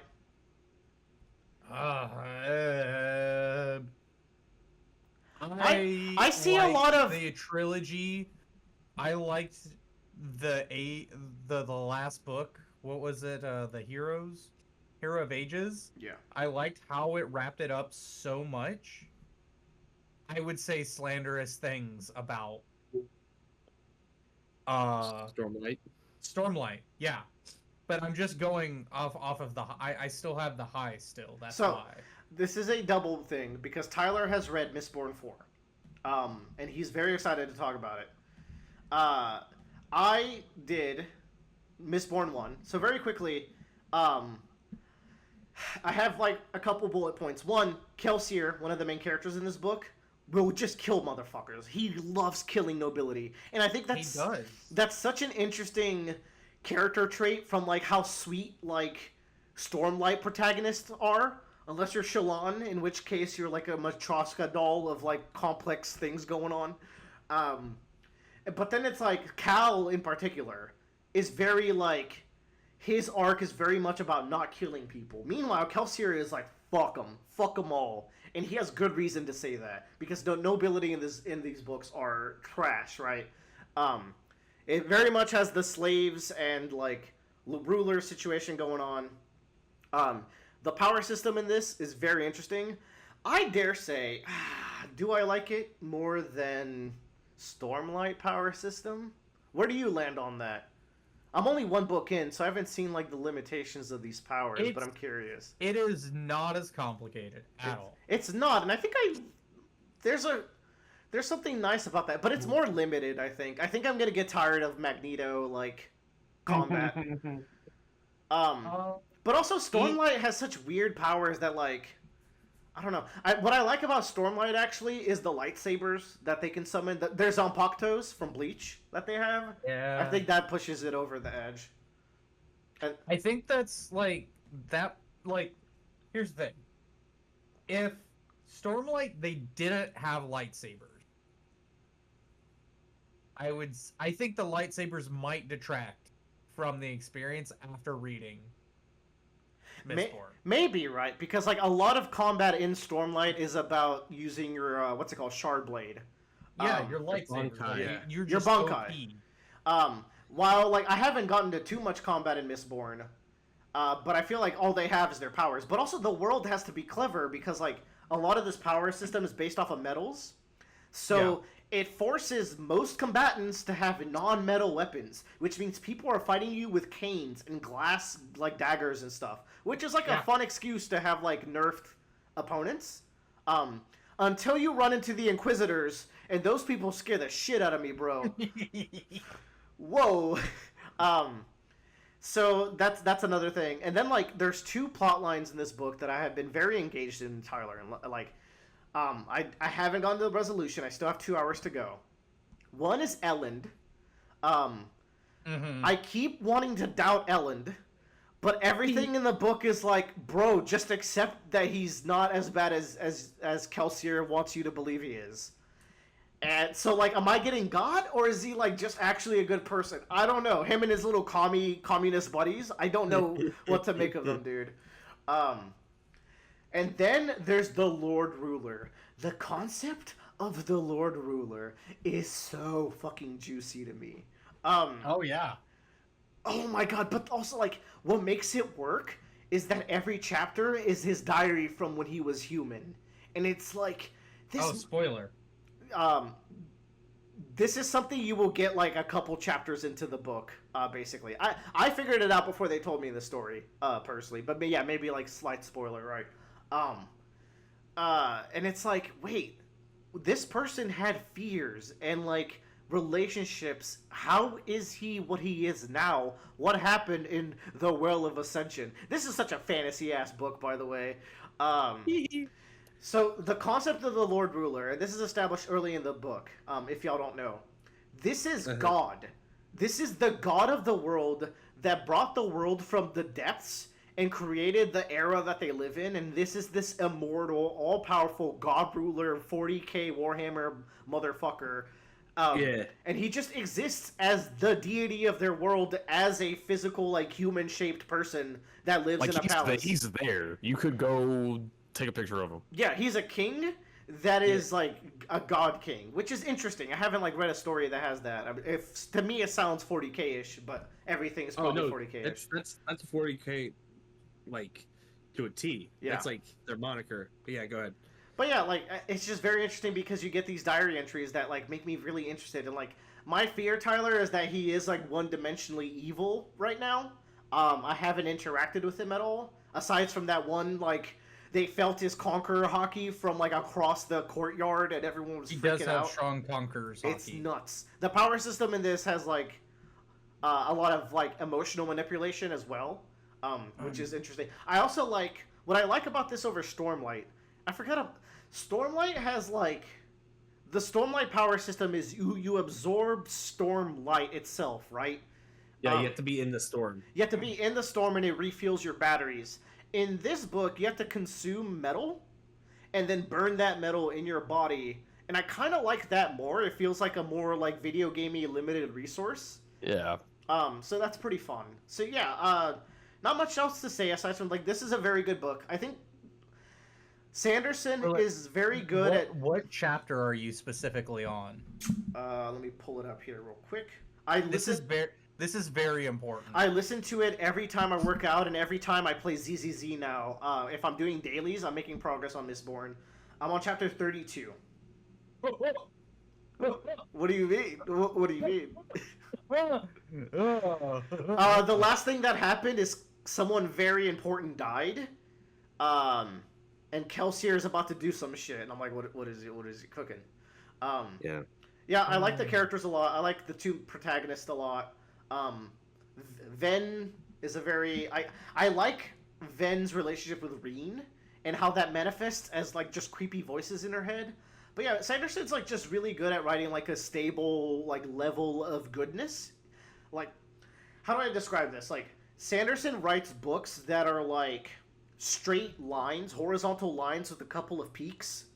And then, like, those lines are elevated or lower depending on the book. For example, I think Oathbringer is very consistently lower than, like, book 2 or 4 of Stormlight, for example. But they're, like, very nice, clean, like, extremely clean fantasy books that are, like, super consistent, right? Like, it's not going to be bad. It's just a question of, like, at what how level much good is there going to be in it? Exactly. It's like, what level is he operating on this one? And I think Mistborn is I get why you weren't super into it, Tyler, because I think it's like a solid, like, strong 3.5 or 4.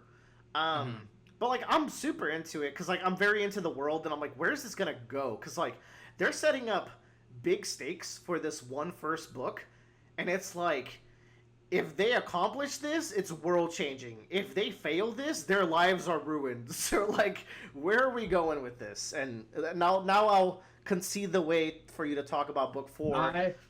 I have... So, I'm glad we're recording this. Okay. Because I want to take that quote, timestamp it, Willer. Okay.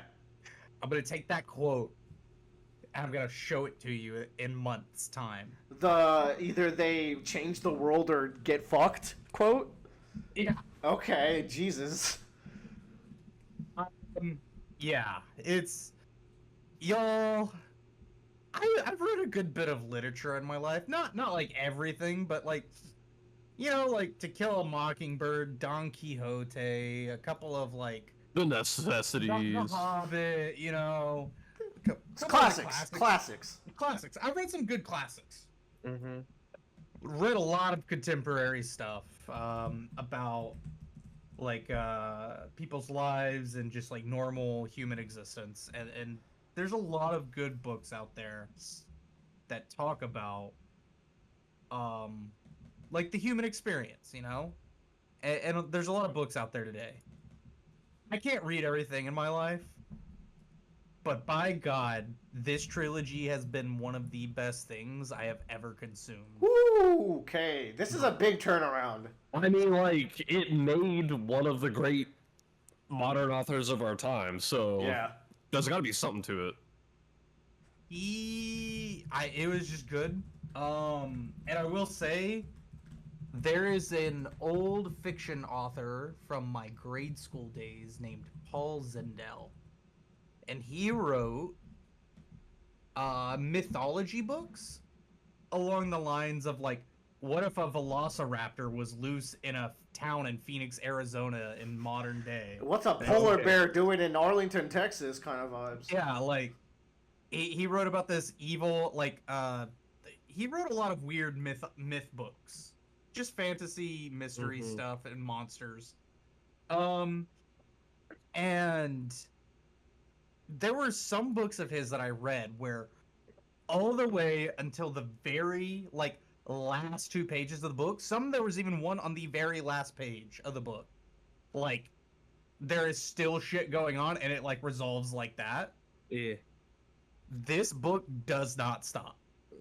This series does not stop until it's over. And I'm like, what the fuck? Damn. No Shadesmar, Kolinar, low point arcs here. I finished book 3 and I started bawling. Let's go. Peak. Yeah. Cinema. It was peak. I can understand people not liking it. I can understand people not enjoying it in some capacities, but I think this hit all the right things with me. Nice. I think if Joe discovered this book series on his own, and we didn't live with the fan base that we live with in the planet Earth, Joe would also enjoy this series. What's your history with this, Joe? Have you read this? I forget. No, I have not read this. No. Okay. But yeah. you know, okay. Yeah. Like, you can't just be like, I think Joe would enjoy this. Bradley will listen to this book whenever he has his first kid, and he's just sitting there holding his child as it goes to sleep. As is tradition. That is so specific, and, like, why this book? I don't know. It's specific enough that I believe it, though. Yeah, same. We'll probably be done, like, reading Stormlight 5 or 6. and I'll be like, man, y'all remember Mistborn? That was so good. And Bradley It's a will be good like, time you know frame. what? I'm gonna pick it back up. That is so accurate. The next day. That's what Bradley would That say. is painfully accurate, because when we start talking about fucking Stormlight 5, Bradley's gonna be like, man, I've tried to start Oathbringer 3 times. Get slightly further every time as he does. I'm on try number 5. Man, what I if like enjoyed the story of Vin a lot. Ven's it is cool? Vin is great. The book focuses on one solid female protagonist and what she's going through, and it even has different like weird styles. You know, like Willer, you're like, oh, is this a heist book? And then you're like getting into this fiction shit about like the church and the government, and then you're like, wait, now is this a rom-com? Like, what's going on? So it's interesting that you said this is a story about a female protagonist. That puts me at a little bit of a worry, Tyler. Because last I checked, this is a book about deuteragonists. There are 2 of them, and it will remain as such, right? Yeah.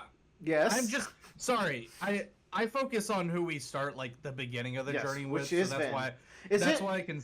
Like, is it I V? think- Is it VEN or VIN? I haven't looked at her name. I thought it was VIN. It's VPN. This episode's sponsored by Vin and VPN. Yeah, this is how we get it. But like, who's the characters who we follow? Kelsier and Vin. No, and Stormlight. Oh, Kaladin, who is Peak. We are not gonna slander Kaladin and put up Vin and Kelsier right now, okay? Like, let me draw that line. But like, there's Calcier and what? But and we who can, else? Shallan? but we can Shallan. slander Shallan a little bit. Like, I'm not canceling Shallan, but like, you run into Calcier first, and then like his story gets started a lot quicker than Shallan's. Yeah. And it's like, I'm reading it, and I'm like, Shallan is a very important character. Don't get me wrong, she is the second main character, but I would consider, like, it's weird how he cycles through. Sorry, this is a weird Stormlight bit. It is weird how each character feels like the main character of their own book. I will say in Stormlight, because we have Navani in 4, who is fucking great. yeah, like I was gonna say, it feels like each character has their own like I was gonna say, like, yeah, I feel like Kaladin's the main character, and I was like, well, wait, no, like the second one is like kind of Shallan's story, and I was like, oh wait, Dalinar is like an entire book of what he's going. Dalinar is like, definitely 3. Yeah, like they all, but this one, it feels like Calcier is so important to the entire thing with Vin, so it's like he is like, you know, so just as important, but my guess, if I have to, it still follows it focuses so much on Vin. If I have to throw a guess out there, Tyler, and you can laugh at me in the corner, Vin is the Lord Ruler's daughter. She's definitely not the daughter of the person Ryan told her she is. That much is like nearly guaranteed. So I'll just throw that out there. But go on. You know, You're silly. I am. I'm a little silly, Billy. But yeah, book 4 good. It's as good as 3. So I have not finished 4. There's only 3 books. So there's 2 trilogies. I've been told the second trilogy is just as good, and they expand on the powers, and that's all I know. It goes up to 7, right? Is it 3 and 4? Because I was looking at Audible. I think there's a few side books. Maybe. But I'll tell you this: I don't know how a second trilogy exists. Woohoo! Fun. Okay. Like, I don't know how he finished that and said, you know what, same concept. And I was like, what the fuck? Like, what do you mean the same thing's gonna happen? What do you mean? Well, we're in Stormlight 5. That's the end of part 1 of this 10-book arc. So I think we're gonna have something very similar there, where it's like, okay, how are we still going after this? Yeah. How did you write 3 more books? That is my big question. I'll get there eventually. You know what? I'm gonna get there tomorrow because I have a road trip to take tomorrow. Let's fucking go. Let's get it. But in the interest of time, it seems like you really like 4. Book 3. You love 3, but you also seem to be liking 4 so far. Or no. You haven't started 4. I have not started 4. Okay. I was under the impression you were partway through 4. Gotcha. Man, talk to me a little bit. So you're a big fan. No, I'm not a big fan. I think it's very good. You're like sus about Ellen. I'm like, okay. I think I will become a big fan. Do you not like Calcier just killing people willy-nilly? I think it's fucking hilarious because it's so casual. You would usually be demonized, but he's like, Vin, these are not these people don't deserve it at all. And you're like, yeah, Chad. Yeah, this motherfucker relishes in it. I've got a question for you that is not spoiler. No, yeah, go by all means. But when you were reading, when Calcier does his heist, midnight heist, and you get the big details about it. It was Zeth. Did you consider the frenzy from Stormlight at all? Whoa, no, I forgot about that plot point altogether. Yeah, no. Oh shit, is that a thing? Maybe. I don't know. The parallel I don't have an answer to that. The parallel I drew was just how raw Seth or whatever is at the first chapter of Stormlight, where he is just murdering all those motherfuckers. It was very much that vibe. Seth. The Unsullied, what's he called? Bald guy. Sun Villano? Sun Villano, yeah. Oh yeah. Do you have any favorite characters that you're liking so far? I like the two protagonists, and then I'm afraid to get attached to anyone in the crew. Oh, after what you just read? Not even just that. It's just Vin is such a pessimist about bonds that it's like a self-fulfilling prophecy in my mind. Mm-hmm. This shit is cooked, in my opinion. But we'll see. I like Ham. Ham is fucking cooked. There's zero shot. Okay, I do have, and this might be obvious. Renew? What's the name of Renew? Renew is not an imposter, my guy. That is the one noble that I believe Calcier trusts. That's my take, because he's just too good at his job. So we're working off of that assumption, even though I think even from Calcier's point of view, he said that it was Renew's job or a role, but I'm choosing to believe that that's misdirection by Brandon Sanderson. I don't know. You are reading too slow, my guy. What do you mean? Just you're in the final stretch. Maybe you just listen to it while you're just doing the dishes. I have made so much progress. I'm very proud of my progress, as a matter of fact. This is faster than I consume any other book. Shogun. Yeah, come on, dude. I'm making good strides. You are. I'm very happy. I figured out. So I think this is how it is in all of Brandon Sanderson's physical books, because I have trophy books from him. I hate to admit that. I have trophies of the Stormlight archives on my shelf. That's a good way to put it. I did not purchase them for myself. I got them from my grandmother because I bought her. Fun fact: Stormlight comes in paperback in two different sizes. It comes in Bible format and normal human consumption format. I like big format. Yep, yeah, I do too. Someone gave my 95-year-old grandmother Bible format, and she can't read that. So she gave them to me.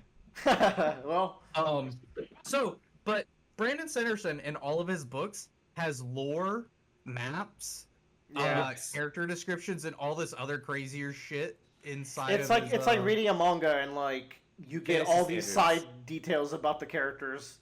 Yeah. Yeah.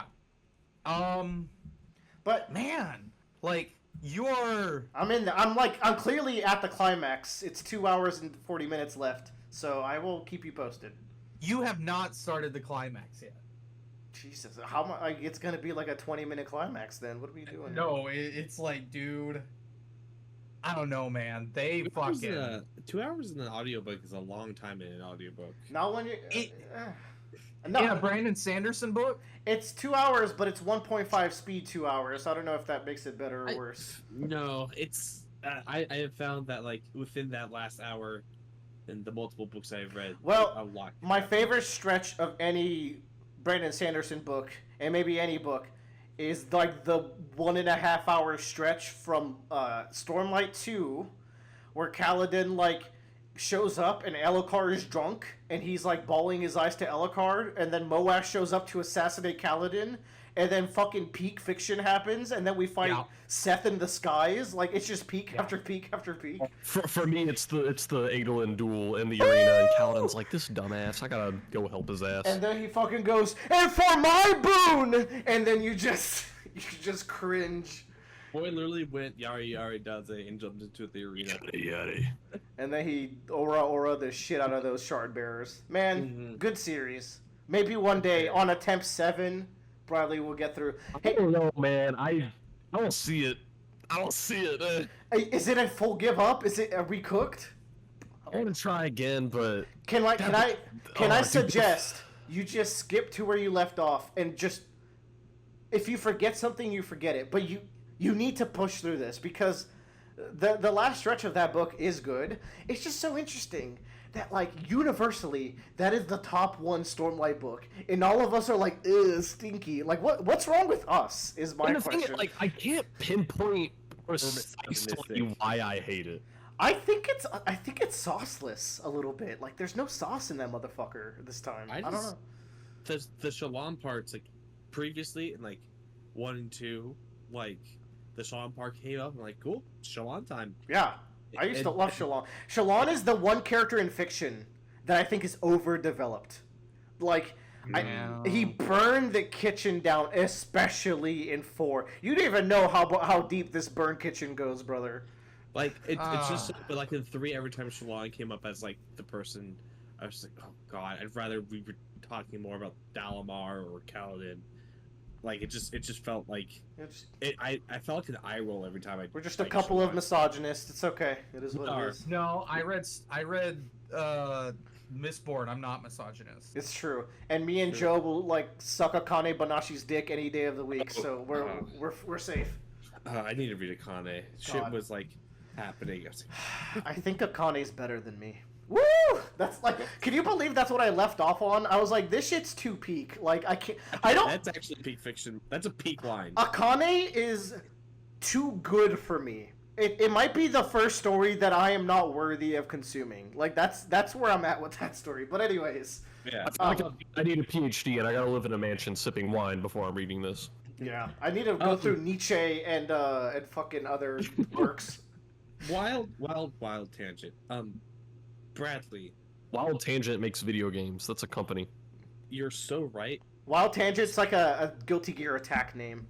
True. Also true. But speaking of video games, have you played or heard of the game called Tyranny? I don't think so. Okay. It's a I say this because what Willard was describing in Mistborn with this God Emperor reminds me a lot of the Tyranny setting, where like you are basically the judicator of this God Emperor's will. Like, you're the bad guy in that story, and it's a CRPG, and so you are given the ability to like make decisive decisions, and he has a power to like write on a scroll like, in 10 days time, if y'all can't come to agreement, a meteor shower will come onto y'all's heads and kill you all. Bet. And he just has that power, and as soon as you read it's locked in stone until like it happens. Very fascinating game about choices. Just something to think about. I think it'd be really interesting for you to try out. Since you're one of the few people I think on the podcast that can actually stomach CRPGs. Yeah, I feel it. I'm built different negatively. Yeah, and that's not like a knock against everyone. They're hard to consume. Like, I can barely consume them. I even tried a Reddit post today where someone, like, literally, it was like r/games, and someone's like, I want to play CRPGs so bad, but I get so confused when I'm playing them. It's a headache sometimes. Which one's CRPG again? Computer RPGs. There's stuff like Baldur's Gate. Okay, gotcha. Yeah, Pillars of. I'm gonna play Baldur's Gate when it goes on a 50% sale. I set a hard line. We'll see. Baldur's Gate, though, I think is kind of like the jumping off point for a lot of people, but they're not all built like that, unfortunately. It's very much like I have no metaphor. I don't care. I just brought that tangent up because I meant to bring it up to you, Bradley, earlier. because I watched the video and I remembered about the game. I mean, guys, we're here all night. Yeah. I've like come to terms with it. Now, for the spirit of saving like 2 minutes from this podcast, if we can, Bradley, we have 2 minutes to convey the joys that are playing Lockdown Protocol. Go. This game is it's Among Us 2. It's next gen Among Us. It's really fucking fun. It's Among Us, but you're in a 3D engine. Everything looks pretty good, and the tasks are like actual tasks, not just like you walk up to something and hit a button. Like, they're involved. Like, okay, we're gonna need to get these 2 plants. We need containers to put them in. We gotta take them to this room. We gotta blend them up so we can mix them together in this machine over here and bring them to the analysis. Like, they're involved tasks. Which leads to very easy, like, oh, I'm the imposter. I'm just gonna get all the jars that I know are needed for this task and just throw them in a corner somewhere, and they'll never find them. Like, it's the thing. It's so cheeky being the antagonist here, and this game has a fun system where, like, if you overexert your movement options, you start draining your health, and you will very quickly die if you sprint for too long. And like, because in Among Us, you can either infinitely chase someone, until someone sees you, in which case the jig is up, or if you're running from a murderer, you can infinitely run away until it's time to vote, and you're like, oh, well, this guy was chasing me for the past 2 minutes. In this one, I feel like there really is a balance where whenever there's an encounter, it's going to be over relatively quick and probably within the same room, because you can't just run forever. And it's like, it's interesting because, like, this game, if you pick up any physical object, you can swing it as an attack. However, a swing to the back, I think, is a 2-shot kill. That is a very, like, well-balanced amount of, like, stealth killing. Where, like, Trevor's like, oh, Willer, you have the thing for this task? You have to go over there. It's right over there in the corner. I'm like, I don't see it. And next thing I know, I'm dead. Like, or That's so fucking funny. Bradley is like, someone's like, Bradley, did you kill X in that other room? And Bradley's like, no. And then they just drop it. And I'm like, Bradley's definitely it. Hey, Bradley, what are we doing in this room? And he's like, oh, I don't know. He's just trying to play it off. And as soon as he turns around, I'm like, and I like revenge kill him just to be safe. There are peak fiction moments to be had here, because I think you can hold one item in your hand and one item in your bag. Oh my god. So at one point, like, I was the bad guy, in the final task that the good guys needed to get done was missing like one ingredient, and I had it in my bag. Austin had been doing the task. He left the room for like a minute. I had gone in there and stolen it. And it was in my bag. And then I came back later, and I was trying to help Austin. I was like, is there anything I can get you? I can look for stuff for you. And I also put him out for about a minute. And he looks at me, and he's like, Bradley, he's like, Bradley, I need you to hit E real quick. And because E's what takes out whatever in your bag. The second he said, Bradley, can you hit E real quick? I immediately tried to stab him. And I'm just watching this as a ghost that Bradley killed earlier in the round, and I'm dying of laughter. And it's funny because in Among Us, it's always an instant one-hit kill. But that's not guaranteed in this game. Like, you can kill someone pretty quickly, so it's a genuine threat. But if you miss that second hit, you better hope you can chase them down before they find some other people. A frontal battle in this game is a bit of a scramble. Like, it's tense. Yeah. But one of my favorite moment is me and our friend Trevor were the bad guys, and our friend Ashlyn was like the only other survivor, right? And like we split up. I have a gun, and then like I turn the room. Trevor's body is just dead. And I'm like, oh my god, Ashlyn has, like, the capability of killing us. So, like, we're slowly, like, stealth going around this room, holding, like, the stealth walk, like, key, and, like, peeking our heads over, like, edges and stuff to try to see if the other's in the room. And, like, it's live comms, so we're trying our best not to make a peep as we're trying to, like, sneak around each other. And then she jumps at me, and I have to, like, snipe her out of the air. It's like, that was, like, one of the tensest first-person shooter moments I've had in any game, and it was a fucking Among Us 2. So, like, Among Us was already a very fun game for me, and this is just a strictly better version of it for me. turns out I had more to say about that game than I thought. Very fun game. Very fun. But Bradley, one game is one game.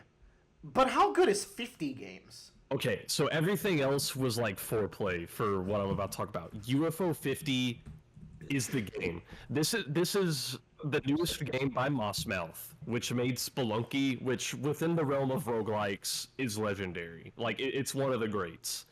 Mossmouth knows how to make good games. We've played Spelunky 2. We get it. So UFO 50, they have been developing for 8 years. And in the game industry, that is a long dev time. Very, like, not a lot of games That's get kind up of to 8 insane. years. Yeah. And I can't believe it only took them 8 years to make this shit. Like, there's kind of a mental barrier you have to get over when getting into this game, and I had to get over it too, because even having the confidence I do in Mossmouth, I'm like, it's a game collection, and game collections just don't have a good reputation. Not only because of stuff like, there's the infamous Action 52, which is just, it's 52 just games.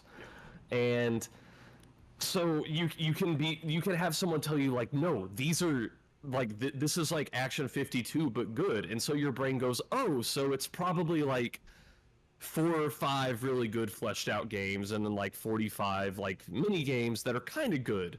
No, this is 50 good games. Even the first one? Yes. The general, what I've seen with Barbuda, which I think is how you pronounce it, there's 3 stages to Barbuda. The first stage is this game bad? Stage 2 is, wait, am I the one who's bad? And then stage 3 is neither. What? Then what's the truth? The truth is, the game is good, and you're gonna get good at it and love it. Okay. Sounds like Cope, little bro. The way I would describe it is, obviously, this game isn't like you got 50 Spelunky 2s, because Spelunky 2 is fucking massive. But I feel safe saying this game is like you bought 50 Spelunky classics. Damn. Like, these games they're fucking wild. And some of them have way more depth than you think they would at first. I booted up one of the games, Bug Hunter, on my first night, and I was like, it's alright, but like, I don't know, it was one of the first games I booted up. I was like, maybe UFO 50 is not all it's cracked up to be. And then a few hours later, I booted up Bug Hunter again, because I'm like, I need to give it another try. I played it for 12 hours straight. It's, shit. And that's one of the 50 games. That's crazy. And so, like, for example, one of the games, I think it was the 3rd game we booted up.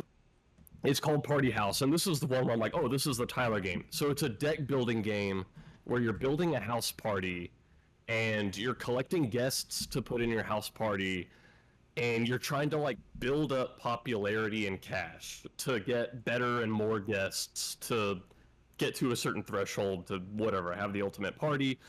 And all these guests have, like, different attributes where it's like, oh, like Wild Buddy, he has a shitload of popularity because he's the life of the party, but he also increases your trouble value, and if your trouble gets high enough, the cops will show up, and then you get literally nothing. Or, like, you can get, I don't know what the unit's name is, he's basically an Uber, and it's like, oh, if you draw him, you can grab any guest you want instantly. So that's kind of cool. That's addicting, that's fun. And then, like, even just yesterday, I was like, I don't know what I want to fucking play. Emmy's like, I'll just literally pick one at random for you. She picked one called Minnie and Max. Holy shit, I've already played like 4 hours of it. There's games in here you haven't touched? I've only touched like games. I've only touched like 10 out of 50 of them, dude. And I've already put in over 30 hours. See, okay, when I picture like me playing this, it'd be like I play a little bit of each and then slowly start like clearing games. But it seems like you're clearing one per one. And everybody kind of has a different strategy. I've seen a lot of people do the strategy of, like, you play, like, maybe half an hour of each one, and then you go back to your favorites and keep playing. For me, it's like, I want to pick 10, and I want to try to clear those 10 and then move on. Because here's the thing. Each game has 3 levels of challenges to beat. The first level of challenge is, like, there's a Chow Garden in this game, you have like on the main menu, if you scroll over to the side, there's a little house with a little pig girl living in it. And if you do good enough in each game, you earn a gift for the house that they can interact with. And usually, just to earn the gift is like, you have to learn enough of the game just to interact with the mechanics, and that'll earn you the gift. And then there's the next level, which will earn you a gold cartridge, where like the cartridge of the game on the main menu will be gold. For that, these are pretty fucking hard games. These are the people who made Spelunky, and most of those is like you have to beat the game. Beyond that, you can get a cherry red cartridge, which is called Cherrying the Game, which I've only done for one of them. And these challenges are usually fucking bonkers. I've just accepted I'm not gonna cherry most of these games. Yeah, take that L. No, they're really fun. The Mini and Max game, it's like a platformer adventure game. The entire thing takes place in this closet. It's a side-scroller adventure. You can walk across the entire closet in 1 second, but you gain the ability to shrink down to like microscopic, like tiny size. Like you could borderline fall between the shag carpet. You can go inside that model train set, and there's like NPCs in there. And so like this tiny little closet becomes this giant open world. You can basically fast travel just by growing, taking a step to the right, and shrinking down, and you saved like a full minute of walking. But then, like, I had already been adventuring in this manner for some time, and I gained the ability to shrink down even further to the point where like I can see bacteria. And so like this closet that I could walk across in the span of about 1 second, I can shrink down, and then now maybe it takes me about 5 minutes to walk across the whole thing, and then I shrink down even further to where like there's zero chance I'm ever gonna walk across this whole thing. And it's really fucking interesting. And then there's like, God, this UFO 50 spans such a wide variety. There's roguelites, there's like 2 full-length RPGs. And one of them, which I've tried Campanella 1, which people say generally is pretty good. Campanella 2, which I have not tried. I love that there's sequels within the game, by the way. There's sequels, but there's like sequels, there's games that reference each other. One of the first games I played was Pilot Quest, which the reason I started it very early is I was reading some of the game descriptions, and this game was the first to make use of the LX3, which is a fictional game console. It was the first to make use of the LX3's internal clock feature, so the game is running in the background when you're not playing it. So, like, you're supposed to start that game, and then it's running in the background while you're playing the other games, and you gather resources. And that's kind of relevant. Like, I probably should have said this at the start. The lore behind this game is that it's like a fictional company's library, as if they were around in the 80s making contemporary games with like. But the games feel good. They look like it, but they feel good. They tried to stick to the graphical and hardware limitations of the time, but they're like, what if people had already learned the lessons of modern game design? Yeah. Because some games at the NES era were ass because people just didn't know what good game design was. Yeah, I mean, there's Mega Man and then Mario 3 and literally everything else. Like, but that's the thing. Like, some of these games reference each other, and like Campanella 1, people are like, "Oh, that's pretty good." I've heard another person say Campanella 2 literally up there with the best roguelikes ever made of all time, and then that same guy was like, Campanella 3. Didn't really like it. Gonna say it. Damn, Campanella 3 fell off? Campanella 3 fell off. And that's so, like, I like the idea of making an intention, like, I know it's probably not the case, but it'd be a little bit brilliant to make an intentionally kind of scuffed third sequel to show, like, a series decline. And they made a point of making it so exactly half the library is multiplayer games, because they're like, we know people are going to want to play these games with other people. And one of the really fun games that, it was one of the first ones Austin tried, was called Quibble Race, and it's the only one I've gotten a cherry cartridge on, because it's fun as fuck. Me and Amy booted it up not knowing anything about it, it goes up to 3 players, and only one player is supposed to look at the screen at a time. It kind of freaked us out when we opened it up because we went to multiplayer, and it's like, player 1 look at the screen, everyone else go away. And we're like, okay. And so what it turns out is it's basically a horse racing game, except they're like wigglers from Mario. So you're betting on which one's going to win a race, but you can also do stuff like you can pay to roid up the one you're betting on. You can pay this mafia dude to break the kneecaps of another horse that's racing. If you don't have any money, you can take out a loan from a loan shark, all this bullshit. And then once everyone's taken their turn looking at the screen individually, you all come together and you watch the race, and you can be like, "Oh, you bitch!" Like this one, like, yeah, like, I heard about this one. You paid to put bananas all over the fucking track in front of my dude. That's fun. These games really are blowing me away. Let me get down to brass tacks. Yes. It's been tough this year because I had to play giant ass fucking RPGs, and another 100-hour RPG just dropped on my lap, and I have to play this one because this one looks like generationally good. Metaphor's necessary. Like, so it's like I have to pick. I've been having to pick my battles, and some games I've accepted that it's like I'm just gonna have to either watch them so I can like skip around and like not engage with it the whole time and like throw it in the background, or I'm just gonna have to not play them.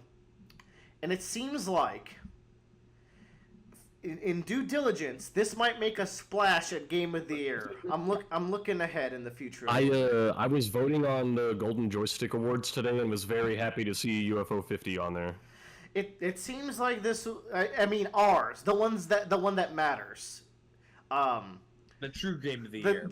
The true game of the year. It feels like this one might be a fighter near the end. So I should do my due diligence, I think, and maybe learn more about this game to be able to know if it's up to snuff to make that top echelon. Give it to me straight. Must I play this game, Bradley? I think every human needs to play this. This game, like, when I say 50 good games, any individual one of the 10 games I've played, I would have paid $20 for on Steam.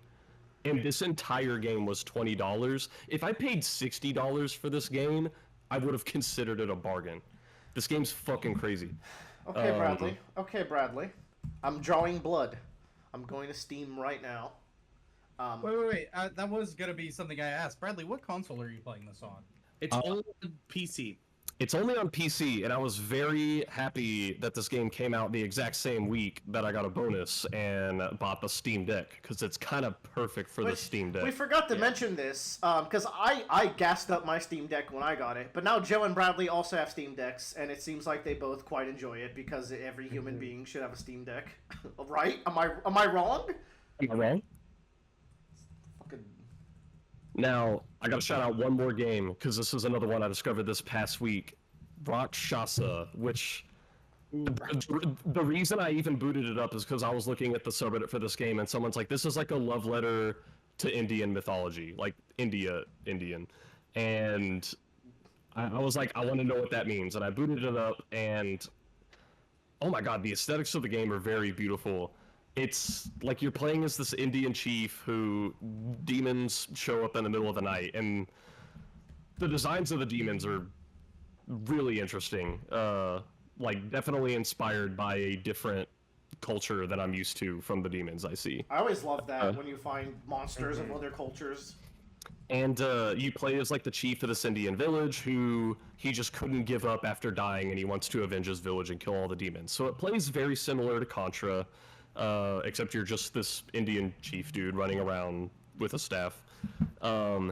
And so every time you die, your ghost comes out of your body, and you can collect these little golden things to get another chance at life, and you come back. And I'm like, oh, that's a fun little mechanic. And every time you die, you have to collect more things to come back to life. And the game is... And I eventually reached this point in the game where my pupils dilated, and I realized what the actual game was, where I kept getting further and further in this level, this, like, Contra-type level, and I'm like, that's not the actual game. The game isn't, can you avoid dying? it's hard as fucking shit. You're gonna die. The actual game is how good can you get at coming back to life? Because you're gonna have to do it a lot to win the game. Fallen. These are game jam classics that like get boosted into a full game. It feels. It's like each of these or someone made a game jam game, and then it's like, what if we made this a real game? And then they actually did it 50 times. Yeah, so very hard recommend. I think the way I described it, maybe to Joe, was this game is not going to truly explode in popularity just because I think it has limited mass appeal. Like, I think a collection of 50 retro games just is not going to be as popular as something like Spider-Man 2. It's not. I do think it is going to gain popularity, and it already has, based on merit alone, because the games are that good. People who play it are going to talk about how good it is, so it is going to spread. It's just not going to explode. And I believe that. Damn. Yeah. Well, Bradley, I am an owner of UFO 50. Just remember I did this, okay? I'll read Dandadan. I'll do it. Okay, cool. Got it. I want book report on my desk. Well, Minimum 100 words. well, that's the homework. The homework is, if you want good grades, you should do that anyways. The homework's 3 chapters of Undead Unluck and Dandadan, but I'll just fucking do it because I know I'm gonna like Dandadan anyway. Yeah, well, this is known. And then we'll build up to you reading Akane with us, and then we will all ascend to heaven together. Tyler, send us away. I can't believe we're here. I can't. Thank you for being alive still. You have 2 topics. They're equally scary. I'm gonna start with. I know which one I'm gonna start with. Okay.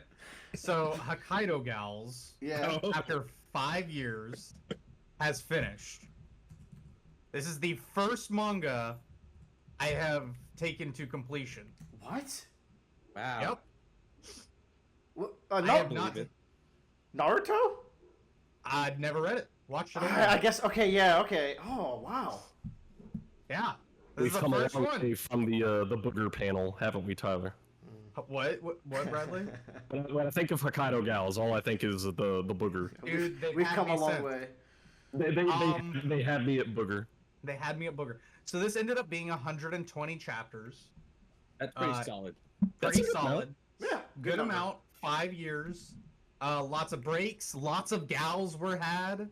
Mm-hmm. This was a very wholesome manga that was about 2 people figuring out their feelings in high school, and some people had already had their feelings figured out in high school, and they have to figure out how to stay friends and good people while having these feelings. That sounds relatively mature for booger manga.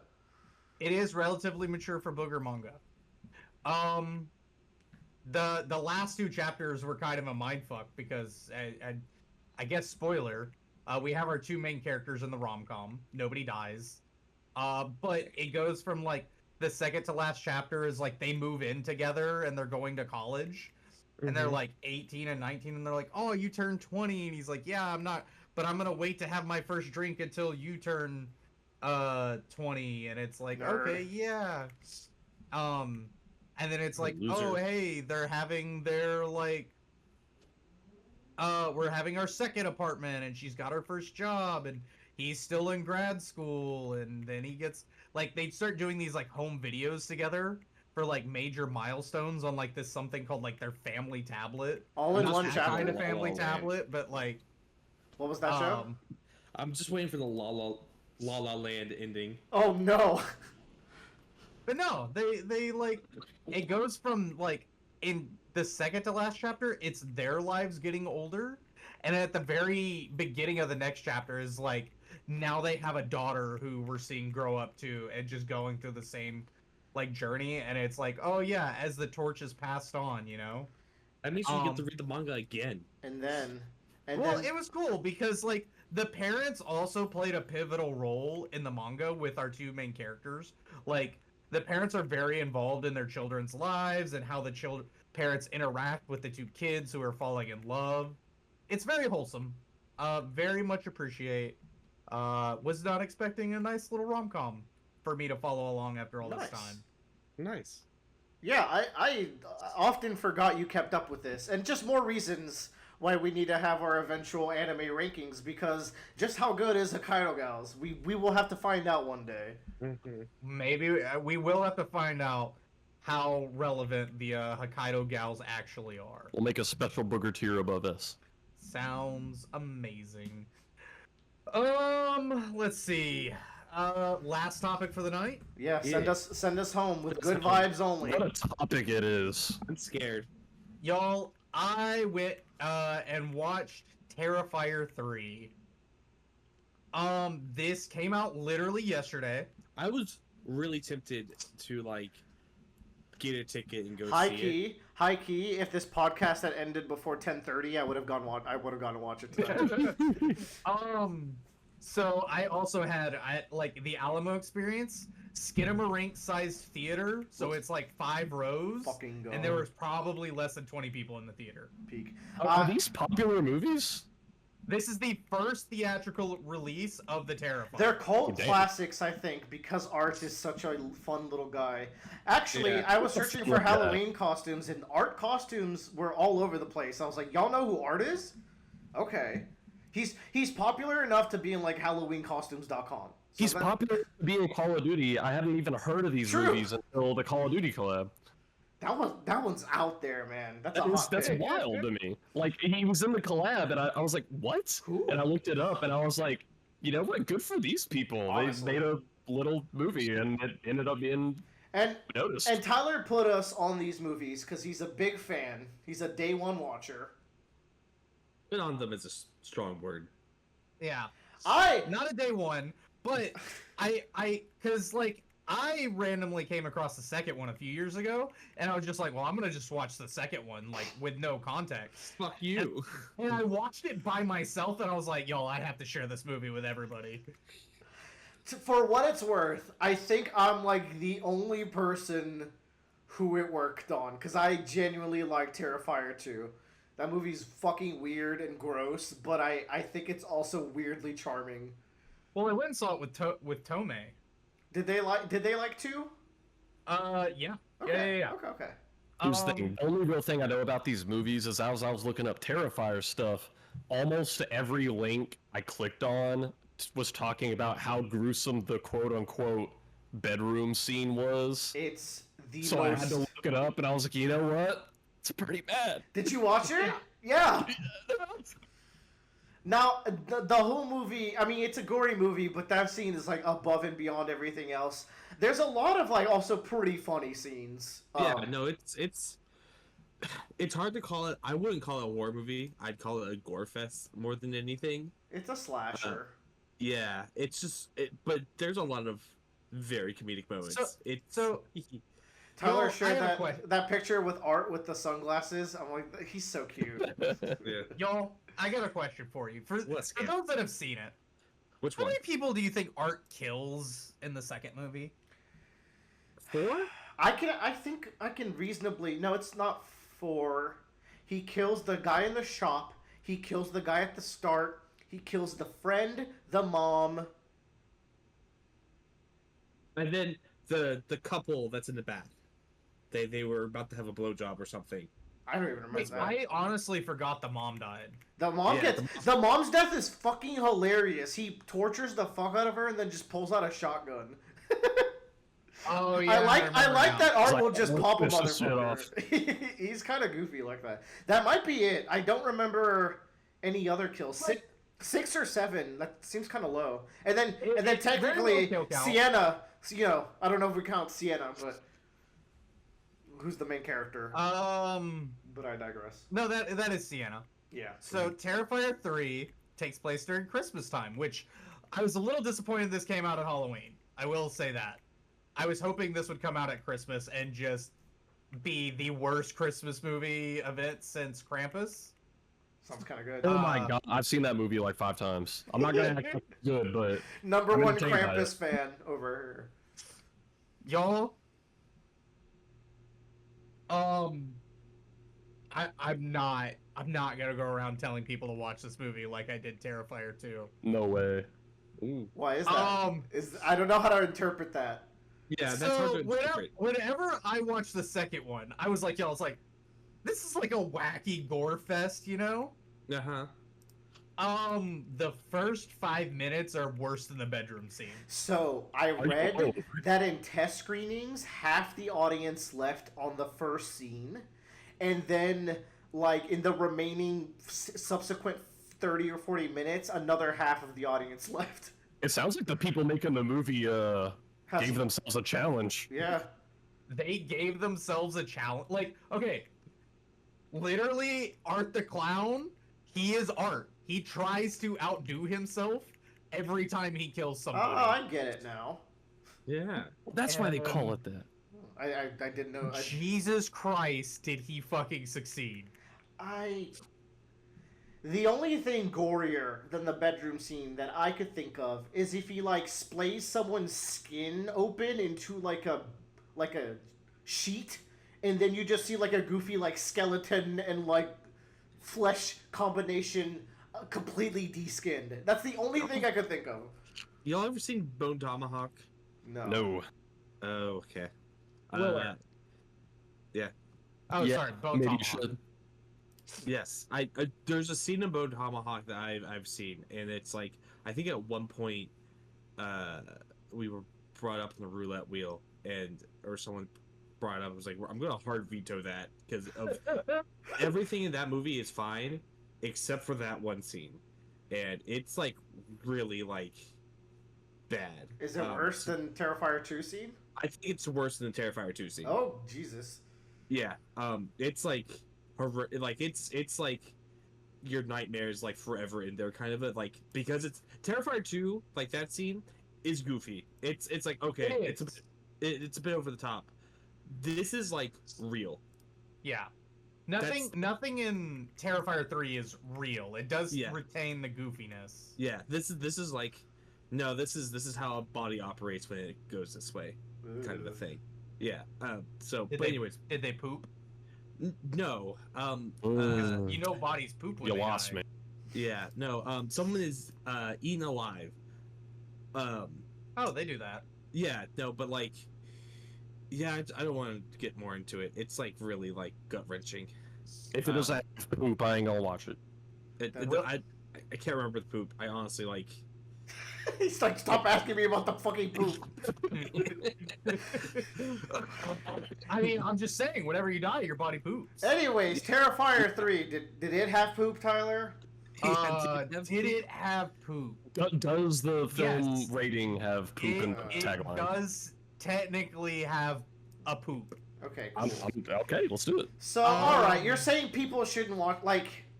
So you did just answer me this. You're not recommending it. Did you enjoy this movie? Oh yeah. No, it is horrific. Okay, that seems like a pretty hard like not even a sort of like you liked it. I mean, okay, but yeah, like I get a chuckle out of showing someone the bedroom scene from Terrifier 2, yeah? Sure. mm-hmm. You But, fucking like- sicko. Yeah, but like Bradley watched it, he's like, "Oh, this is what I heard about," you know? I'm not gonna show somebody 8 bedroom scenes from Terrifier 3. There's 8? There's 8 at that level? I was just spitballing. I was ballparking. Like even the concept that there's more than one of those in one movie is like, whoa. Even like more than 3 is a little scary if I'm like if I can't pause the movie and like take a lap around the house. Like, Yeah, no, I was sitting there in my chair, like I leaned forward on my knees at one point and went, Jesus Christ. how did Toe Watching people suffer. There was moments where I was looking over and May had her fingers over her eyes, just kind of glancing out in between them. I hope sounds like May was doing the anime meme thing. how did Tommy like it? Oh yeah, no, he enjoyed it just as much as I did. He was Okay. like, this is extreme. Man, okay, how's Art? And like is he good in this? That's an important question. Okay, so here's what I'll say about Art. If you have not seen this, so remember how I just showed you all the second one, didn't show you the first one? Yeah, I watched a YouTube video of someone watching the first one, so I'm good. I'm caught up. Did you get the plot of the first one? Not really. Get a plot summary of the first one. Okay. The first one's like 40 minutes long. It's like an Can indie you just movie. like type me like a 2-sentence plot after this? Okay, so the first one is Art is wacky as he is. He runs into these like two girls at a pizza parlor, like right after they've been done partying. It's very Cabin in the Woods-esque. Like they are typical college age girls. They're goofing off with him because he's gonna torture him and kill him. So he kidnaps them, and he is fucking with them and torturing them, and then eventually he ends up splaying one of them upside down, naked. That's the scene where I'm glad I watched someone watch it because I didn't have to see that scene. And chainsaws through the middle of them, top to bottom, midsection. Yeah. Goku mid. So the other girl ends up actually surviving and gets it escapes, but she ends up getting institutionalized, which is who we see at the end of the second movie. End of 2, and she's pregnant, as I recall. She is pregnant. Lovely. Remember that. That'll be important. This will be on the test. This will be on the test. It will be on the test. So yeah, that's all you need to know. Okay, but that doesn't fucking answer my question. How is Art? Is he good? Is he fun?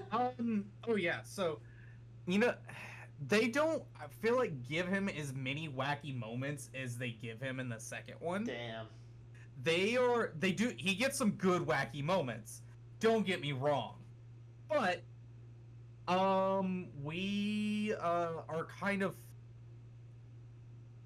it's a little bit more of the roller coaster is descending, and we are seeing the second half of Art's arc. I see. He's not fucking around anymore. He's not going trick or treat no more. He is fucking around. Okay. But he's also not. I mean, he took it out. The movie jumps in to Art's horror side, into the slasher side, versus like in the second one where he's like showing up, he kills a single guy, and then he's like at the laundromat. And I think the laundromat scene is one of the funniest fucking things like ever. The movie's got some good laughs. Dude, my other question though, sorry, is how's Sienna? Because like I like her as a protagonist in 2. She gives off like really good Scream Queen vibes to me. Sienna is there's a slight spoiler. I'll say this. Sienna is of legal age now. We have that clarified for our viewers that watched the first one. And she was in the second one too, as far as the actress is concerned. Because Joe had to. She is as well. Joe had to stop and be like, "What are we doing here?" Austin was literally in mid-sentence, and then he stopped, and then like all of our brains broke. I'm sorry. What were we doing? That was maybe the most monkey-brained moment I've ever witnessed with a group of guys. I'm just Are we allowed to like deny that you didn't do it? Are we allowed to like this? And we were good. We were fine. We were good. And you're good in this one too. Cool. Sienna's great. I like the characters in it. We focus. This movie, I'll say this. This movie is a big edge for a fourth one. Oh, there's gonna be a fourth. Nah, man. Dude, I want them. So the third one is great. I think for the third movie in a franchise, it's still going strong. I absolutely want a fourth one, but I don't know if I want them to call it the Terrifier 4. I kind of want to get them into naming conventions where it's like Terrifier, Art's Terrifying Return. What about Terrifiers with an S? Well, we kind of had that in Terrifier 2. But is the little girl back? But it would make sense. You'll have to watch and find out. If the baby was born, and now there's 2 Arts, and they're trying to out-art each other. That's Willer, that is not a fucking baby. It's arts and craft. Oh, you cooked! Willer, that is not a fucking baby in look, that one. We're not going to unpack that right. What the fuck does that mean? Anyways. It's just art. It's just a full-grown Art. Oh no! That's gonna be a bad scene. When it's finally birthed. Here, I'll say this: make sure you eat appropriately before you go see the movie. Okay. As in, don't eat much. You know, don't do like what I did when I went and saw Deadpool. Super high. Well, you could do that. That's a great time. I don't think some of our friends are brave. I will say some of our friends are very brave to go watch Terrifier 3. They are. I went and saw it with one of my coworkers, and he is, as he put it, a very lightweight horror guy. Like we went and saw Late Night with the Devil, and that gave him some heebie-jeebies. Oh man. So, good movie though, but so like this one, he was like, "Yeah, that was a movie." He didn't even see the second or first one. He was just like, "Yep." But yeah, so good time. I would recommend everybody go see this movie. I recommend everybody go see Terrifier 3. Simply because this is their first theatrical release. What happened? You should support these guys in their endeavors. Take your family, take your kids. This motherfucker opened in with the middle of the movie. That's not my fault. You already gave them Dog. your money. I don't care. I can't stand this guy. He opens with, "I can't tell anyone to watch this movie." Anyways, it's got something for everybody. It makes you really feel like Batman. Yeah, fucking troll. It makes you feel like you're really there. Go watch it in the 4D. All right, y'all. The tears shake. Someone has to say no more on this podcast, and it's gonna be me. We're done. We're done. No cutesy goodbye. I'm clicking stop recording now.